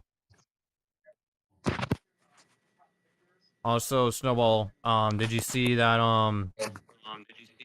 KVAC and KJAX are down now? Yep, I did see that. Yep. And those are 2 very vital radars for for this event. So the only radars that we have related that we can use for this storm is the one near Warner Robins in Georgia and Tallahassee's. And Tallahassee's might go down. Mission 18 is leaving the storm, it seems. I No. think their mission's over. Unless they Yeah, go for a unless they're going for a Could southwest use northeast pass before Elgin. landfall. We could use Elgin, but that or Edwin. Edrin? Yeah, Kevex. KVEX. That'll be too far. Actually, that'll be our closest substitute if Tallahassee does go down. And also Fort Novosel. Yeah, and then there's also Warner Robins later on.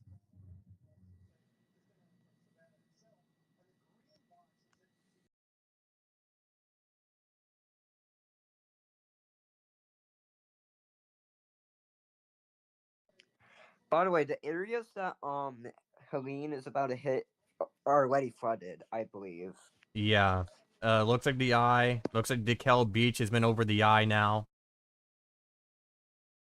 Harry is still directly in the eye, so let's see.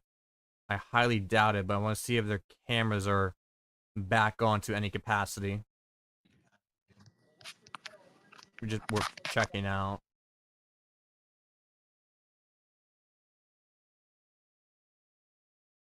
Oh yeah, in fact, okay, yeah. Here we go. Landfall confirmed. It is making landfall right now in Keaton Beach, Florida. That is confirmed. Hold on, we have an update on power Right. outages. Over. Confirmed right now. It is Yeah, making go ahead, landfall Brody. in Snowball, Keaton hold on. Beach, Yeah, Snowball, go which ahead, is Brody, real 20 quick. miles south of Perry. Yeah, go ahead. We have an update on power outages in Florida. We have 875,000 customers out, and in Georgia, it's still roughly 30,000. Yeah, and then Snowball, official landfall by the National Hurricane Center. National Hurricane Center, we're waiting on the update, but several sources are confirming that it has made landfall again in Keaton Beach, Florida. Keaton. Keaton Beach, Florida, about 20 miles south of Perry. By the way, power outages wise in Taylor County, where Perry is, 64% of customers are out. Yeah, and that's probably gonna skyrocket even more. Yeah, the other camera is down for good. This is the exact same place where Italia made landfall.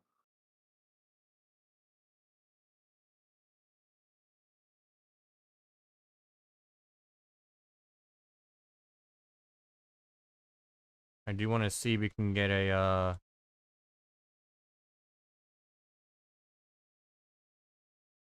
I'm just gonna see if I can get my, cam up, but I don't think I'll be able to do that. Wait, they strengthened it to 145? Hmm? The update is not out just yet. That is No, it according says to no. the one I posted. The one I posted is according to Hurricane Network in New York. Okay. We're still waiting for the NHC update.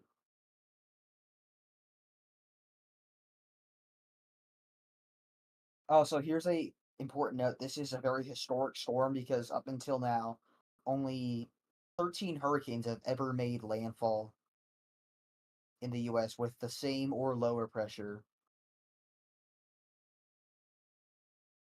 Yeah, Okay, hold on. I just want to point this out. How is there still a tornado warning in the Savannah metropolitan area? because of the I feel like because there is many storms coming on shore.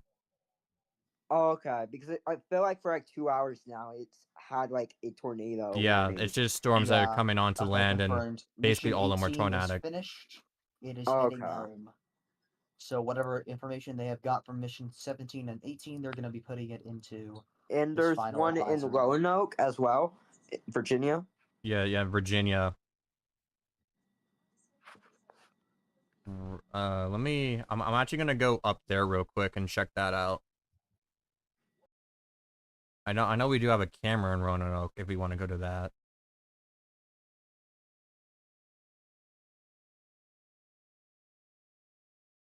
Yeah, I'm gonna check out that tornado warning up there in Virginia.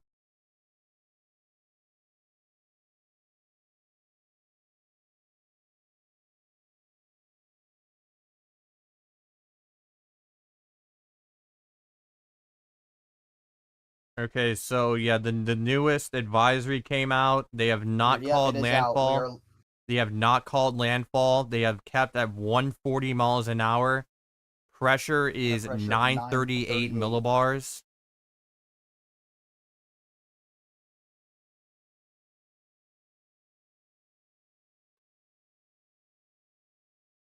So they have kept the wind speed at 140.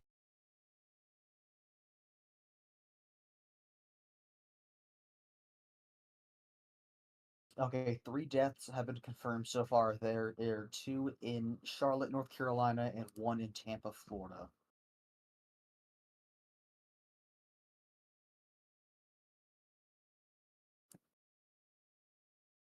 And this is a full advisory, by the way, so again, entire new products. Hold on. Are the 2 deaths in Charlotte related to the low pressure system or Helene? They're related to Helene. Vehicle crash on wet road. So kind of indirect, but also direct at the same time. But that's over 400 miles. Okay. Yeah, you understand the storm's pretty massive, right? Yeah, but there's also a low pressure system, of course, that's also over Charlotte. So Right, Yeah. looking at the most recent radar, Helene is literally like basically seconds away from landfall. Yeah, they're about to call it here within the next, like, very soon. It's going to be called in like 10, 20 minutes. does the National Hurricane Service Center. Center uh issue issue a special statement saying landfall happened? Yes, they do it for every Yeah, storm. Okay. saying that even I think even what the weakest ones too, right? They issue a special Yeah, one yeah, saying yeah. that it's made. So I do want to get the new products because 10 p.m. is a full advisory. It's not an intermediate or hourly. And Okay, I'll update you on that. That is going to be. It is currently moving. Its wind speed currently as of advisory 15, 11 p.m. EDT is 140 miles per hour. The minimum pressure is 938 millibars and is moving north-northeast at 24 miles per hour. It looks like the National Hurricane Center is now monitoring a new invest. Yeah, that is AL98. That's going to be Joyce. If it That's does gonna form. It is probably most likely yeah, going to form. 90, No, 90. there's a There- new And one. There's a new Oh, one. a Where? new In one. the Yeah, Caribbean? there is supposed in the Caribbean. There's a new one that's supposed to develop. Yeah, I've heard of the one in the Caribbean, unless. There's no new products yet. Yeah. Yeah, just give it a minute. They'll show up eventually, but it's advisory 15, so we'll get a new one.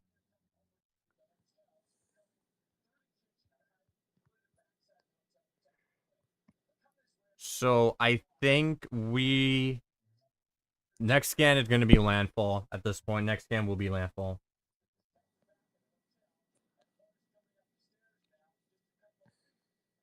From what I could line up here on this radar site, it's literally like very, very close. Next scan is probably going to be it. I think it's like right there. Probably making landfall as we speak.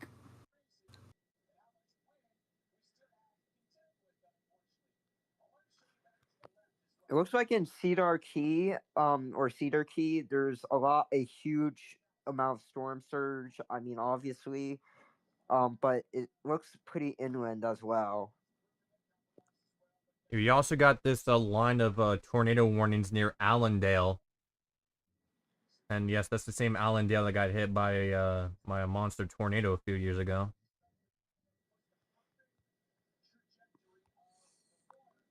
The one near Savannah. No, it's in Allendale, South Carolina. It's like on the opposite side of the state from Savannah. Oh, I see it. So yeah, let's go through these. So we got one near Scotia, which seems like it's starting to broaden out. We got one near Martin, which seems pretty disorganized. And another one that's also seeming like it's dying out. So again, we are expecting multiple tornadoes throughout the next few hours. And they're in southeastern Georgia. It's going to be pretty hard to get more reliable data because of the KVAC and KJAC being down.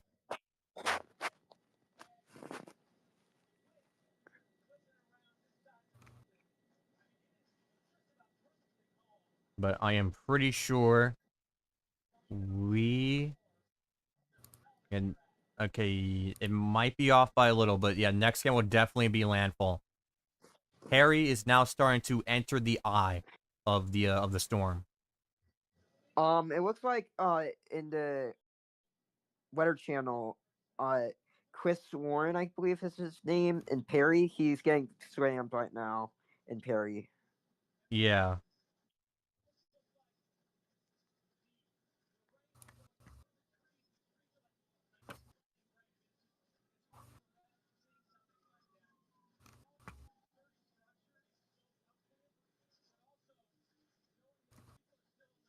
Recent scans have Isaac becoming a hurricane by early this morning.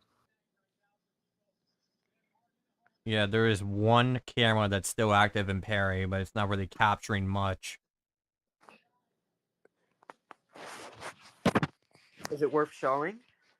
I mean, it's. Oh wait, hold up. Okay, wait. We do have an observed tornado warning over Lake City in Florida. This is moving to the north at 30 miles an hour until 11:30 p.m. Eastern. That just popped up, and this is what we mean about the radar situation, because we can't get a good look at it because KVAC and KJAC are down.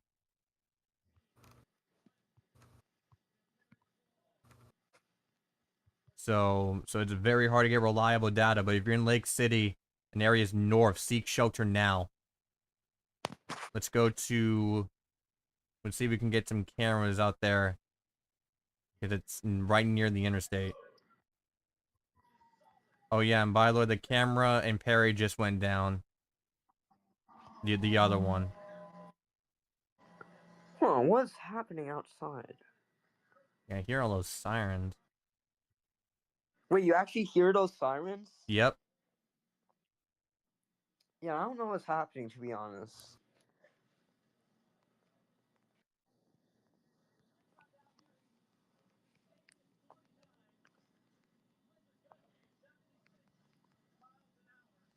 Happens like every other day. I hear some random sirens because I live right next to like some highway or major road. I see. Anyways, let's get back on topic. Yeah, I'm currently looking at cameras in the Lake City area. Again, I do not know if it's past there already, but looks like there is some rain currents. I'm trying to see. Okay, this camera went down. This one doesn't see anything.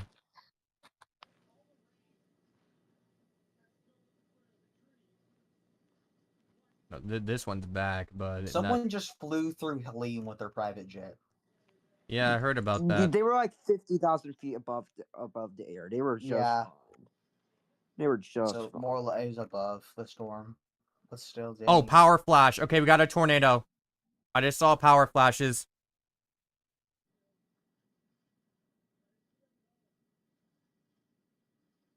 Hold up, I'm zooming in.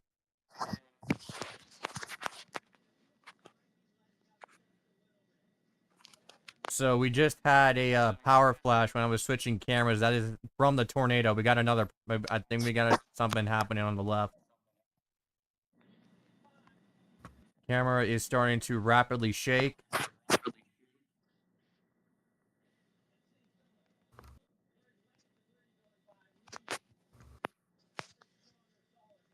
I'm pretty sure we just observed a tornado hitting. As I was adjusting our camera. And I'm trying to get that back. There we go. Hopefully I caught that.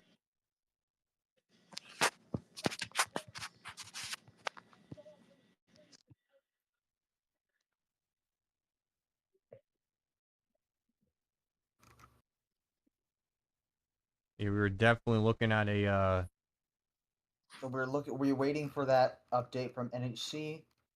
But yeah, other at this sources point reported from the that radar, about though, 10:05. Yeah, At let me. 10:05, Hurricane Helene made landfall. Is that official now? Because yeah, it's made landfall on the radar. The Weather Channel announced that Helene made landfall, so I Okay, yeah, yeah, on the radar, Helene has made landfall.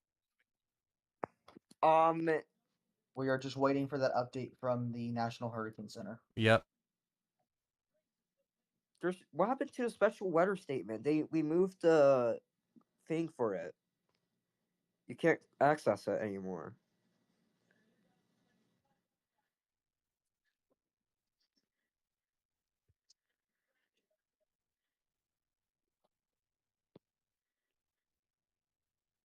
Yeah, but yeah, we were just tracking a Okay, oh, big peak, power flash. Big power flash peak on the camera. 700 millibar. Flight level winds from the aircraft were 136 knots. So if you're in Lake corresponding to an intensity City, of about areas 120 north of knots, Lake City, seek shelter now. There's a tornado on the ground. We just seen some power flashes. which might be a bit conservative. So they're saying that this could be stronger than 140.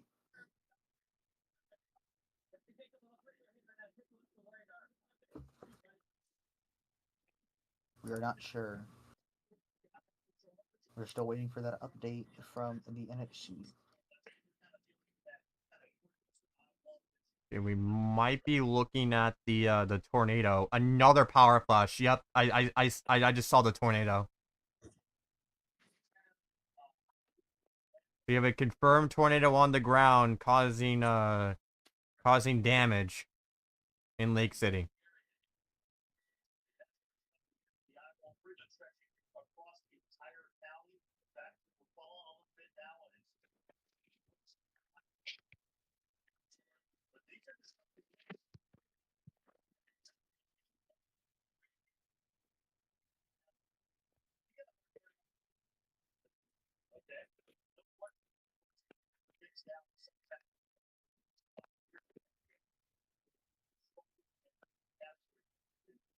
So if you're in Lake City and areas north, seek shelter now.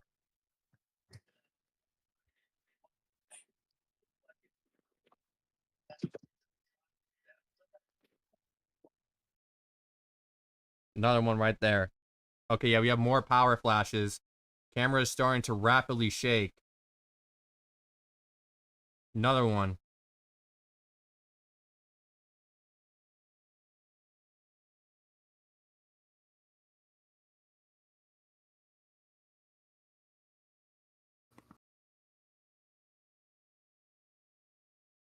Looks like in Perry the eye has arrived. It's pretty. I wouldn't say that the eye arrived yet, but it's definitely it's definitely calmer than it was like Yeah, the 2 eye's minutes starting. ago. Yeah, the eye's starting to come over there.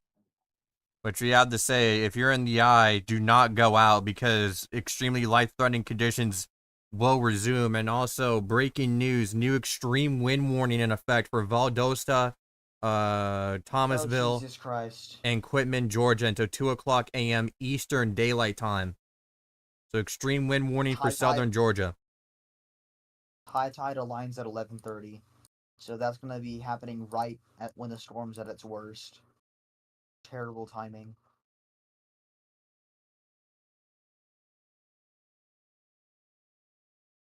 Yep, okay. Storm has peaked. According to ADT, it has made landfall with maximum winds of 150 miles an hour and a pressure of 920 millibars. According to ADT.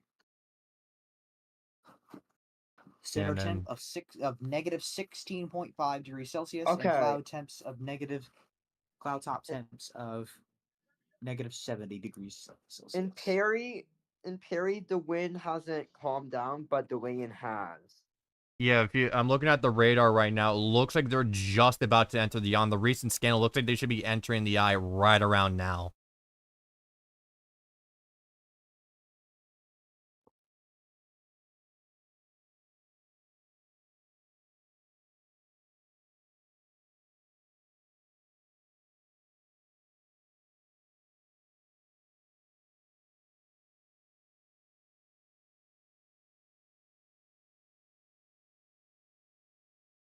Let's see if that camera in Perry came back up.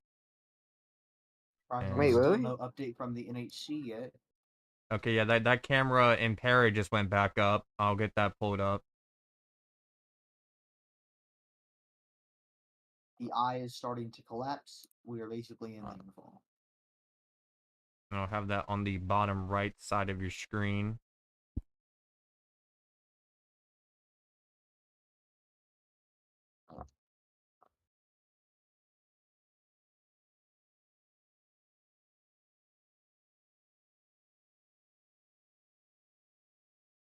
But yeah, right now time is 10:14 p.m. Central Time. Helene just Cedar made Key. landfall recently. Huh? Cedar Key has surpassed its record tidal level, and it's still rising. Yeah. Not surprised.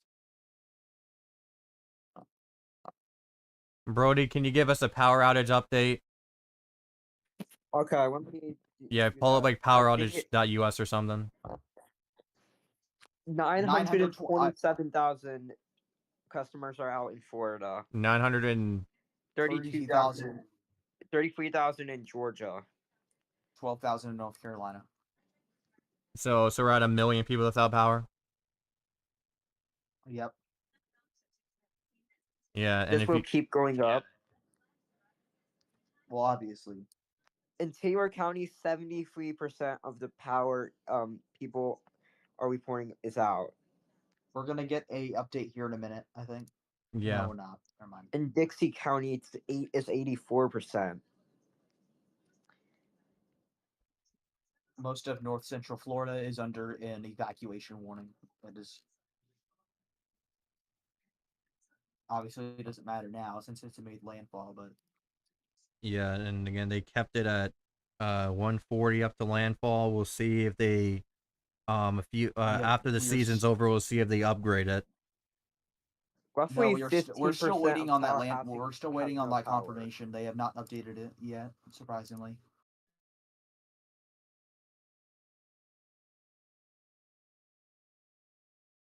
But the eye is starting to move inland.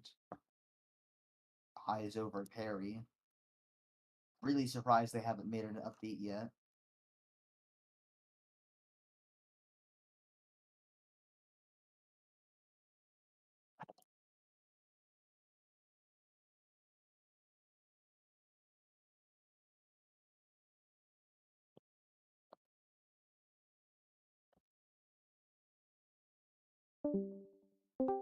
Oh, you left and rejoined. I did. Yeah.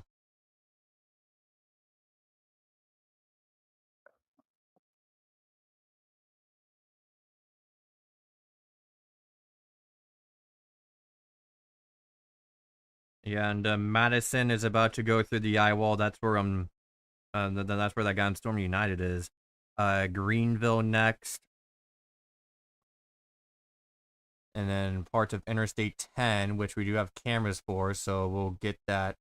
We'll show that here. And Perry is now fully in that eye wall. I mean the eye. Excuse me. When do we expect Valdosta to be hit? Probably in probably in about 2-ish hours. Okay. Like 1 to 2 hours. Depends how much it speeds up from here.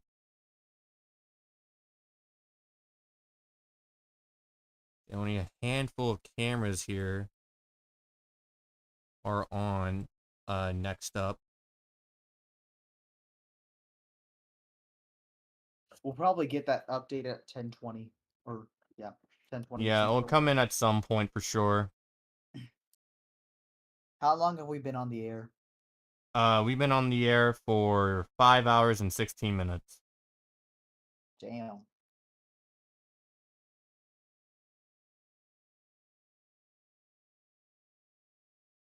And again, I still want to keep going until this thing is well into Georgia.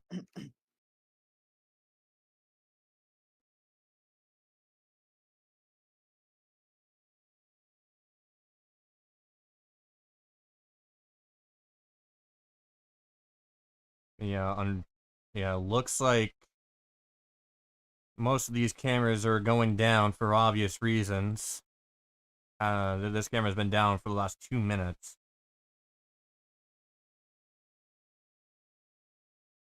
We'll see if there's a single camera that's online in this across interstate 10.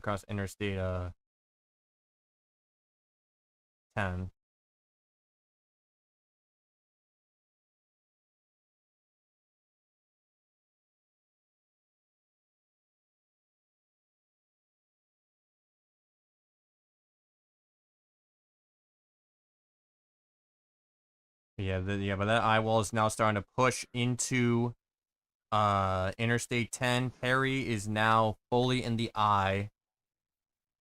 Inland, Althea, fully. and Salem are in the eye, although Salem is very close to the eastern edge.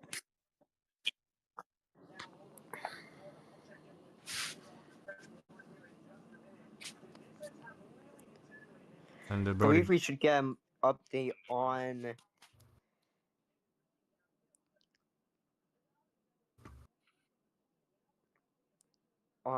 outages in about a minute or 10 minutes. I do not know. Yeah, I don't know how fast power outage.us for me updates.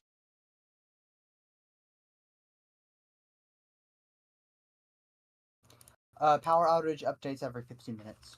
Yeah. All right.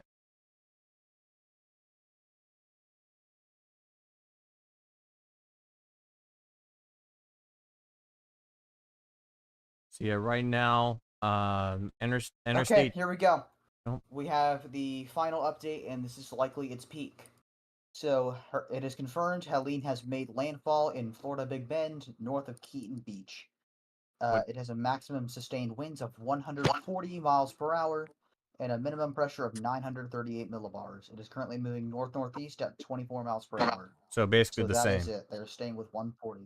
Yep, and they'll consider upgrading in post analysis.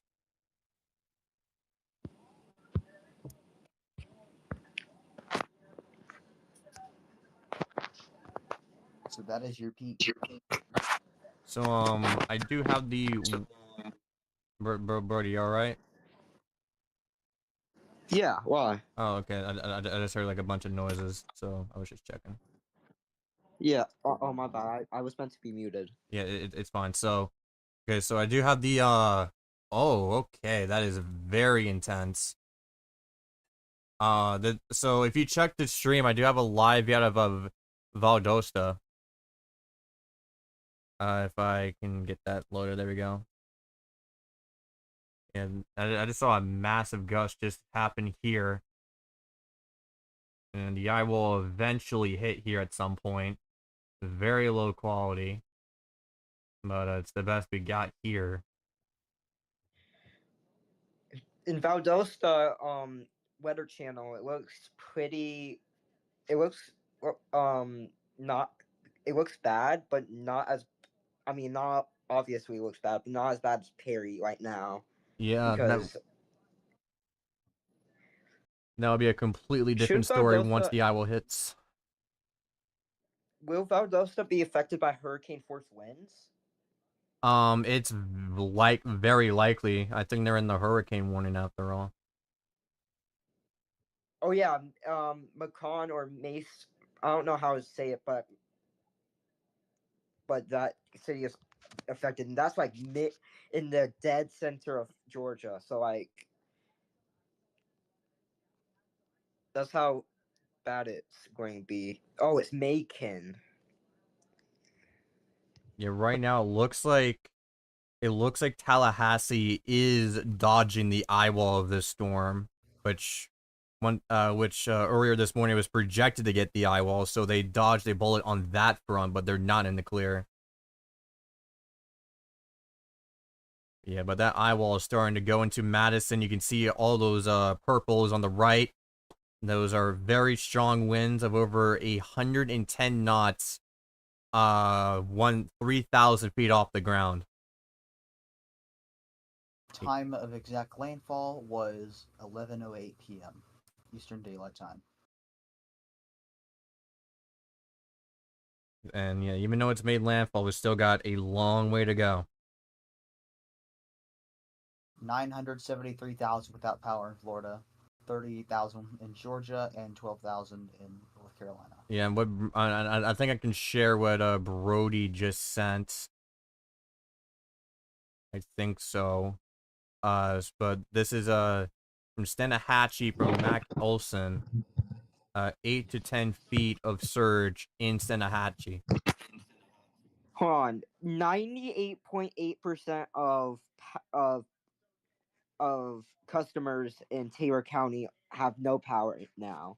98.8%, I believe, or 98.7. Oh yeah, and Taylor. Oh yeah, yeah. 13,988 customers tracked 13,810 people out. Almost 1 million in Florida alone. Yeah, we're about to hit the million very soon. Up to 6 deaths apparently from Helene.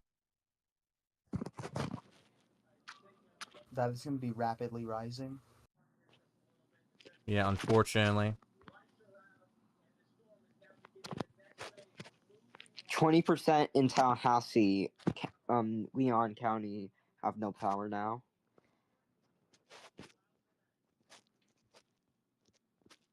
Do you think Taylor County will have 100% outage? Probably. Probably. Although there's some people with like generators and such, but you don't turn them on during a hurricane. And also 95% of them are probably gone. Actually, like, I think a lot of people surprisingly stayed, right? Yeah. So a report is saying that 4 houses are floating away from the surge.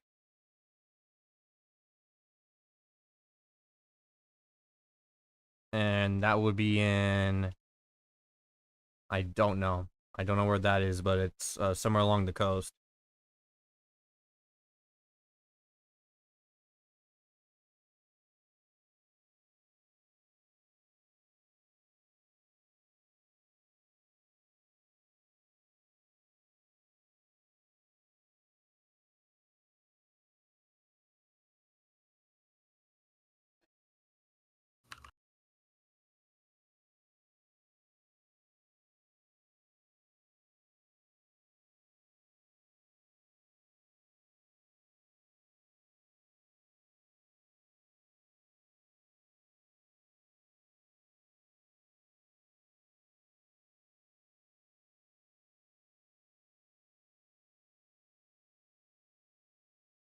So yeah, right now, okay, so that tornado warning for Lake City got dropped. Go ahead. Someone on TikTok is live streaming themselves just chilling in a canoe after the aftermath of Hurricane Helene. Of course, it's fucking TikTok, dude. I sent it in chat. Yeah, so yeah, new tornado warning in effect for Sanderville, moving to the northwest at 60 miles an hour until 11:45 p.m. Eastern Daylight Time. Very fast moving tornado. Yeah, Perry is very... Yeah, all of Perry should be in the eye at this point.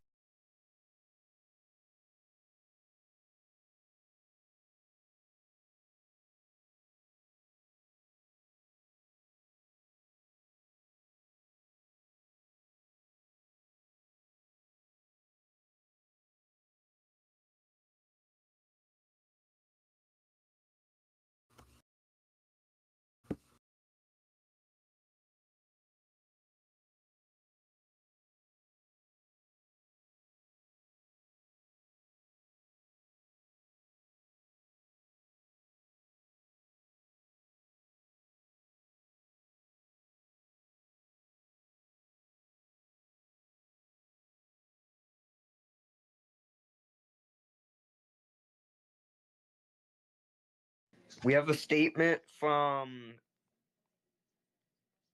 the Florida Division of Emergency Management.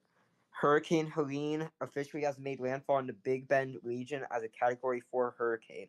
Residents should continue to shelter in place and remain vigilant. Deadly hazards and conditions are present well into Friday morning as the storm continues to move further inland. 2 people have been officially declared dead from a tornado in South Georgia. So they make that 8 or what? 6. Okay. And yeah, again, yeah, that's another killer right there. Those quick spin-up tornadoes that can form out of nowhere. We just seen one of those touch down near Lake City. However, that warning has since been dropped.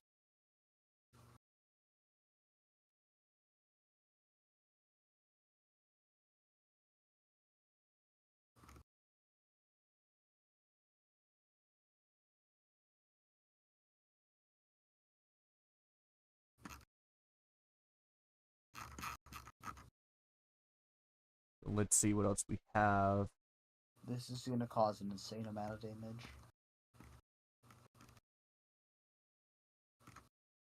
There are power flashes in St. Petersburg, I think, still occurring. I don't know if that's happening still, but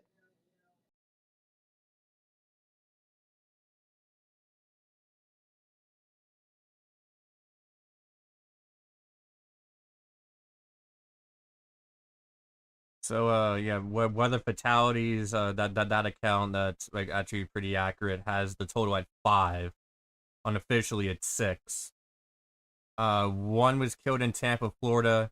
2 were killed in Charlotte, North Carolina, and 2 were killed in Wheeler County, Georgia. Who's the 6th?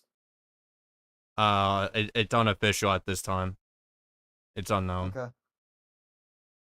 Yeah, officially it's 5. Unofficially it's 6.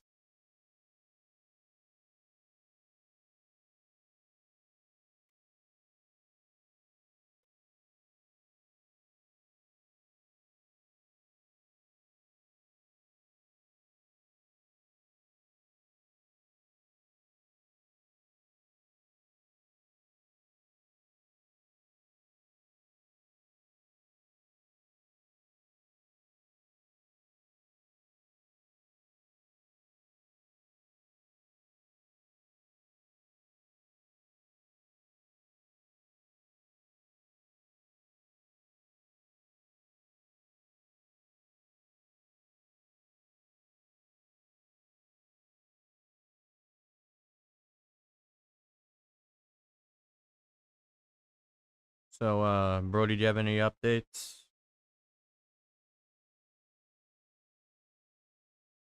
let me check.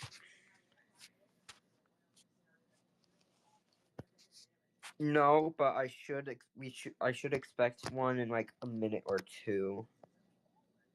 And here's another clip that I can't share, but this is but the storm surge is very, very crazy.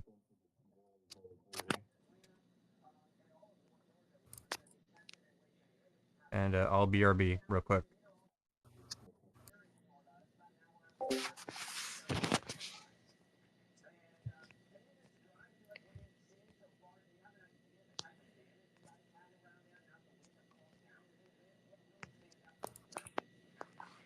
We have extension of the extreme wind warning.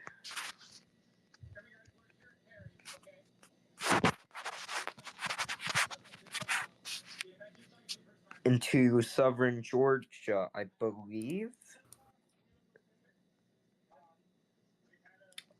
And a flash flood warning in the. Okay. Snowball, are you seeing what I'm sending? Yeah. They've also issued a flash flood warning for both of those areas as well. Okay.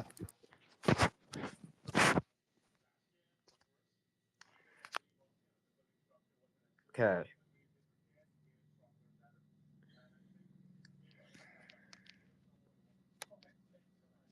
Hold on, I'll wait for Tyler for me to do the power outages.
Oh, hi Tyler.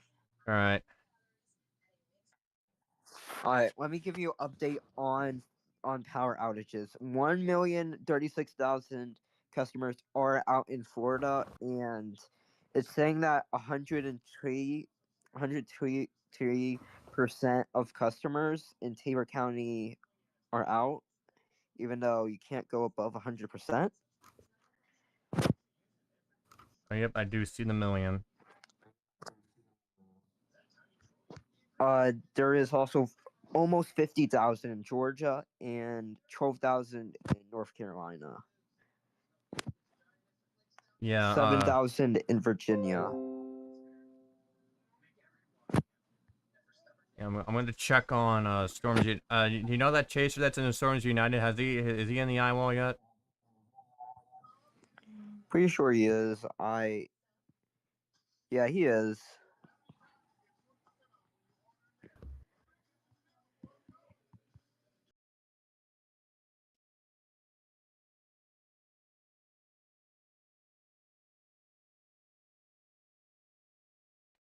Two people confirmed injured from another tornado.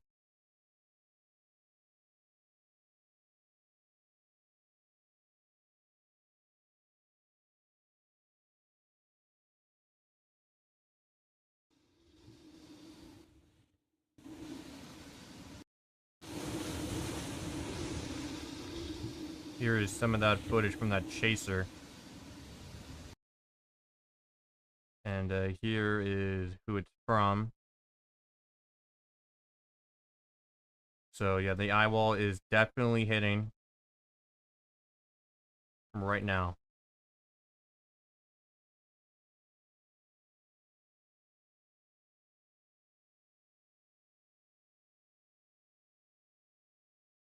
And then let me turn off my light real quick.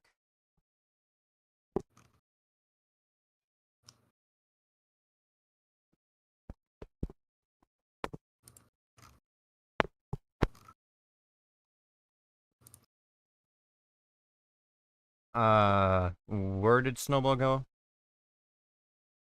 I'm still here. Oh, okay. So we're down to one tornado warning, but that's gonna start going up again. I'm gonna go get something to drink so I can stay up more. Yeah, that's what I did, so I can, because I've been talking for so long. All right, so I'll be gone. I'll be gone for a few minutes. All right.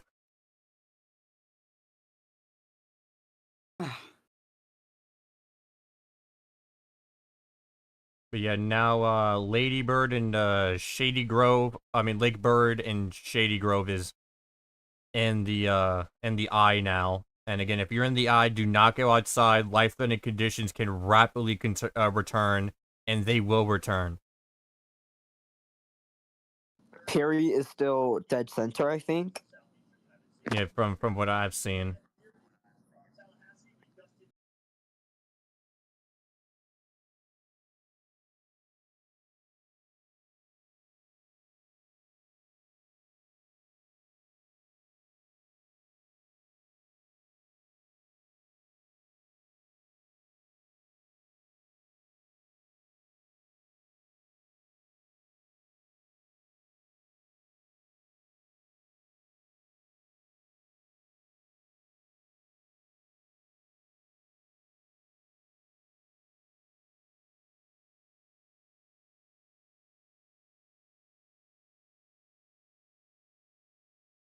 Yeah, that eye wall is in Madison now, into Lee, soon into Hanson,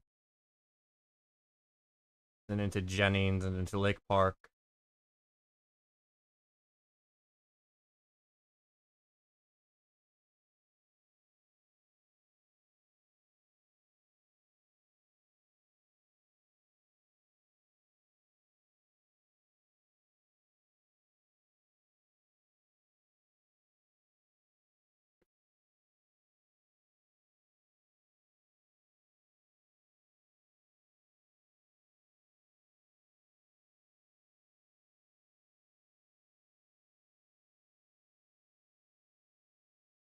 Let's see if we can get this camera up here.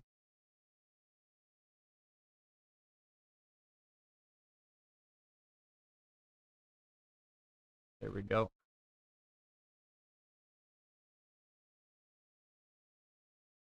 And in fact, it looks like the power did actually go out at some point. The camera is still shaking because I accidentally clicked onto another camera.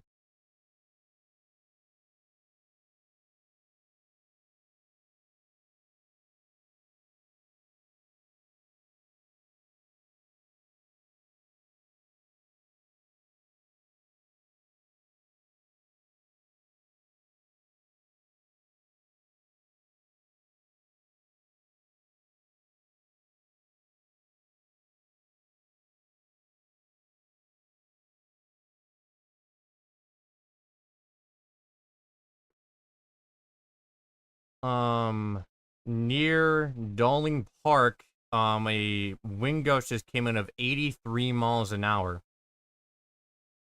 That's currently in the eye wall.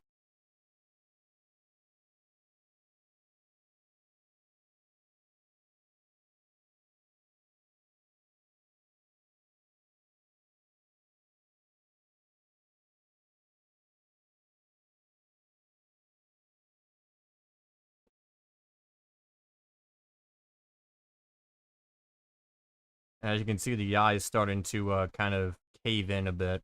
Well, not really cave in, but it's kind of not as well organized on the radar.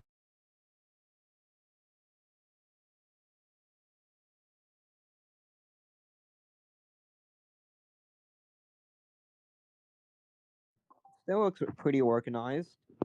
Yeah, on the recent scan though, it looks like a piece of it, like at the bottom, like coming apart. Where the eye is. I'll send a screenshot if I can. To be fair though, doesn't the bottom of the eye typically have the least rain? Oh yeah. Unless if you're like what Michael, I think. Yeah.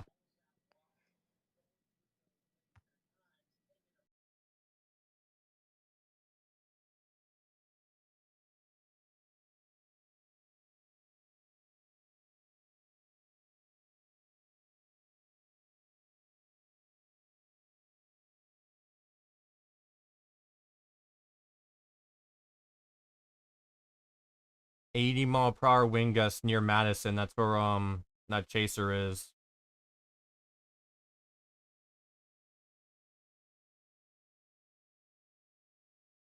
Yeah, they're getting smacked right now. After tomorrow, I mean by tomorrow evening, it will just. I think it will begin to just stall in Kentucky until it dies out. Yeah, and just be a rainmaker until it does. And Bowling Green, I think, is in that area. So, yeah. Yeah.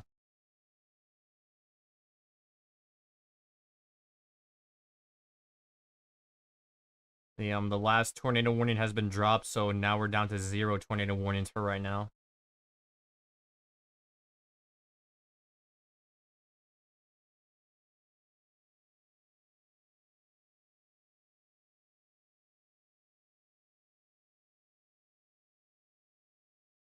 We have a small update to power outages. 1.5 not I mean not 1.5. 1,050,000 in Florida are out. 54,000 in Georgia are out, and 12,000 still in North Carolina are out. Yeah, all right.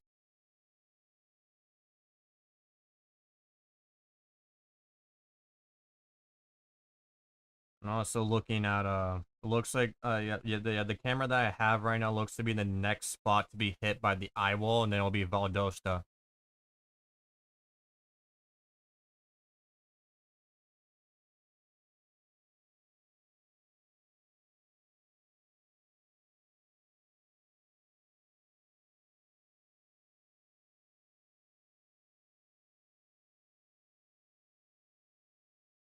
Would Valdosta be the first city over 50,000 to be impacted by the eye wall? I think so. Because this thing skirted away Because from Tallahassee. Yeah.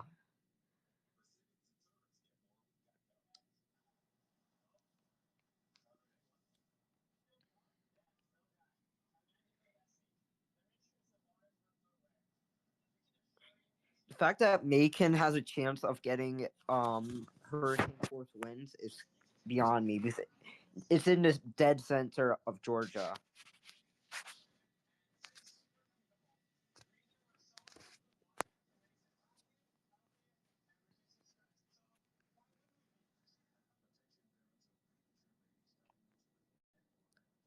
Yeah, and also we could have hurricane force winds, I mean gusts in Atlanta as well.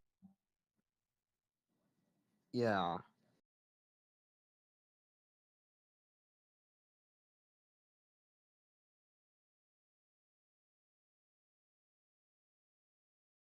But yeah, from the most recent scan, if I can get it pulled up, it looks like, yeah, Perry is now directly in the center of the eye.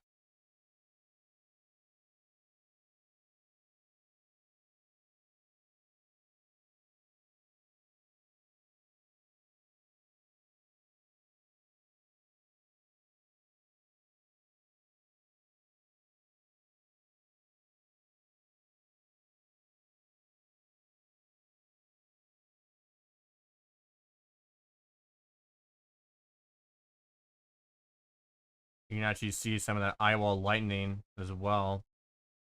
From one of the from the camera in Perry, which is the only camera that's on.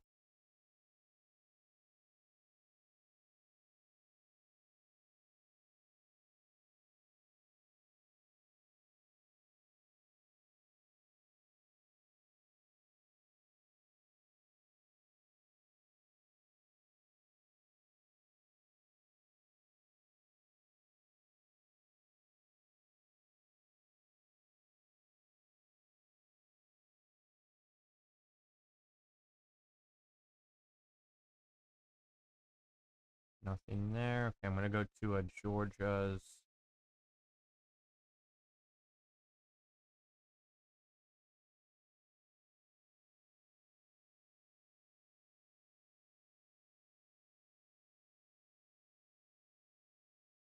Someone got 945 millibars. 945.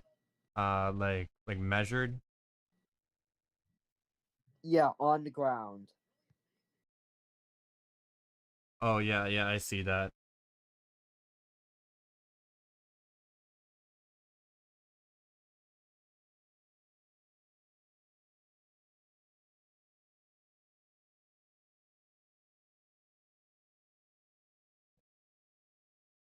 And that is in Perry. Yes.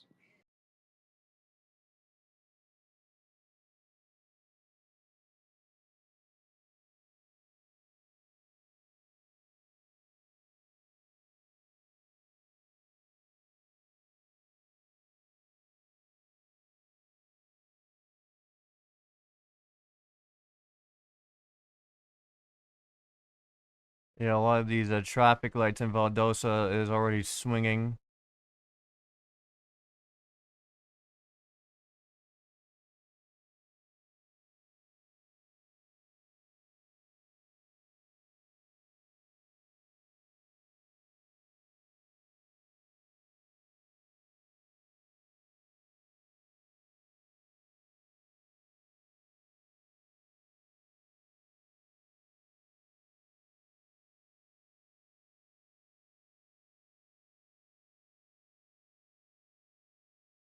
So the eye wall is now starting to cross into Georgia.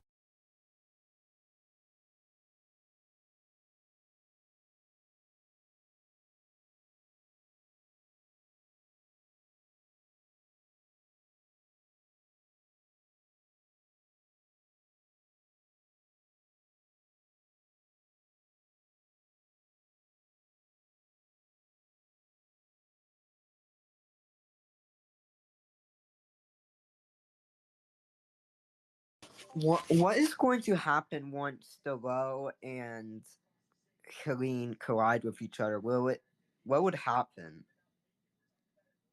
Would it just combine? Just nothing? I don't know.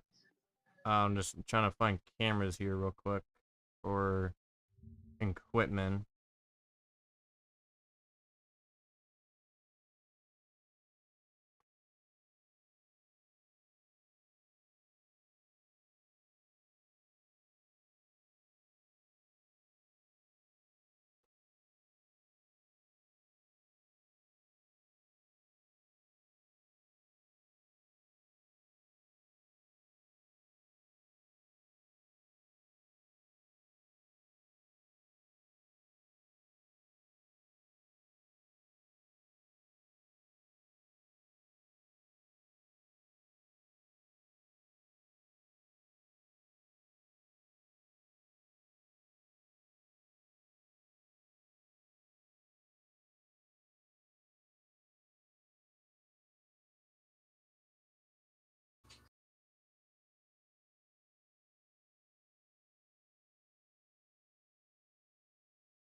Yeah, it looks like equipment is starting to lose power as well.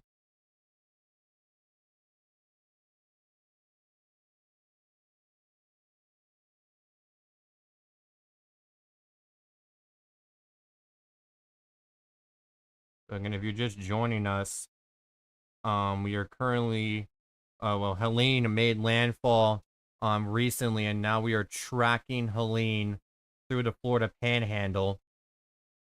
Over 1 million people without power. 5 people have been confirmed dead so far and rising. And what you're looking at right now is 2 cameras from the equipment area. And just really quick, let's go back to the radar. If that loads, there we go. And as you can see, 1.1. and as you can see, Harry is directly in the center of that eye. And Brody, go ahead. 1.1 million customers are out of power now in Florida, 70,000 in Georgia, and 12,000 still in North Carolina. All right, thank you for that update. And yeah, right now Madison is still in the eye wall. They should be entering the eye soon enough. And Salem is about to be right back in the eye wall here soon. Same with DeKalb Beach.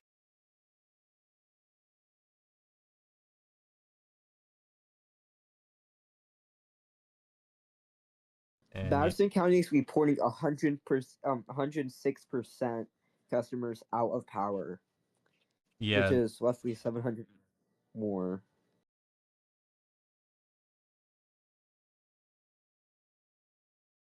just going to the site here. Yeah, I found it. So yeah, again, it's because the utility for this county is reporting that more customers are out than they serve. This is a issue with their management system.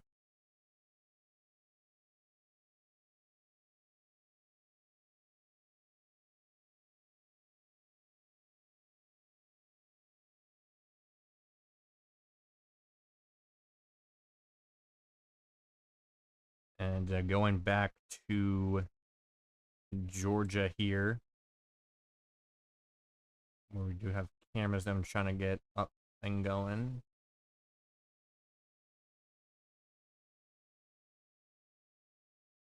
There we go. Yeah, and we'll stick with these cameras here. The eye wall is right near equipment. I'm going to check to see.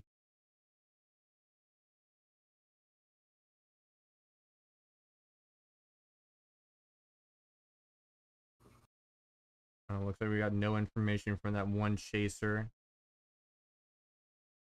And that one chaser that we've been worried about is in Madison right now.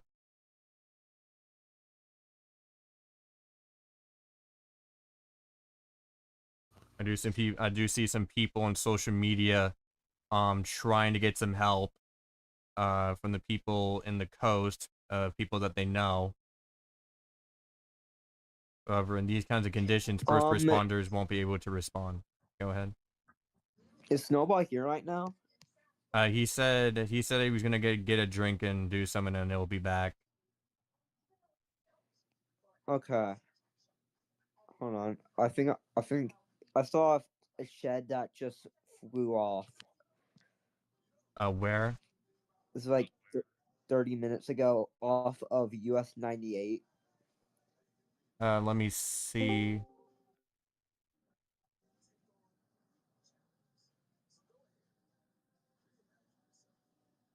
Savvy's joined us again.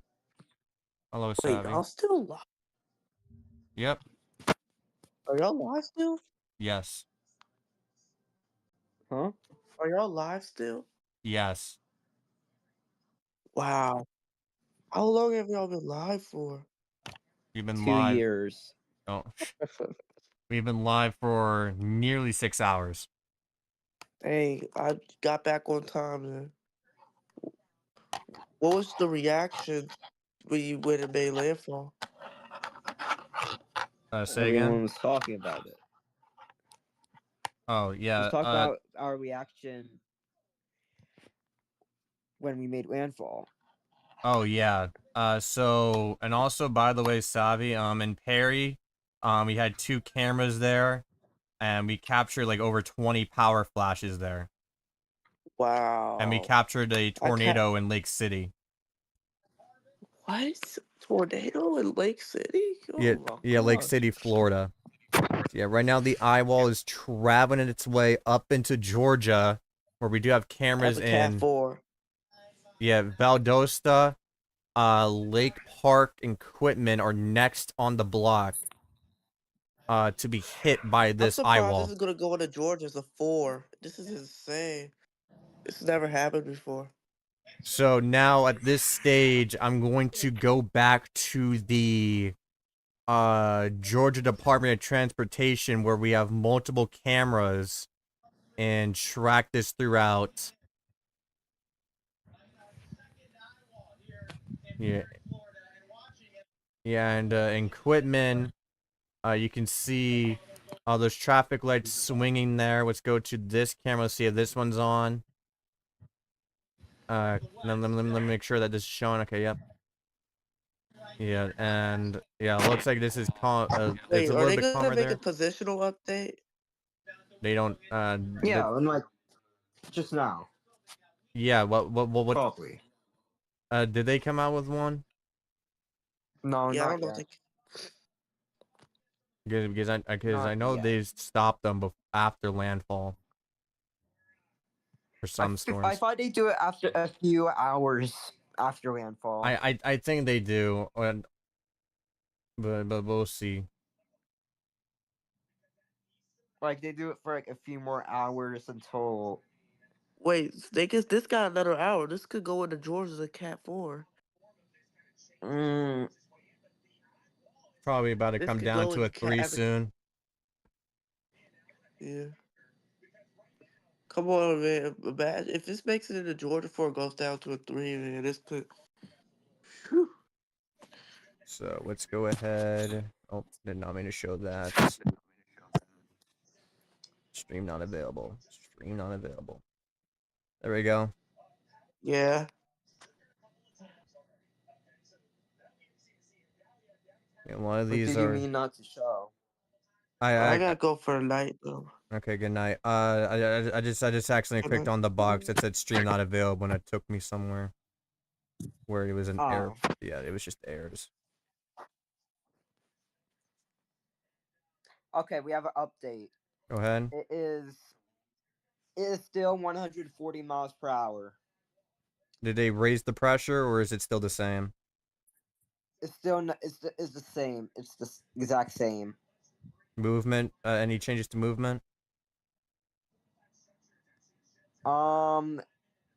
80 miles northwest No, of New York the City. speed it's moving at, not where it's near.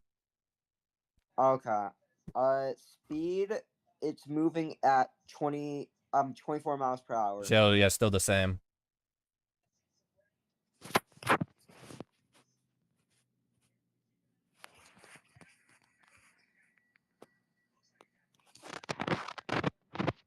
Looks like we did have some blackouts here in Quitman already.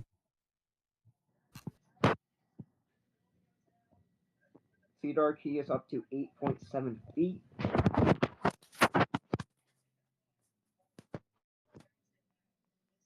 The power in Valdosta is about to go out, I believe. Yeah, Quitman just it's lost power. flickering, and Okay, we had Valdosta a just. Never mind. we had a update. The power keeps flickering. Helene strengthened. No, it's still the same. Wait, are you? Are you streaming Valdosta right now? Yeah. I just went back to yeah, I'm going to Valdosta yeah, because no, Quitman I'm just went reading. down. I'm reading Yeah, it something keeps else. flickering, like as we I'm- speak. I'm Power. so tired. Florida Department of Transportation's website is broken. I'm not tired because I shouldn't be tired right now. I'm very tired right now. Why am I tired when I don't need to be? Yeah, these cameras are just very low quality because of how it's nighttime. One of them just froze up. The cameras are starting to freeze up. Sean still on? Oh wait, we already talked about that. Never mind.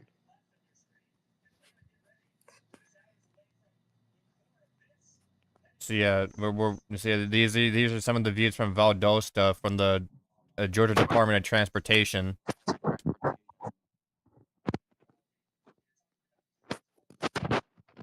Going back to the radar here.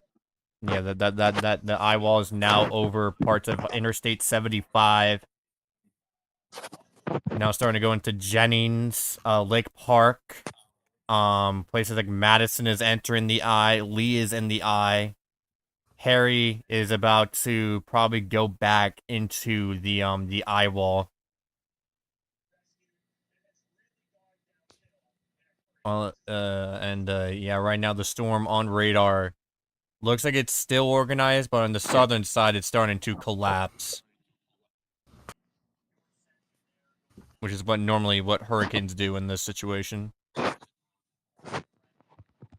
Hold on, repeat what you said. Looks like the southern side of the storm is starting to collapse on radar. I thought it already did. Yeah, and also part of the just mainly the southern side. Northern side is very strong though still. Yeah, still packing major hurricane force for sure.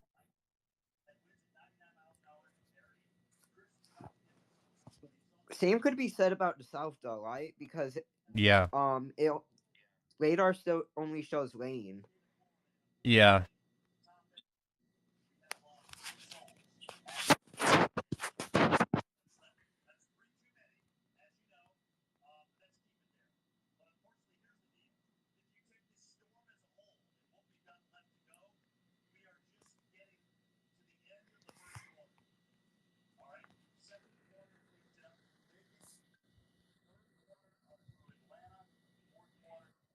Okay, fog is still.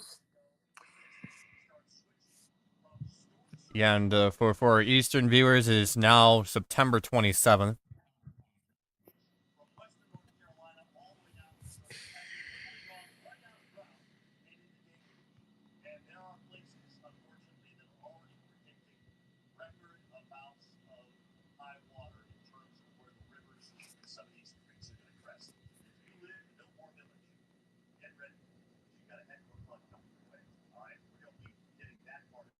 Yeah, and I hear the Weather Channel in the background too. I just overheard that about the flood. Okay. We Turn that down. Yeah, we actually do have a camera in facing one of the rivers, but I doubt it's gonna show much.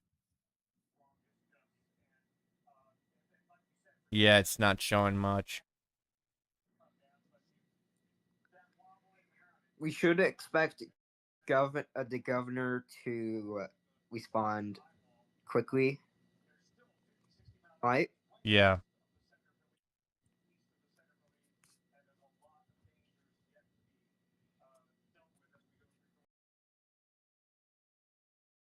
Yeah, yeah, that's supposed to be one of the cameras over there. I think that's either lightning or a power flash that just showed up on the camera. With hurricanes like that, it's very hard to tell because lightning and hurricanes is pretty rare, except for the eye wall. Yeah, Lake Park and Jennings is now in it. I want to see. And Outer Bands, right? Outer Bands also get a lot of right. Yeah, let me just check to see if there's any updates from that one guy. No.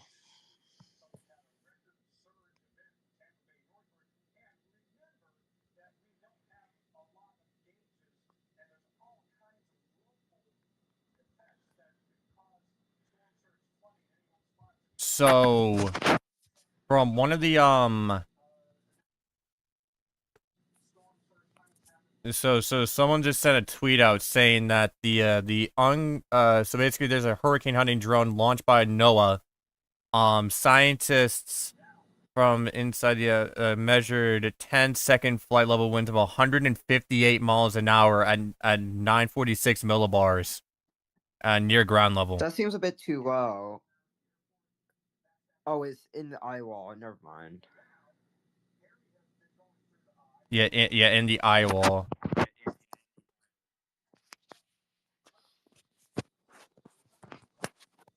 So that's interesting to note.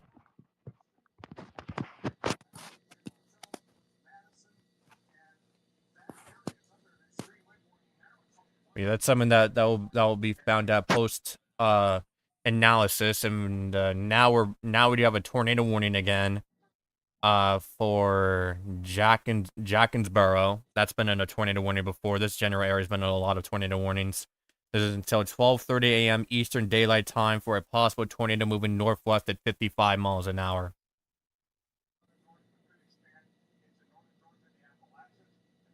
So yeah, right now we do have a pretty strong rotation signature near Edisto Island, moving up to the northwest towards Route 174.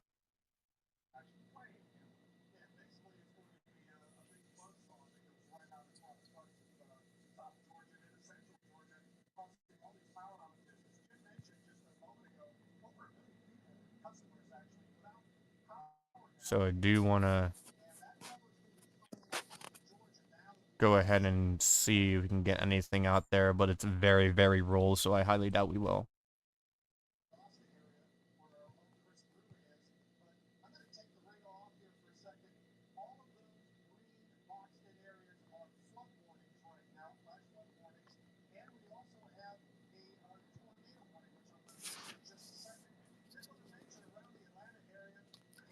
Flash flood warning still in the Atlanta area. Until when? 5:30 a.m. 5:30.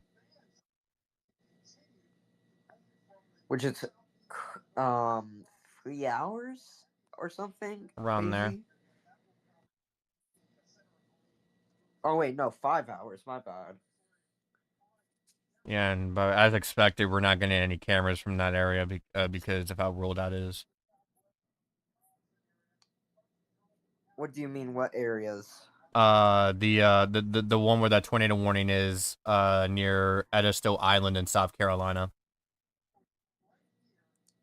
Oh, I thought it's right next to Charleston. Well, it is, but it's too far away for any cameras to pick it up. Okay. Yeah, I can't. Oh yeah, oh yeah. Are they like? Is it like in the middle of a island or something, or It, like it's next to one? it's basically, it looks like just swampland. Oh, It just looks like yeah. swampland. But yeah, if we're in Route 174 along Highway 17 up into Jackson Barrow, take cover now. That looks to be strong rotation.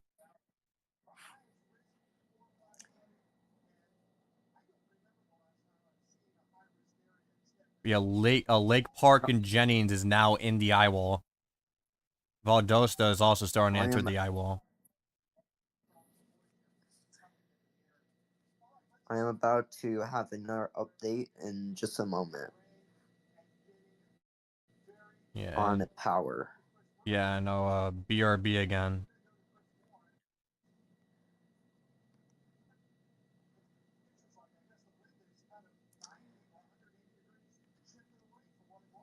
By the way, right now in Madison, it says 112% power is out for customers, which don't know how that's possible. Yeah, again, yeah, a utility service is over-reporting right now.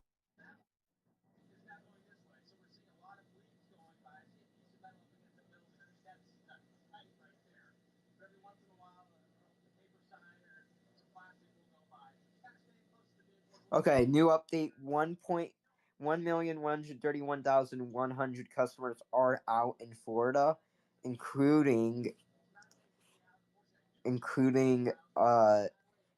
now we also have roughly almost 100,000 in Georgia. Yep, and that's gonna rapidly increase. And also, yeah, I do have footage of the yeah, on one of the cameras. It looks like the eyeball is really hitting right now, but it's very low quality. And 16,000 in South Carolina, meaning that we're starting to see some South Carolina stuff happening. Yeah, and who left? Snowball. Let me ask him what's going on. He's just laying in bed. Oh.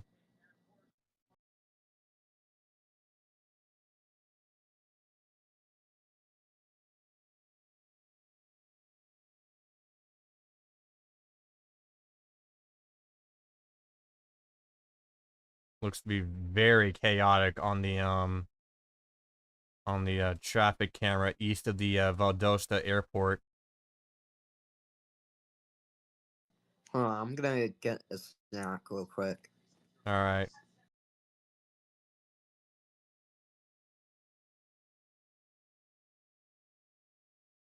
But if you're just joining us, again, Helene made landfall over an hour ago. And we are now tracking the eye wall into Georgia, where Georgia is expected to get major impacts from Helene.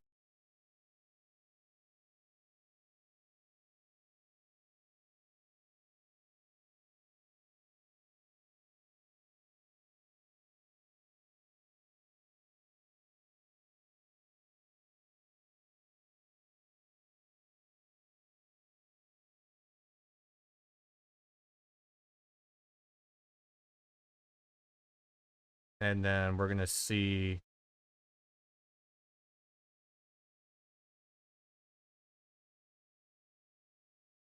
And when one of the cameras just went down, actually, no, it just came back up.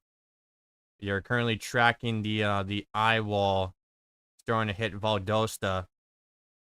Pretty low quality, but it's the best that we have available to us. Yeah, the cameras are buffering. The cameras have just went out.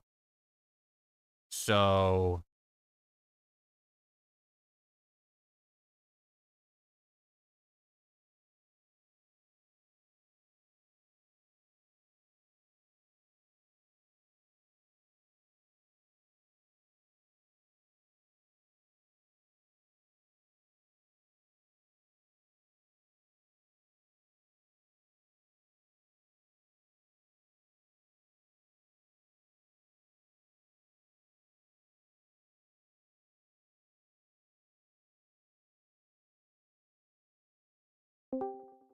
Okay, and I think that's Snowball. Hey, bro, this thing is about to rear end Georgia. This is not gonna be good for them.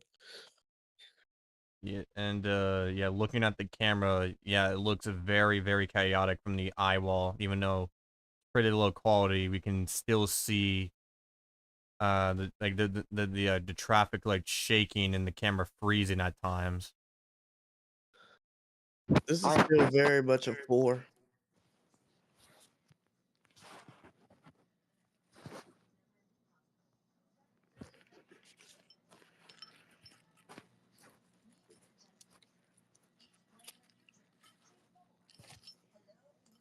Why aren't the counties east of Helene losing power? Is it because of storm surge? Guys, her forward speed is actually helping it strengthen over land. What? Yes. It's doing brief strengthening over land right now. Yeah, okay. That's bad for Georgia. Well, not.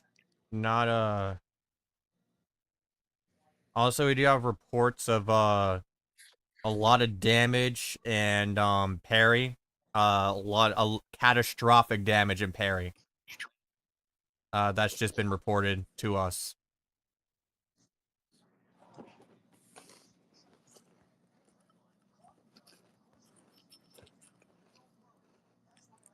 But yeah, what you're looking at right now is extremely dangerous conditions over the Valdosta area.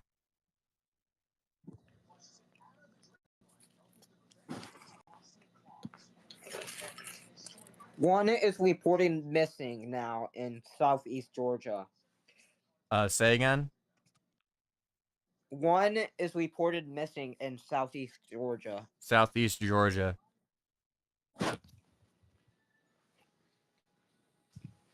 Yeah, cameras are freezing up. I'm gonna see if we can go back to Quitman. Oh yeah, that is very, very strong.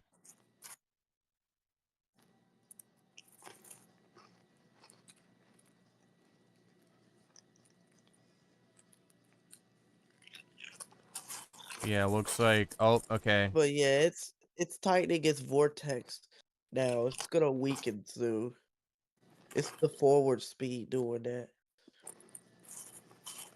Okay, so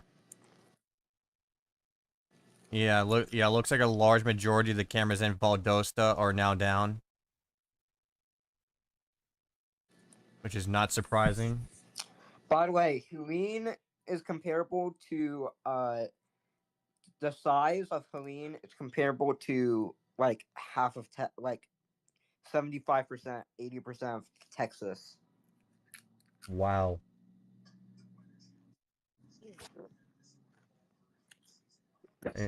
Yep, there it is. The eye wall is Hey now. guys, we might. Eye wall is now over Valdosta. Go ahead, Savi. Oh, I didn't know y'all was still live. Holy crap! But yeah, We're gonna be live till like 2 in the this is. morning. Oh wow! Like your time? I think so. Which is 3 a.m. my time. Yeah, my time. I'm gonna be online till the early overnight hours. Bro, we're gonna be tracking tons of tornadoes, and like this is gonna get bad. How's the flood threat? Like, is that bad right now? Well, obviously it has.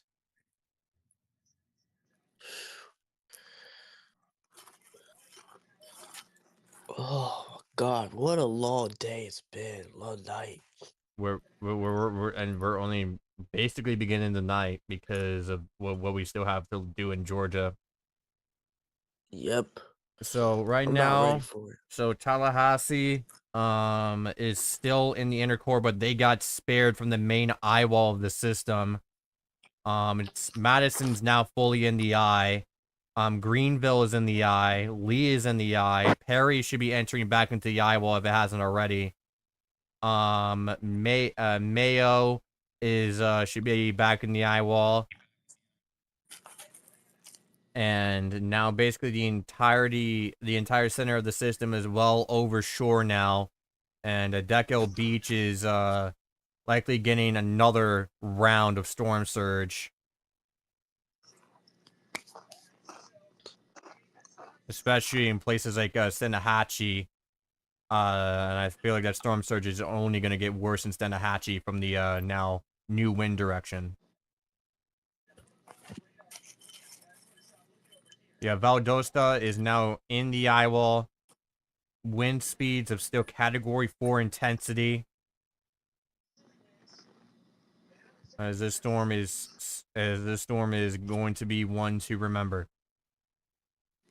It is. It's just very historic and bad what's happening right now. Like, I don't like what's about to happen next. So going back to the tornado warning in Jacksonboro.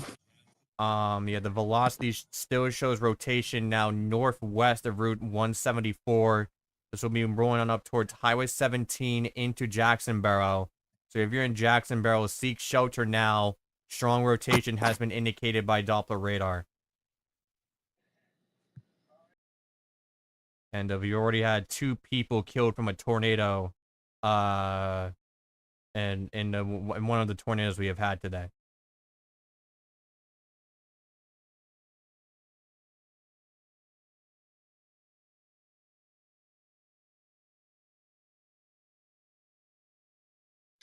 How many have injuries and deaths have they been? 5 Probably been a confirmed lot. deaths, 2 injuries, 2 plus injuries. Oh my goodness, already. And okay, so I'm gonna go ahead. Wait, hold up. Let me just pick something.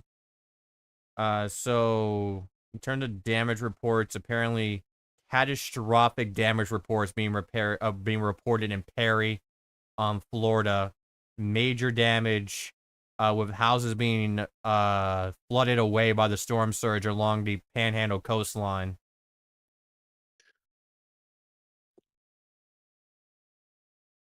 I have no words. I'm Yeah, speechless about that. Fun fact, I mean not so fun fact. In 1958, Helene made landfall, I believe, or wreaked havoc near the North Carolina coast on the 26th. So roughly Wait, Helene might stall? it is. 66 years later, history is not really kind of is being repeated.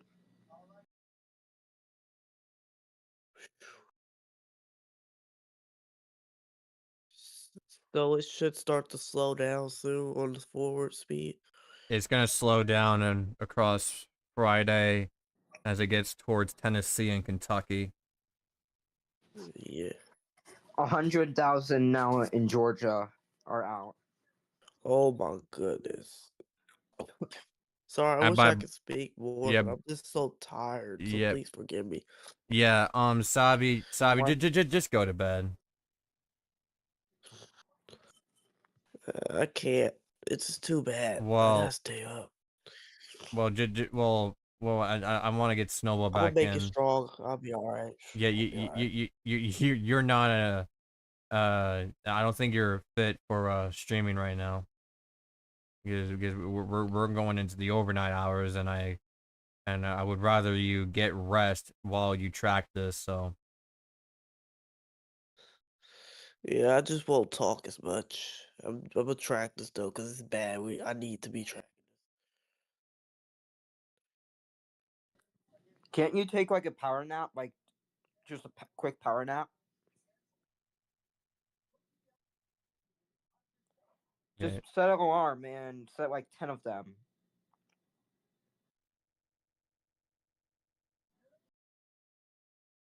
yeah. The eye wall is now into Jasper, Baker's Mills, Potter State, Staydenville, and Howell.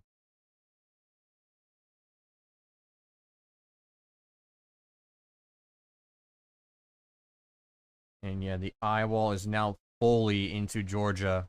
The eye is directly over Madison.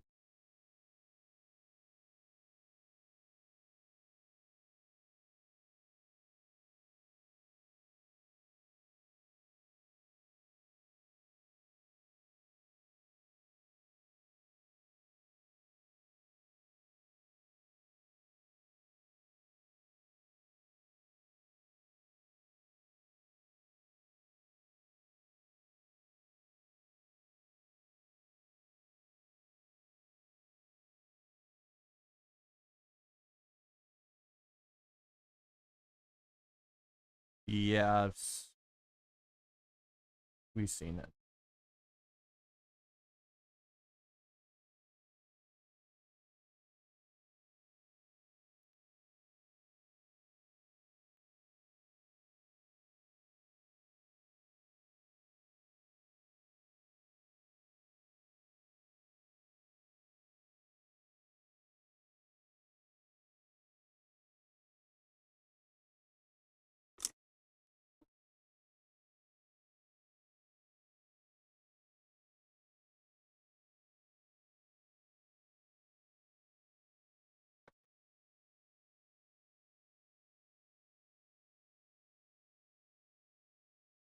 Okay, so let's go ahead and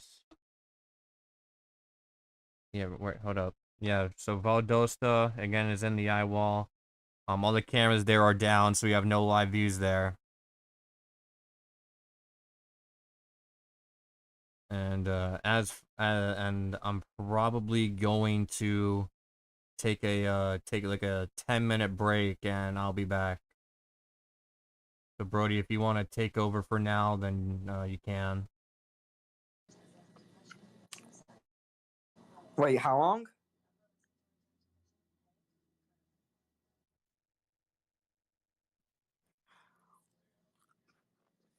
Okay. I'm gonna go. I'm gonna track this behind the scenes. It's too much for me.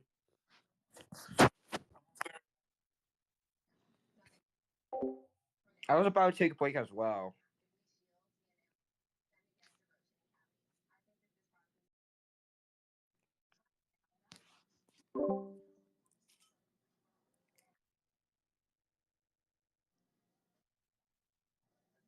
Yeah, I'm about to take a break for like 10 minutes too, so.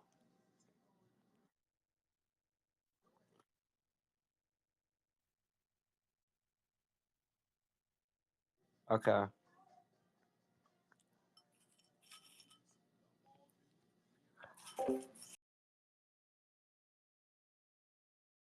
Okay, so we're here at the HQ we're going to be taking a 10-minute break. We've been live for like 6 hours and nearly 30 minutes, so we're just gonna take a small 10-minute break. So we can get ready for the next few hours of the stream. So we'll stay tuned and we will be back after this.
Okay, we are back.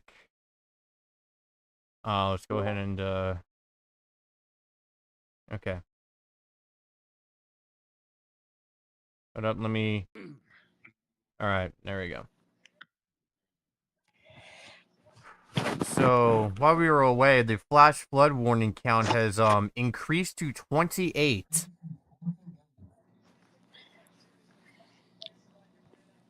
So there's. Power, Say again.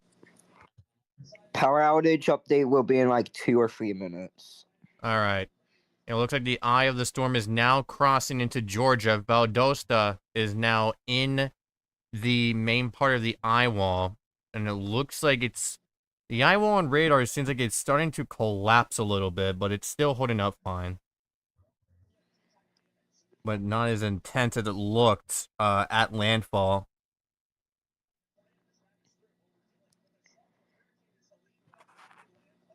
And just an update on that tornado warning over there near Waterboro.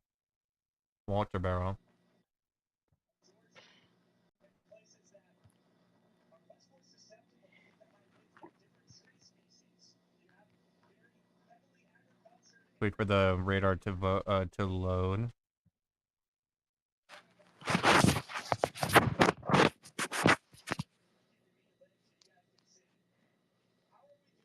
Man, I wish KVAX didn't shut down.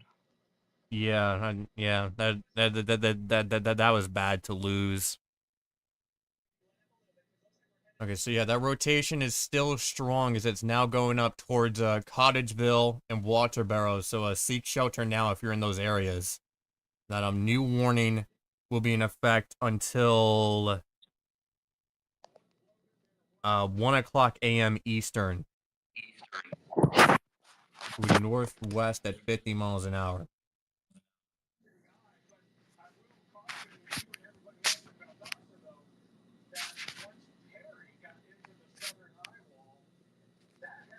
And then we're gonna go back to Tallahassee's radar.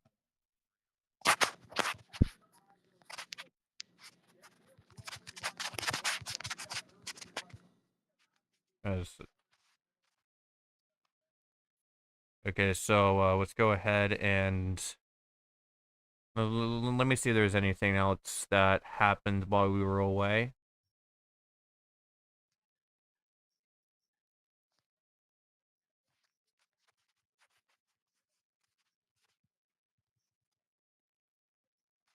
Looks like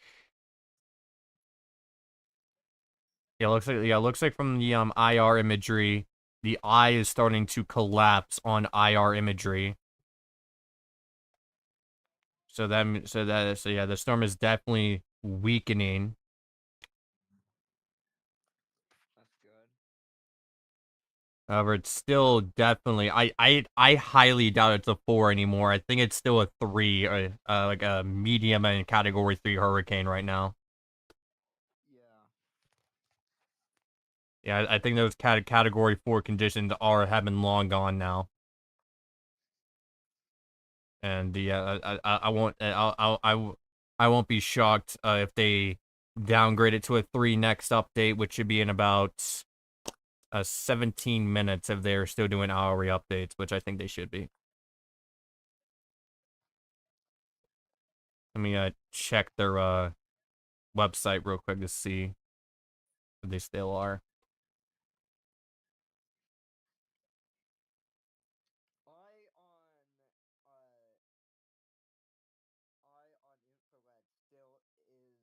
Infrared still is it's still visible. Still visible? Yeah, but it has a lot of convection. Like, hold on, let me just send you it. All right.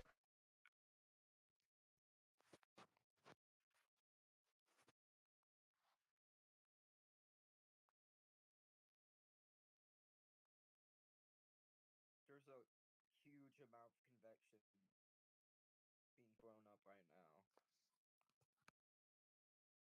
All right. Let me. And I'm just gonna check out what this what that one storm chaser got.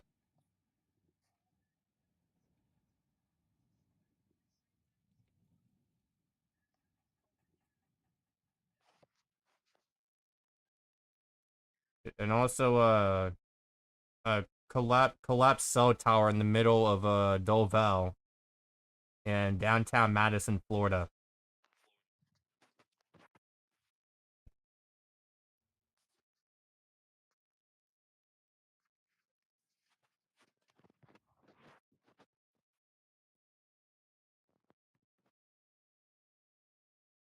Let me just look at what Brody's showing. Oh yeah, I see that. So yeah, another burst is on the west. And then there is that collapsed cell tower in downtown Madison.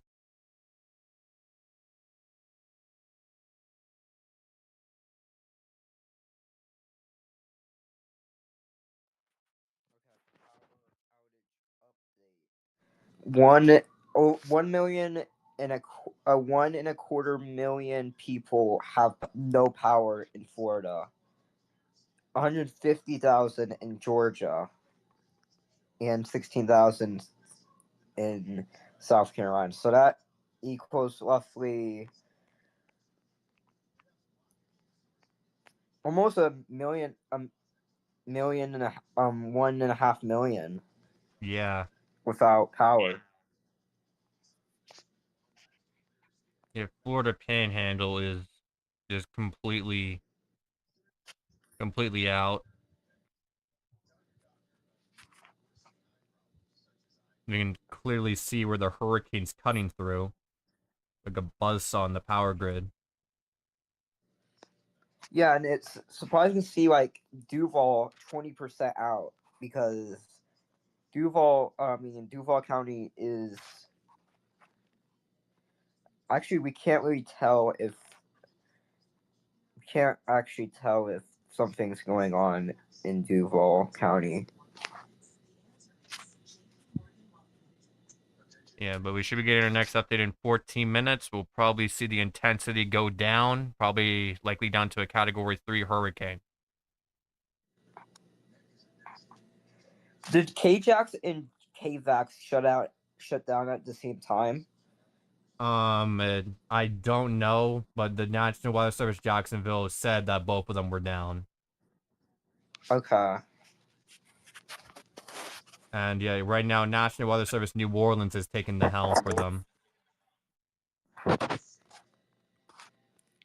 Wait, what do you mean, New Orleans? Their National Weather Service office is taking over for them in terms of warnings. Oh, okay. Because Tennessee, National Weather Service Tennessee also, I think, either hunkered down or evacuated.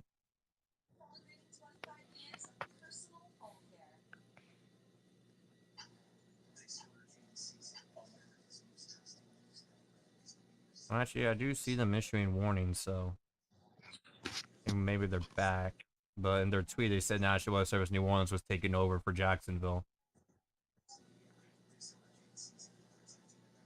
Wait, who was what was it? Wait, what radar? I don't know. Was it the Knoxville one? Yeah, Or Knoxville? yeah, was it the Knoxville?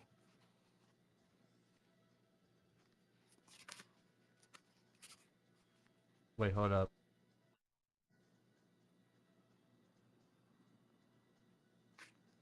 Wait, I don't know. I think they changed it so Tennessee's taken over now. Okay. Yeah, Lakeland's now about to be in the eye wall. Dual Point's about to be in the eye wall.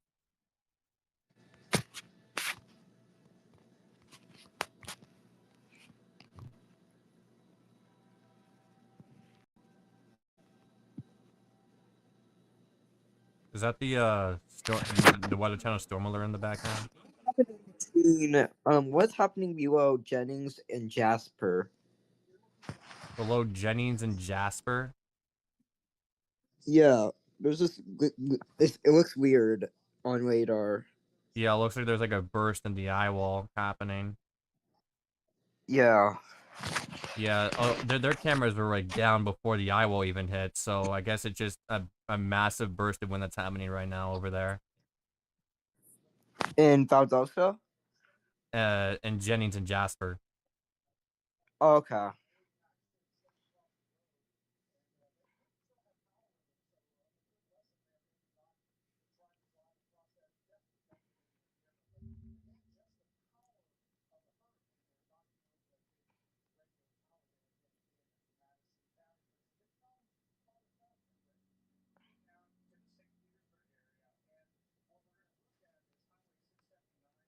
You also do have some footage from Valdosta as well of it getting rocked by the eye wall. I'll send that to Storm Base Central in the YouTube chat because we cannot share it because of copyright.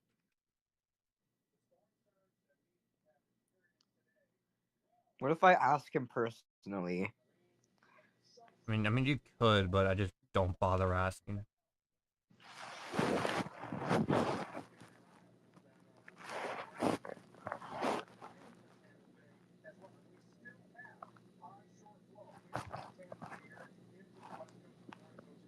Yeah, Valdosta is now starting to go into the eye now.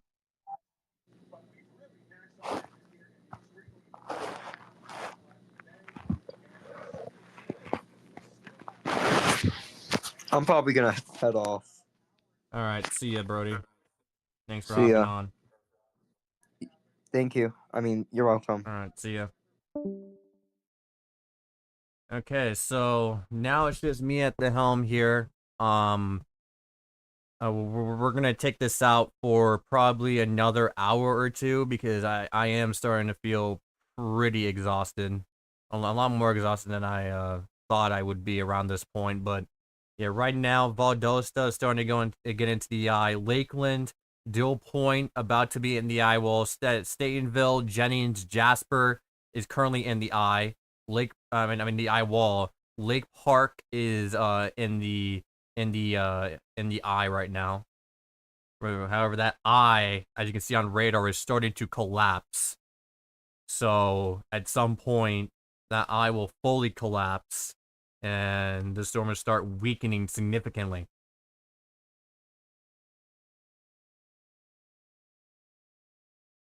We won't know the extent of the damage until the morning, and obviously you won't be live by then. But from the few reports that we've had, it seems like it was pretty catastrophic damage that we have had tonight.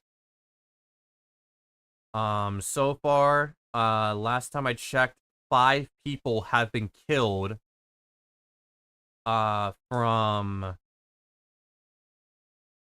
this storm. 2 of them from a tornado that happened.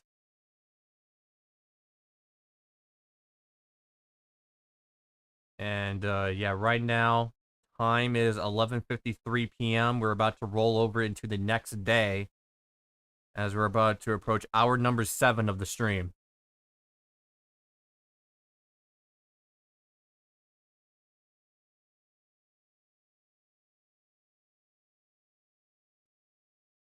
And yeah, again, I don't know how long we're going to be alive for. We're probably going to be live for 1 to 2 more hours, maybe a little bit more if we have to.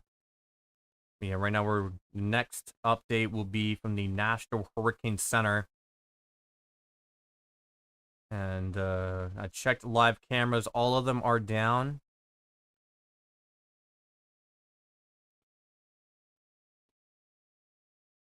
So we are not getting any more cameras for a while. Actually, we do have one up by Lakeland we can show. Although a lot of these are going to be low quality because it is nighttime and hurricane conditions. And yeah, very low quality, but I mean, you can tell from the shaking that something crazy is happening there.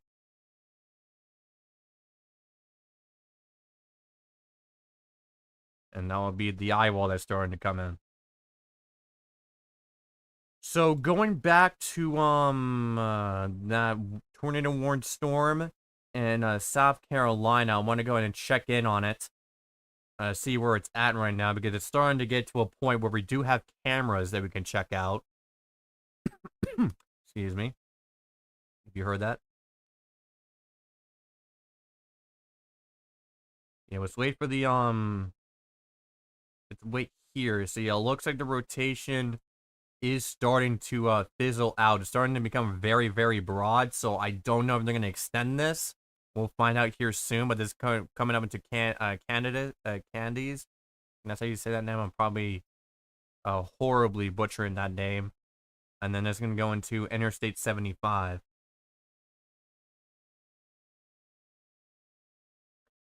So yeah, we'll see here in just a moment if they want to extend that. And also we're tracking what appears to be a very strong rotation just off the shore here of Hilton Head Island. So that is something that we're definitely going to have to watch as it comes on shore here into Port Royal. Yeah, that is some pretty strong rotation that is worth monitoring. We currently have 29 flash flood warnings in effect. A lot of the cameras are either too low quality to share or they're down.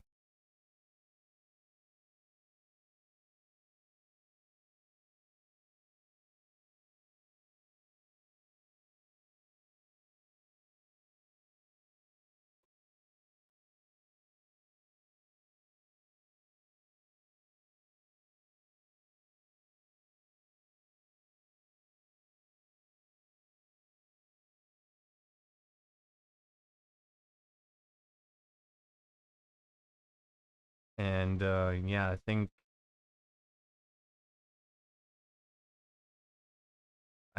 we're starting to wind down in terms of the stream here. It has been quite a stream up to this point.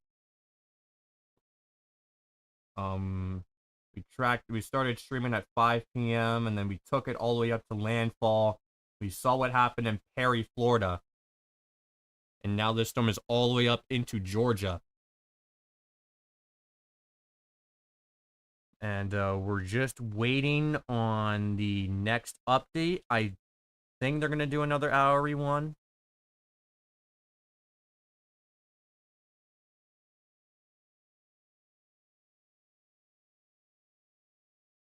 And if they don't, the next one will be at 1 a.m.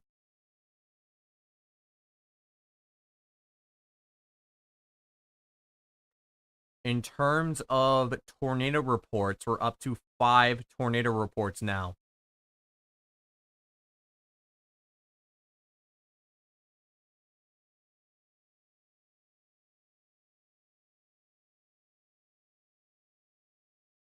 And we still have some watches in effect across the Carolinas into Georgia into Florida. Some of those might be some of the counties in those watches might be cut off here soon. As this it moves away. And also, yeah, for that tornado warning, they did decide to drop the tornado warning that was in effect.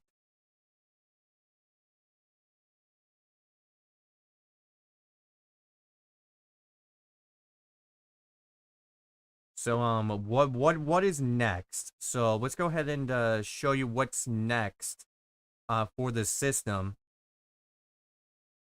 And if we go here, this is the cone. So as you can see, it is projected to weaken to a tropical storm as it starts curving more north. And after that, it starts curving to the northwest. And then by around Saturday, it is projected to stall out over Tennessee and Kentucky and then dissipate shortly afterwards. Rainfall totals expected to be 4 to 6 inches along a large area of Kentucky, mainly western Kentucky.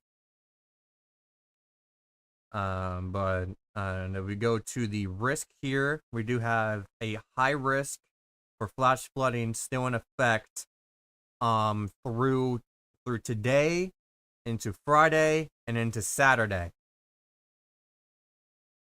So we have multiple days of a flash flooding risk. Storm surge threat, because of the storm being inland, that's starting to decrease in in most areas, although there's some areas that are still getting heavy storm surge. And yeah, we're just waiting for the next update.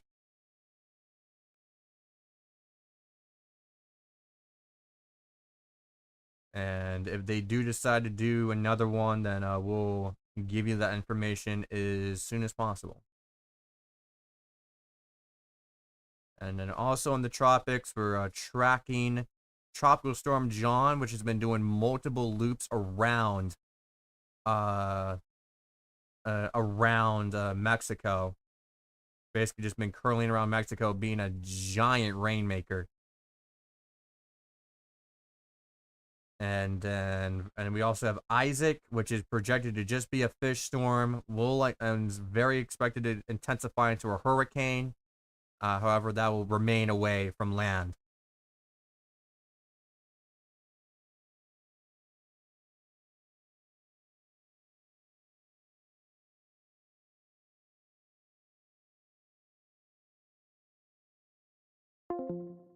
I'm just gonna leave that call because it looks like we won't have any more people coming on for tonight. So I will be handling things further, and we have just entered a minute ago. I missed it, but we have now rolled over into the next day. Now September 27th.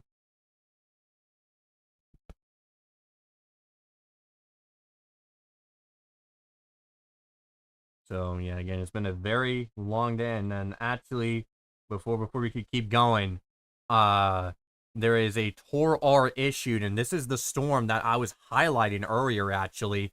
So Port Royal, Burden, all these areas in the polygon needs to seek shelter now, because there is a Tor R in effect.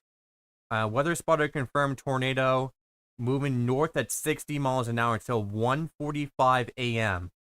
So this is the storm that we were monitoring just moments ago, and as we enter 30 flash flood warnings, we currently have a tornado on the grounds, about to come on shore here.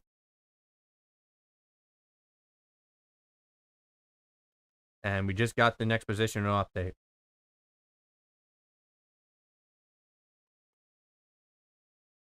Okay, so it is no longer a major hurricane.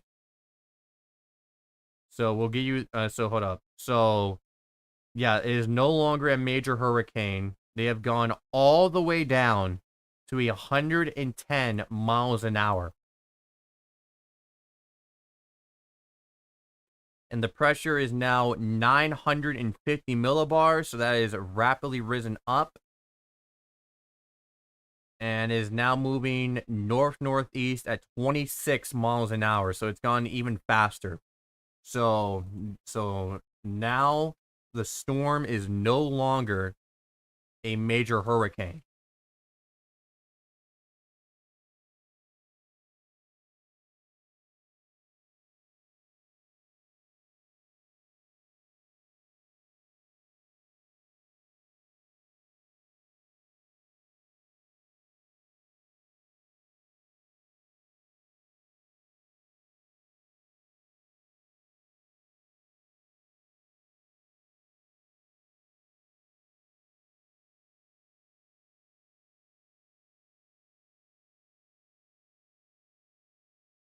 So all the way down to 110 miles an hour, pressure of 950 millibars.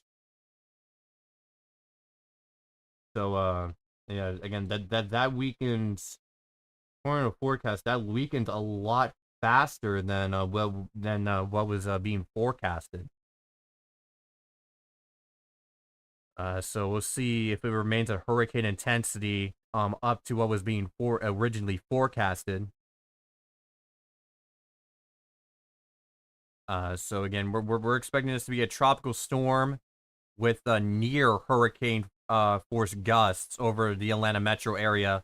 Because of the new timings, we won't be live for that. We were originally planning to, But it looks like we won't because it looks like it's going to be around like 7 a.m.-ish when it gets there. And we have a hard cutoff of 5 a.m. So yeah, we just crossed the 7-hour mark in the stream. And yeah, now Valdosta is now in the eye of the storm. However, Lakeland, Ray City, and Dill Point is now in the eye wall. And keep in mind, don't let the fact that it's no longer a major hurricane tell you, hey, I should go to sleep. No, do not go to sleep yet. If you absolutely have to, have alerts on, have your phone near your bedside, so that way you can be alerted. 110 mile per hour winds is still destructive. And we're still expecting some tornadoes to happen overnight. And again, we have that one observed one over there by Port Royal, so seek shelter now if you're in that polygon. You're currently at 30 flash flood warnings.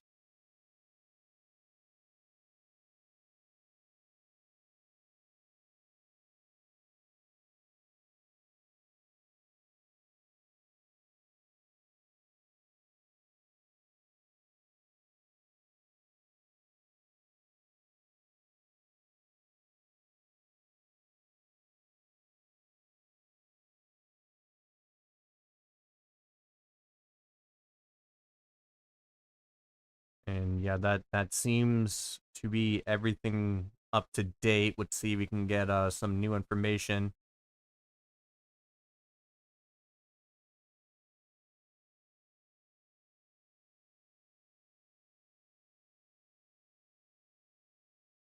So yeah, this storm is rapidly weakening now.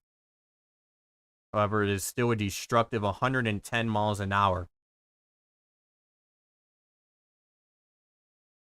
And it's also sped up by 2 miles an hour.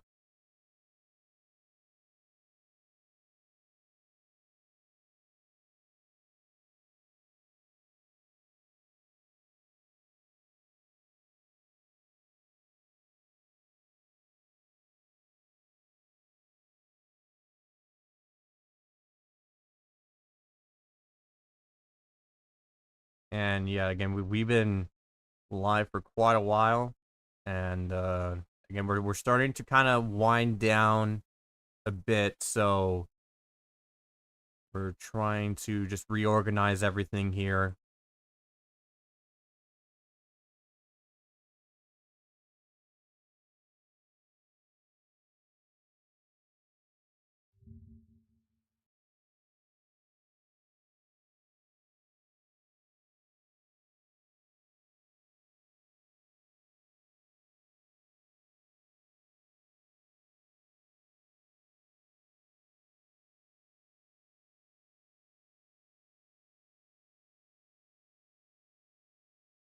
Yeah, it seems to be, looks like that camera's down.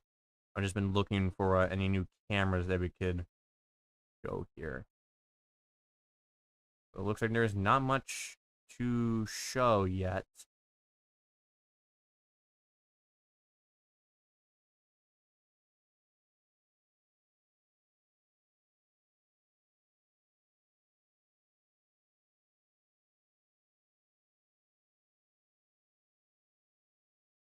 And yeah, at this point we're gonna take another break here. And once we come back, I'll go through everything, and then we'll go from there. So stay tuned. You're currently tuned in to Watching the Skies, and we're watching for everything. And we'll be back after this.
Okay, so we are back. We're probably gonna wrap things up here soon, as I'm getting very exhausted. Yeah, right now we're gonna be waiting till 1 a.m. and then after that, that's probably where things will end. There's currently 2 tornado warnings here. Over Orangeburg, South Carolina. The eye of the storm is now over Lakeland, Ray, Nashville. In Georgia, the eye wall is now, and we're going to go to Warner Robins.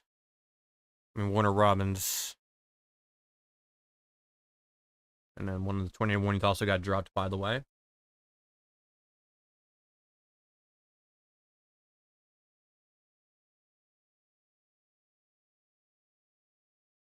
And now over Pearson and Douglas.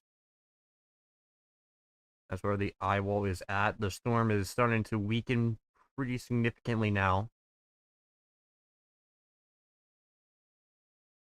And it's going through a very fast, rapid weakening stage.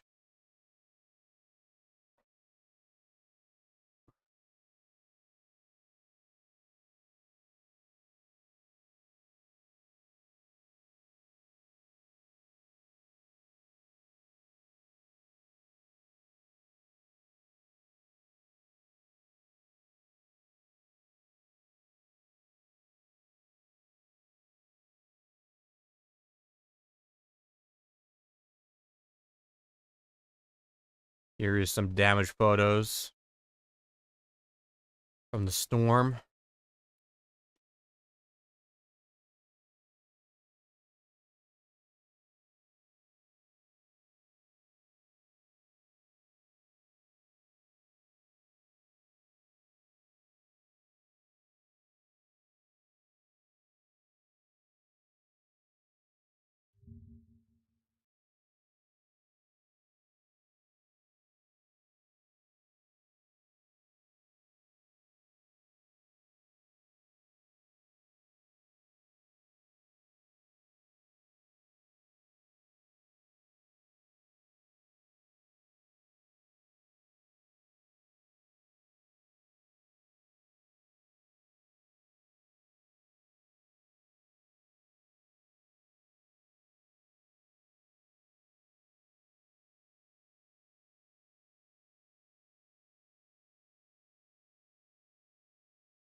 And again, there's not really much left here.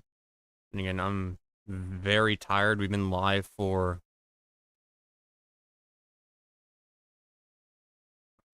nearly 8 hours.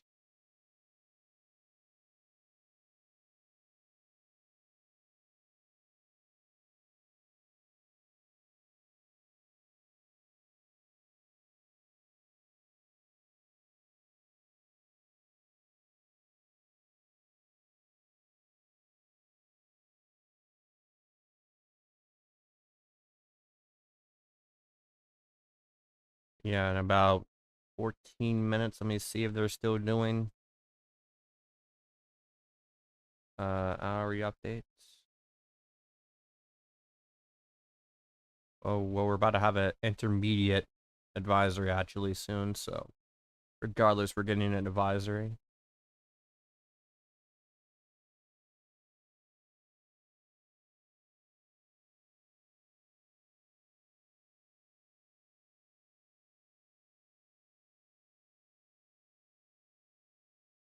They're probably gonna put this down to a category 1 or a category 2 system eventually. The storm looks like it is pretty much collapsing at this point. It's rapidly weakening, and in fact, real quick, we do have some breaking news. We have a new Torar in effect, over Port Royal again. That place was under a, Torar, I think it was about an hour ago.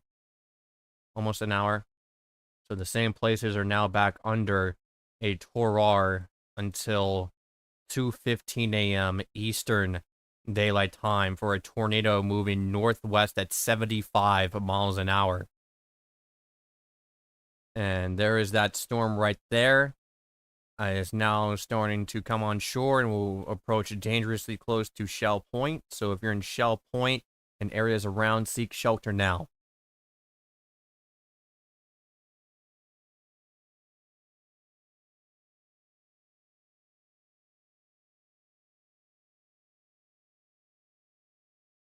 Currently up to 31 flash flood warnings. And yeah, hold up. I forgot that radar was down, so I gotta switch to radars.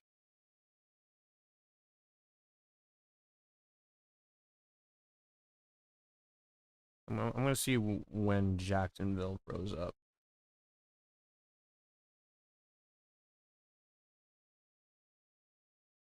We should be expecting an update in about 12 minutes. Now 11 minutes.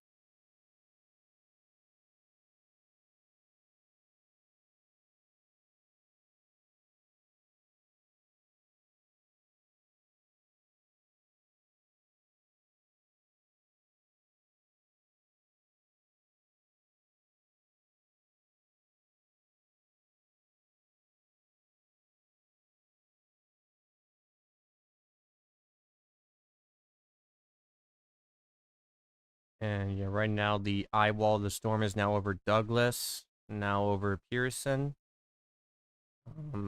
I highly doubt we have cameras in that general vicinity. I know we have one all the way up in Dublin, but I don't think we're gonna need it.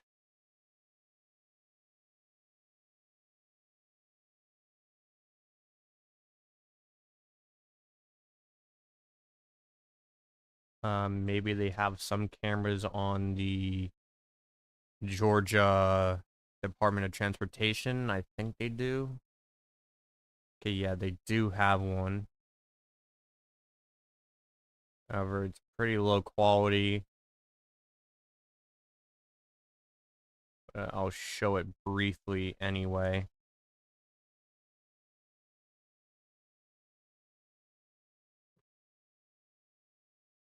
Yeah, the lights are flickering here.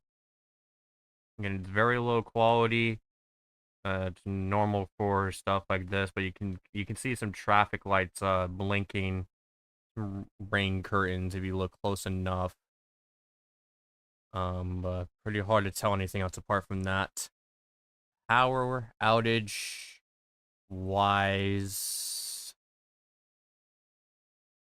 we are, I just refreshed the map. We are up to 276,000 people without power in the Georgia area, and 1.2 million people without power in Florida, in the state of Florida.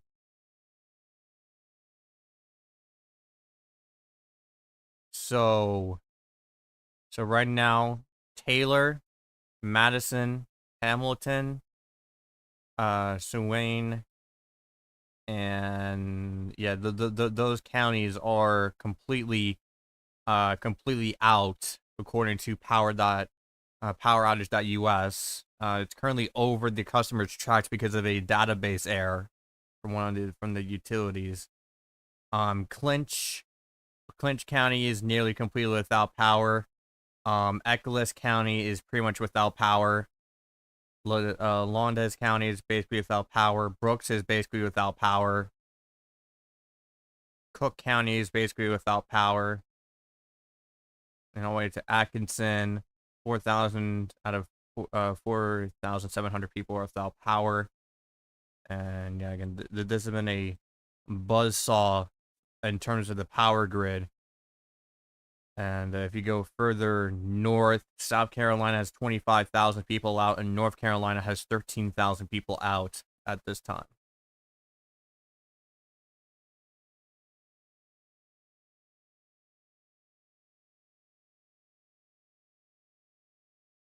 And we do have some minor power outages as well in Alabama.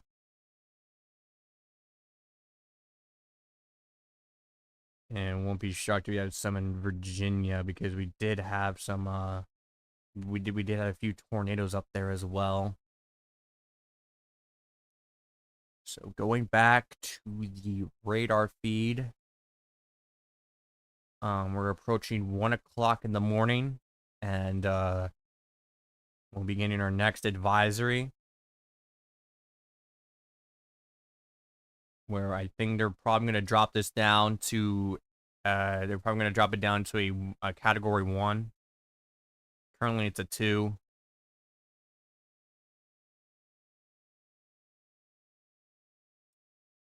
And as for our live cameras, there's currently no, like there's no cameras that we can find right now in this general location.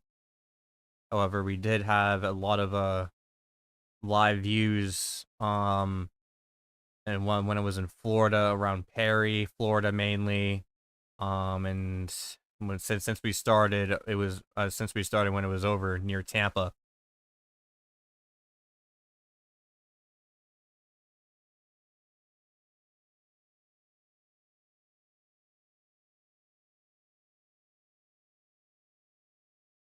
So yeah, right now Jacksonville is getting closer to the eye wall of the storm. Broxton is now starting to get close to the storm, and then Denton later on, as this storm is continuing to make its way into Georgia.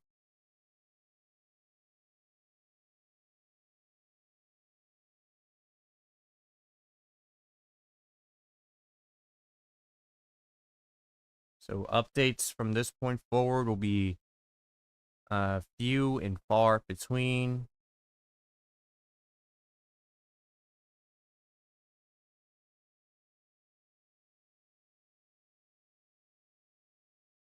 And then also on top of that, we also got some other activity out there across the Atlantic and across the world. We got that tropical storm Isaac, in the Atlantic, 65 miles an hour, pressure of 992 millibars, and moving east at 12 miles an hour.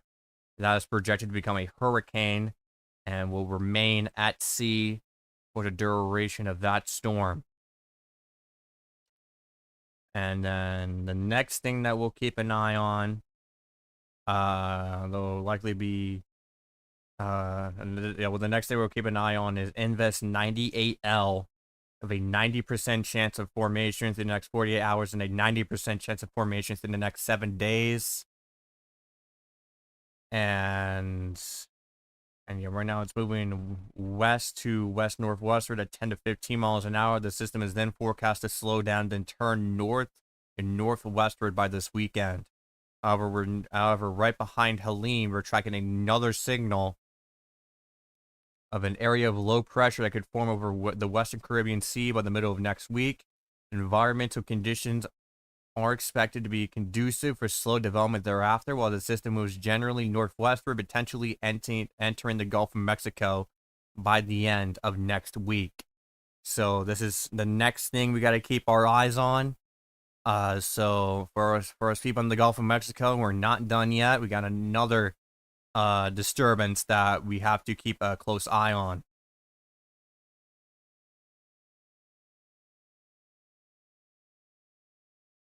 And then we're still waiting on Helene's newest intermediate advisory to come out. So let's see if we can review the model runs in the future for these two areas of interest.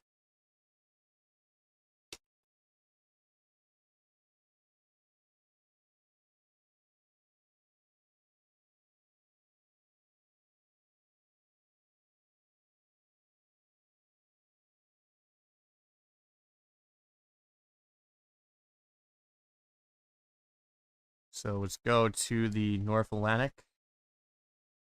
Let's go through these one by one. The GFS model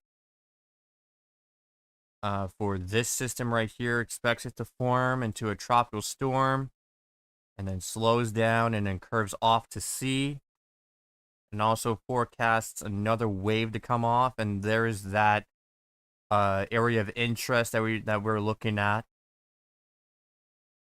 and it wanted to go into the Gulf, and we're kind of entering the range where it's going to rapidly change. But right now it does want it to go into the Gulf, and it does want a landfall in the U.S. However, that is a very, very long, very far out, and there's going to be a lot of uncertainty regarding that storm. But it is a storm to watch regardless.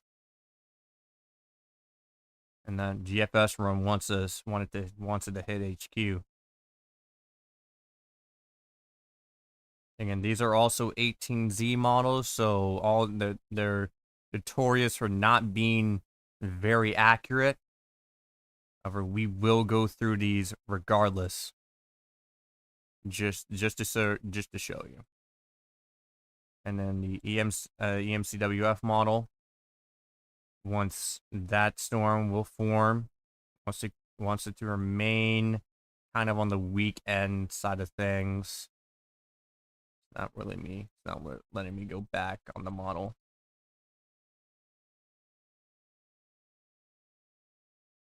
And then the CMC model. Again, so it looks like it just wants most of the model runs do want a tropical depression or tropical storm with Invest 98L, but they're not saying anything too extreme. So with that, let's see if the newest advisory has came out yet.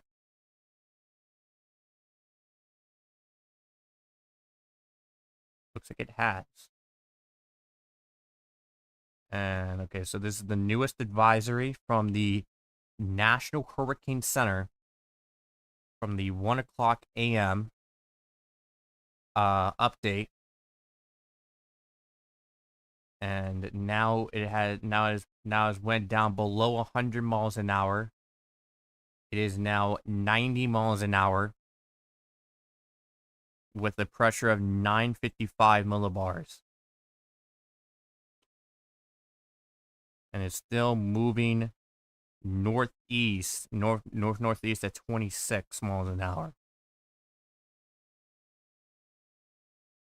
So it is now weakened below 100 miles an hour.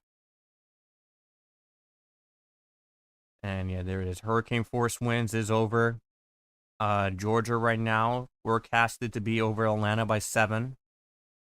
The experimental cone is still processing.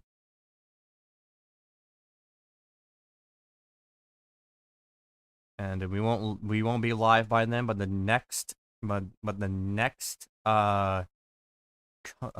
full advisory will come out at 4:00 in the morning.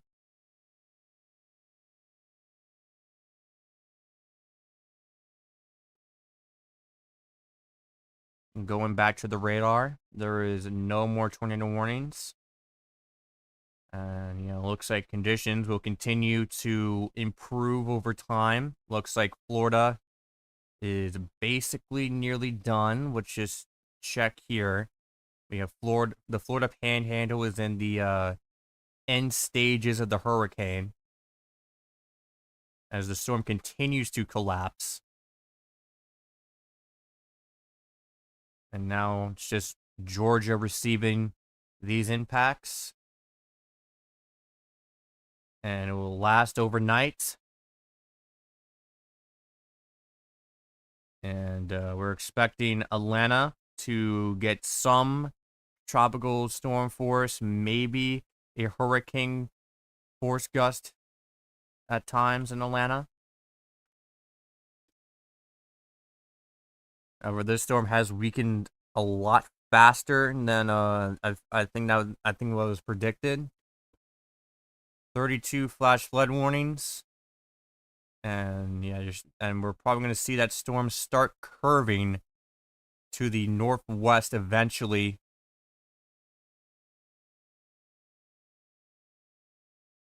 And we just hit the 8-hour mark of streaming, so we'll probably be live for 15 more minutes, and then we'll end things up.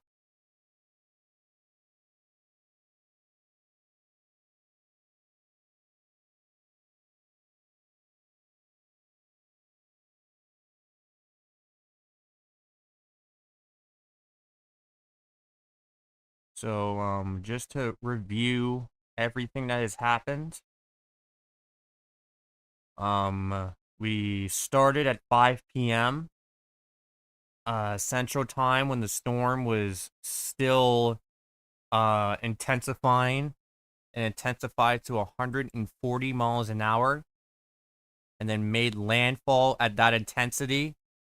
We watched several cameras throughout the Florida Panhandle, including one in Perry, Florida, and saw what appeared to be catastrophic damage, and that seems to be the main report out of Perry and areas around. However, we won't truly know what happened until the morning once we get our daytime views.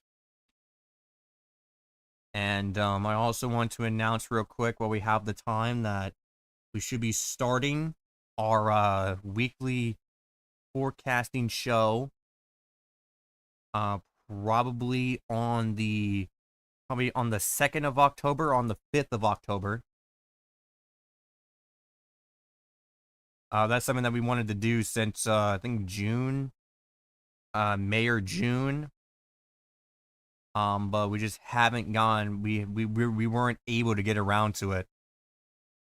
Plus that hiatus that we had to take in late July. So yeah, we'll definitely showcase the aftermath of Helene on that forecasting show. And yeah, again, we're expecting tropical activity to really pick back up again of October. We're starting to see more signals of tropical cyclone development. And we'll inform you every step of the way throughout the remainder of the hurricane season into the winter season, where we'll be doing coverages on major winter storms, and then as well as the fall tornado season, and then all the way until 2025, where we should have a new chaser team. Yeah, right now, Hazelhurst about to enter the strongest part of the storm. Conditions are starting to pretty much be not as strong, but keep them on 90 miles an hour, still capable of producing damage. This is basically one very long derecho at this point.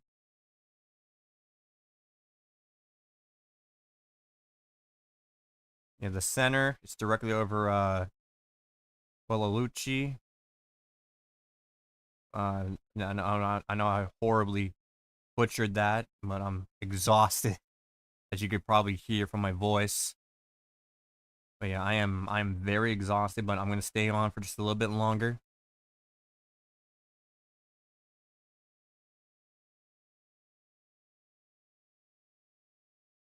Yeah, I would like to thank y'all for tuning in, supporting the channel. I mean, we've came a long way since where we started.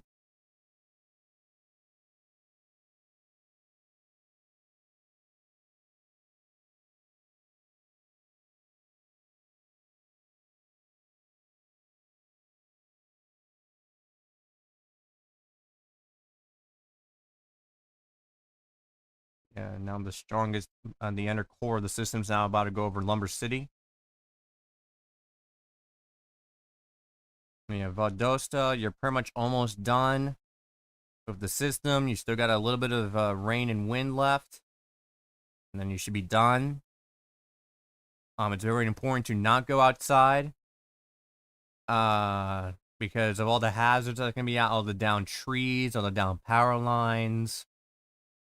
you're going to be running a generator, make sure you follow proper generator protocols.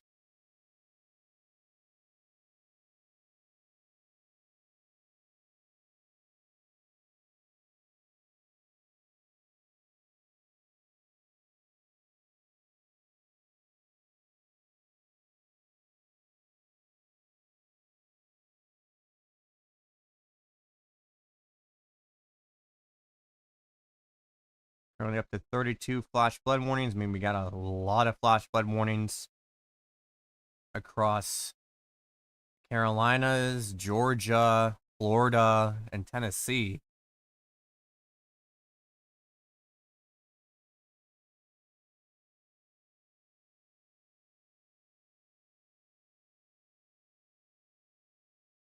And power outages in Georgia are going up. We're currently at 360,000 people without power now. A lot of people in Bradley County is without power. And Coffee County is starting to rapidly tick up.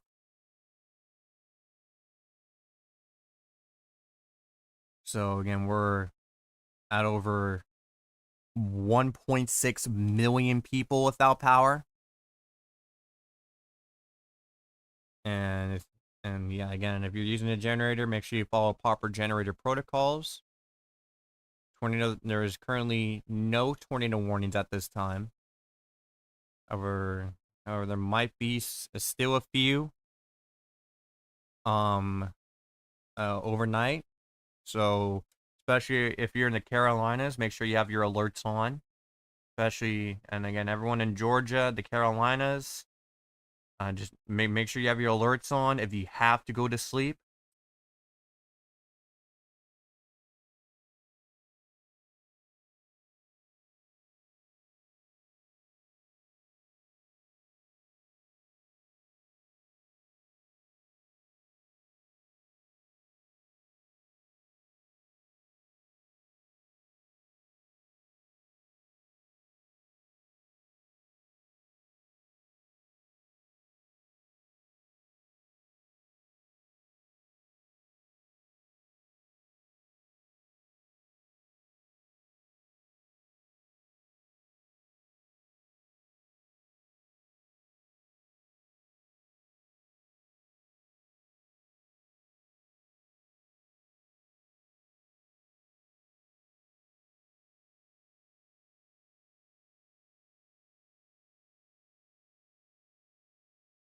Some information. This is and this storm is one of the top 15 strongest hurricanes to ever hit the United States, according to this meteorologist.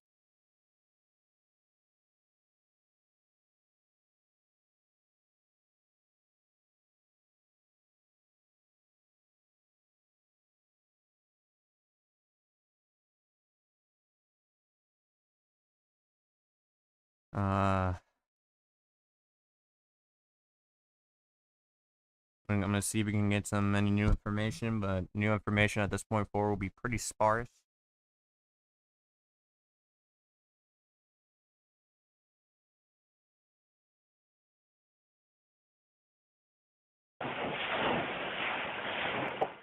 So have you heard that noise? I was just checking out a video.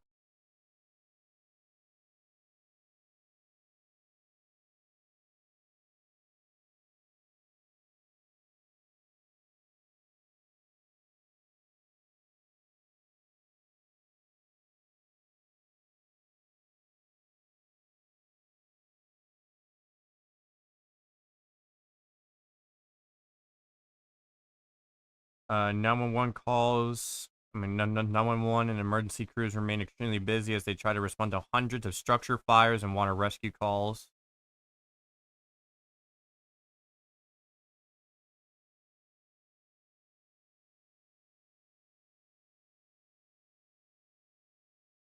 That's one of the things that they just posted. So, yeah, again, hundreds of structure fires. And that's from that's from an official.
And if we go to IR imagery,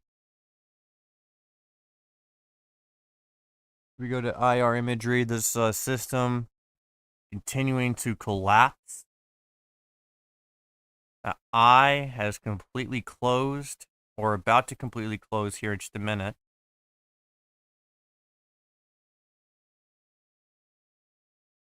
You can see that as you can see, Helene start to lose its energy.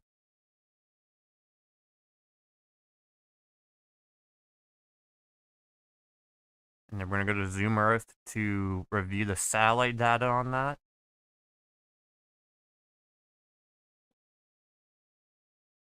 Also on breaking news, we do have a new special marine warning off the coast of Port Royal, and a lot of these storms will be heading onto land, and that's where our tornado threat has been from. 2 people have been confirmed dead from a tornado. So again, you need to be on the lookout for tornadoes. I mean, this one could be worth watching out for. And like all of these storms are tornadic in one way or another. So that's something to definitely watch out for, especially if you're in South Carolina. Around the Port Royal, southwest of Charleston.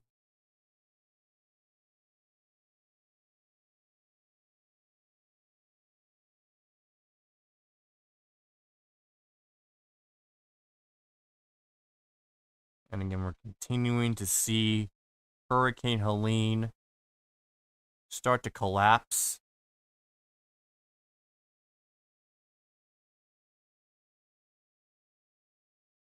And there's not really much left to cover, as Hurricane Helene will continue to weaken as it starts curving towards Atlanta, and then further on into Tennessee and Kentucky.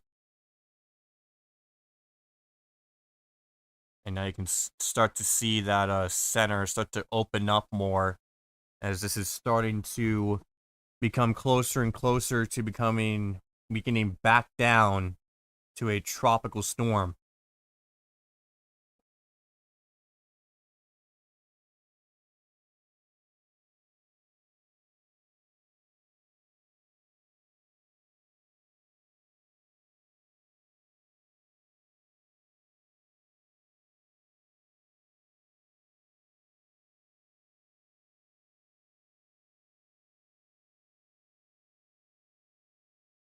And again, I'm just going to show you the last 12, probably 12 hours of this system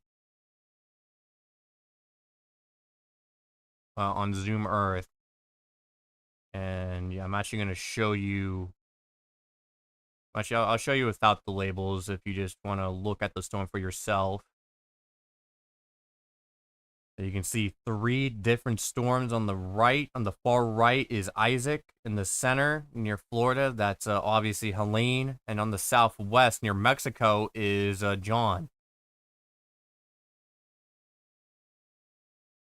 And yeah, this will be faster once the first loop finishes, but this has been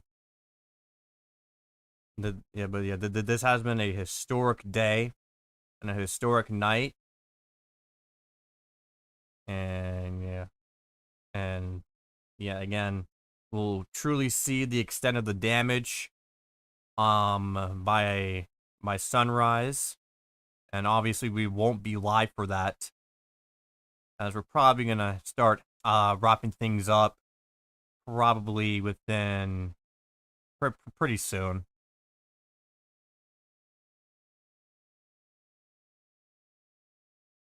And just to show you what the label's on.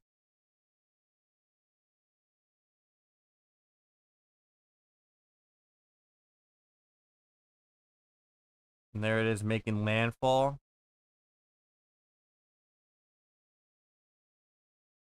Started going live at 5, all the way up to landfall, and all the way up to now.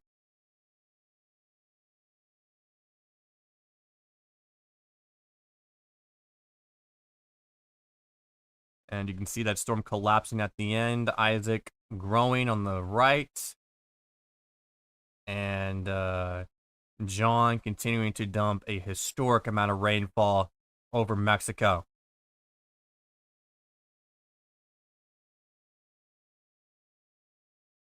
Originally, this storm was forecasted to go more towards Tallahassee. Tallahassee was projected to get a direct hit by the eye wall, but it just avoided the eye wall.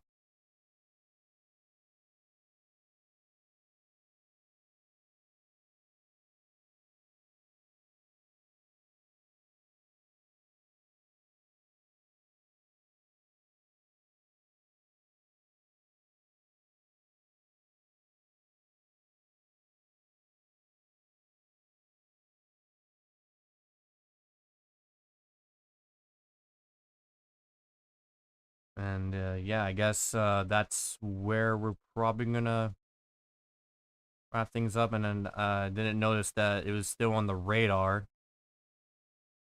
Let's see, I guess that's the perfect time for things to break. So apologize for that.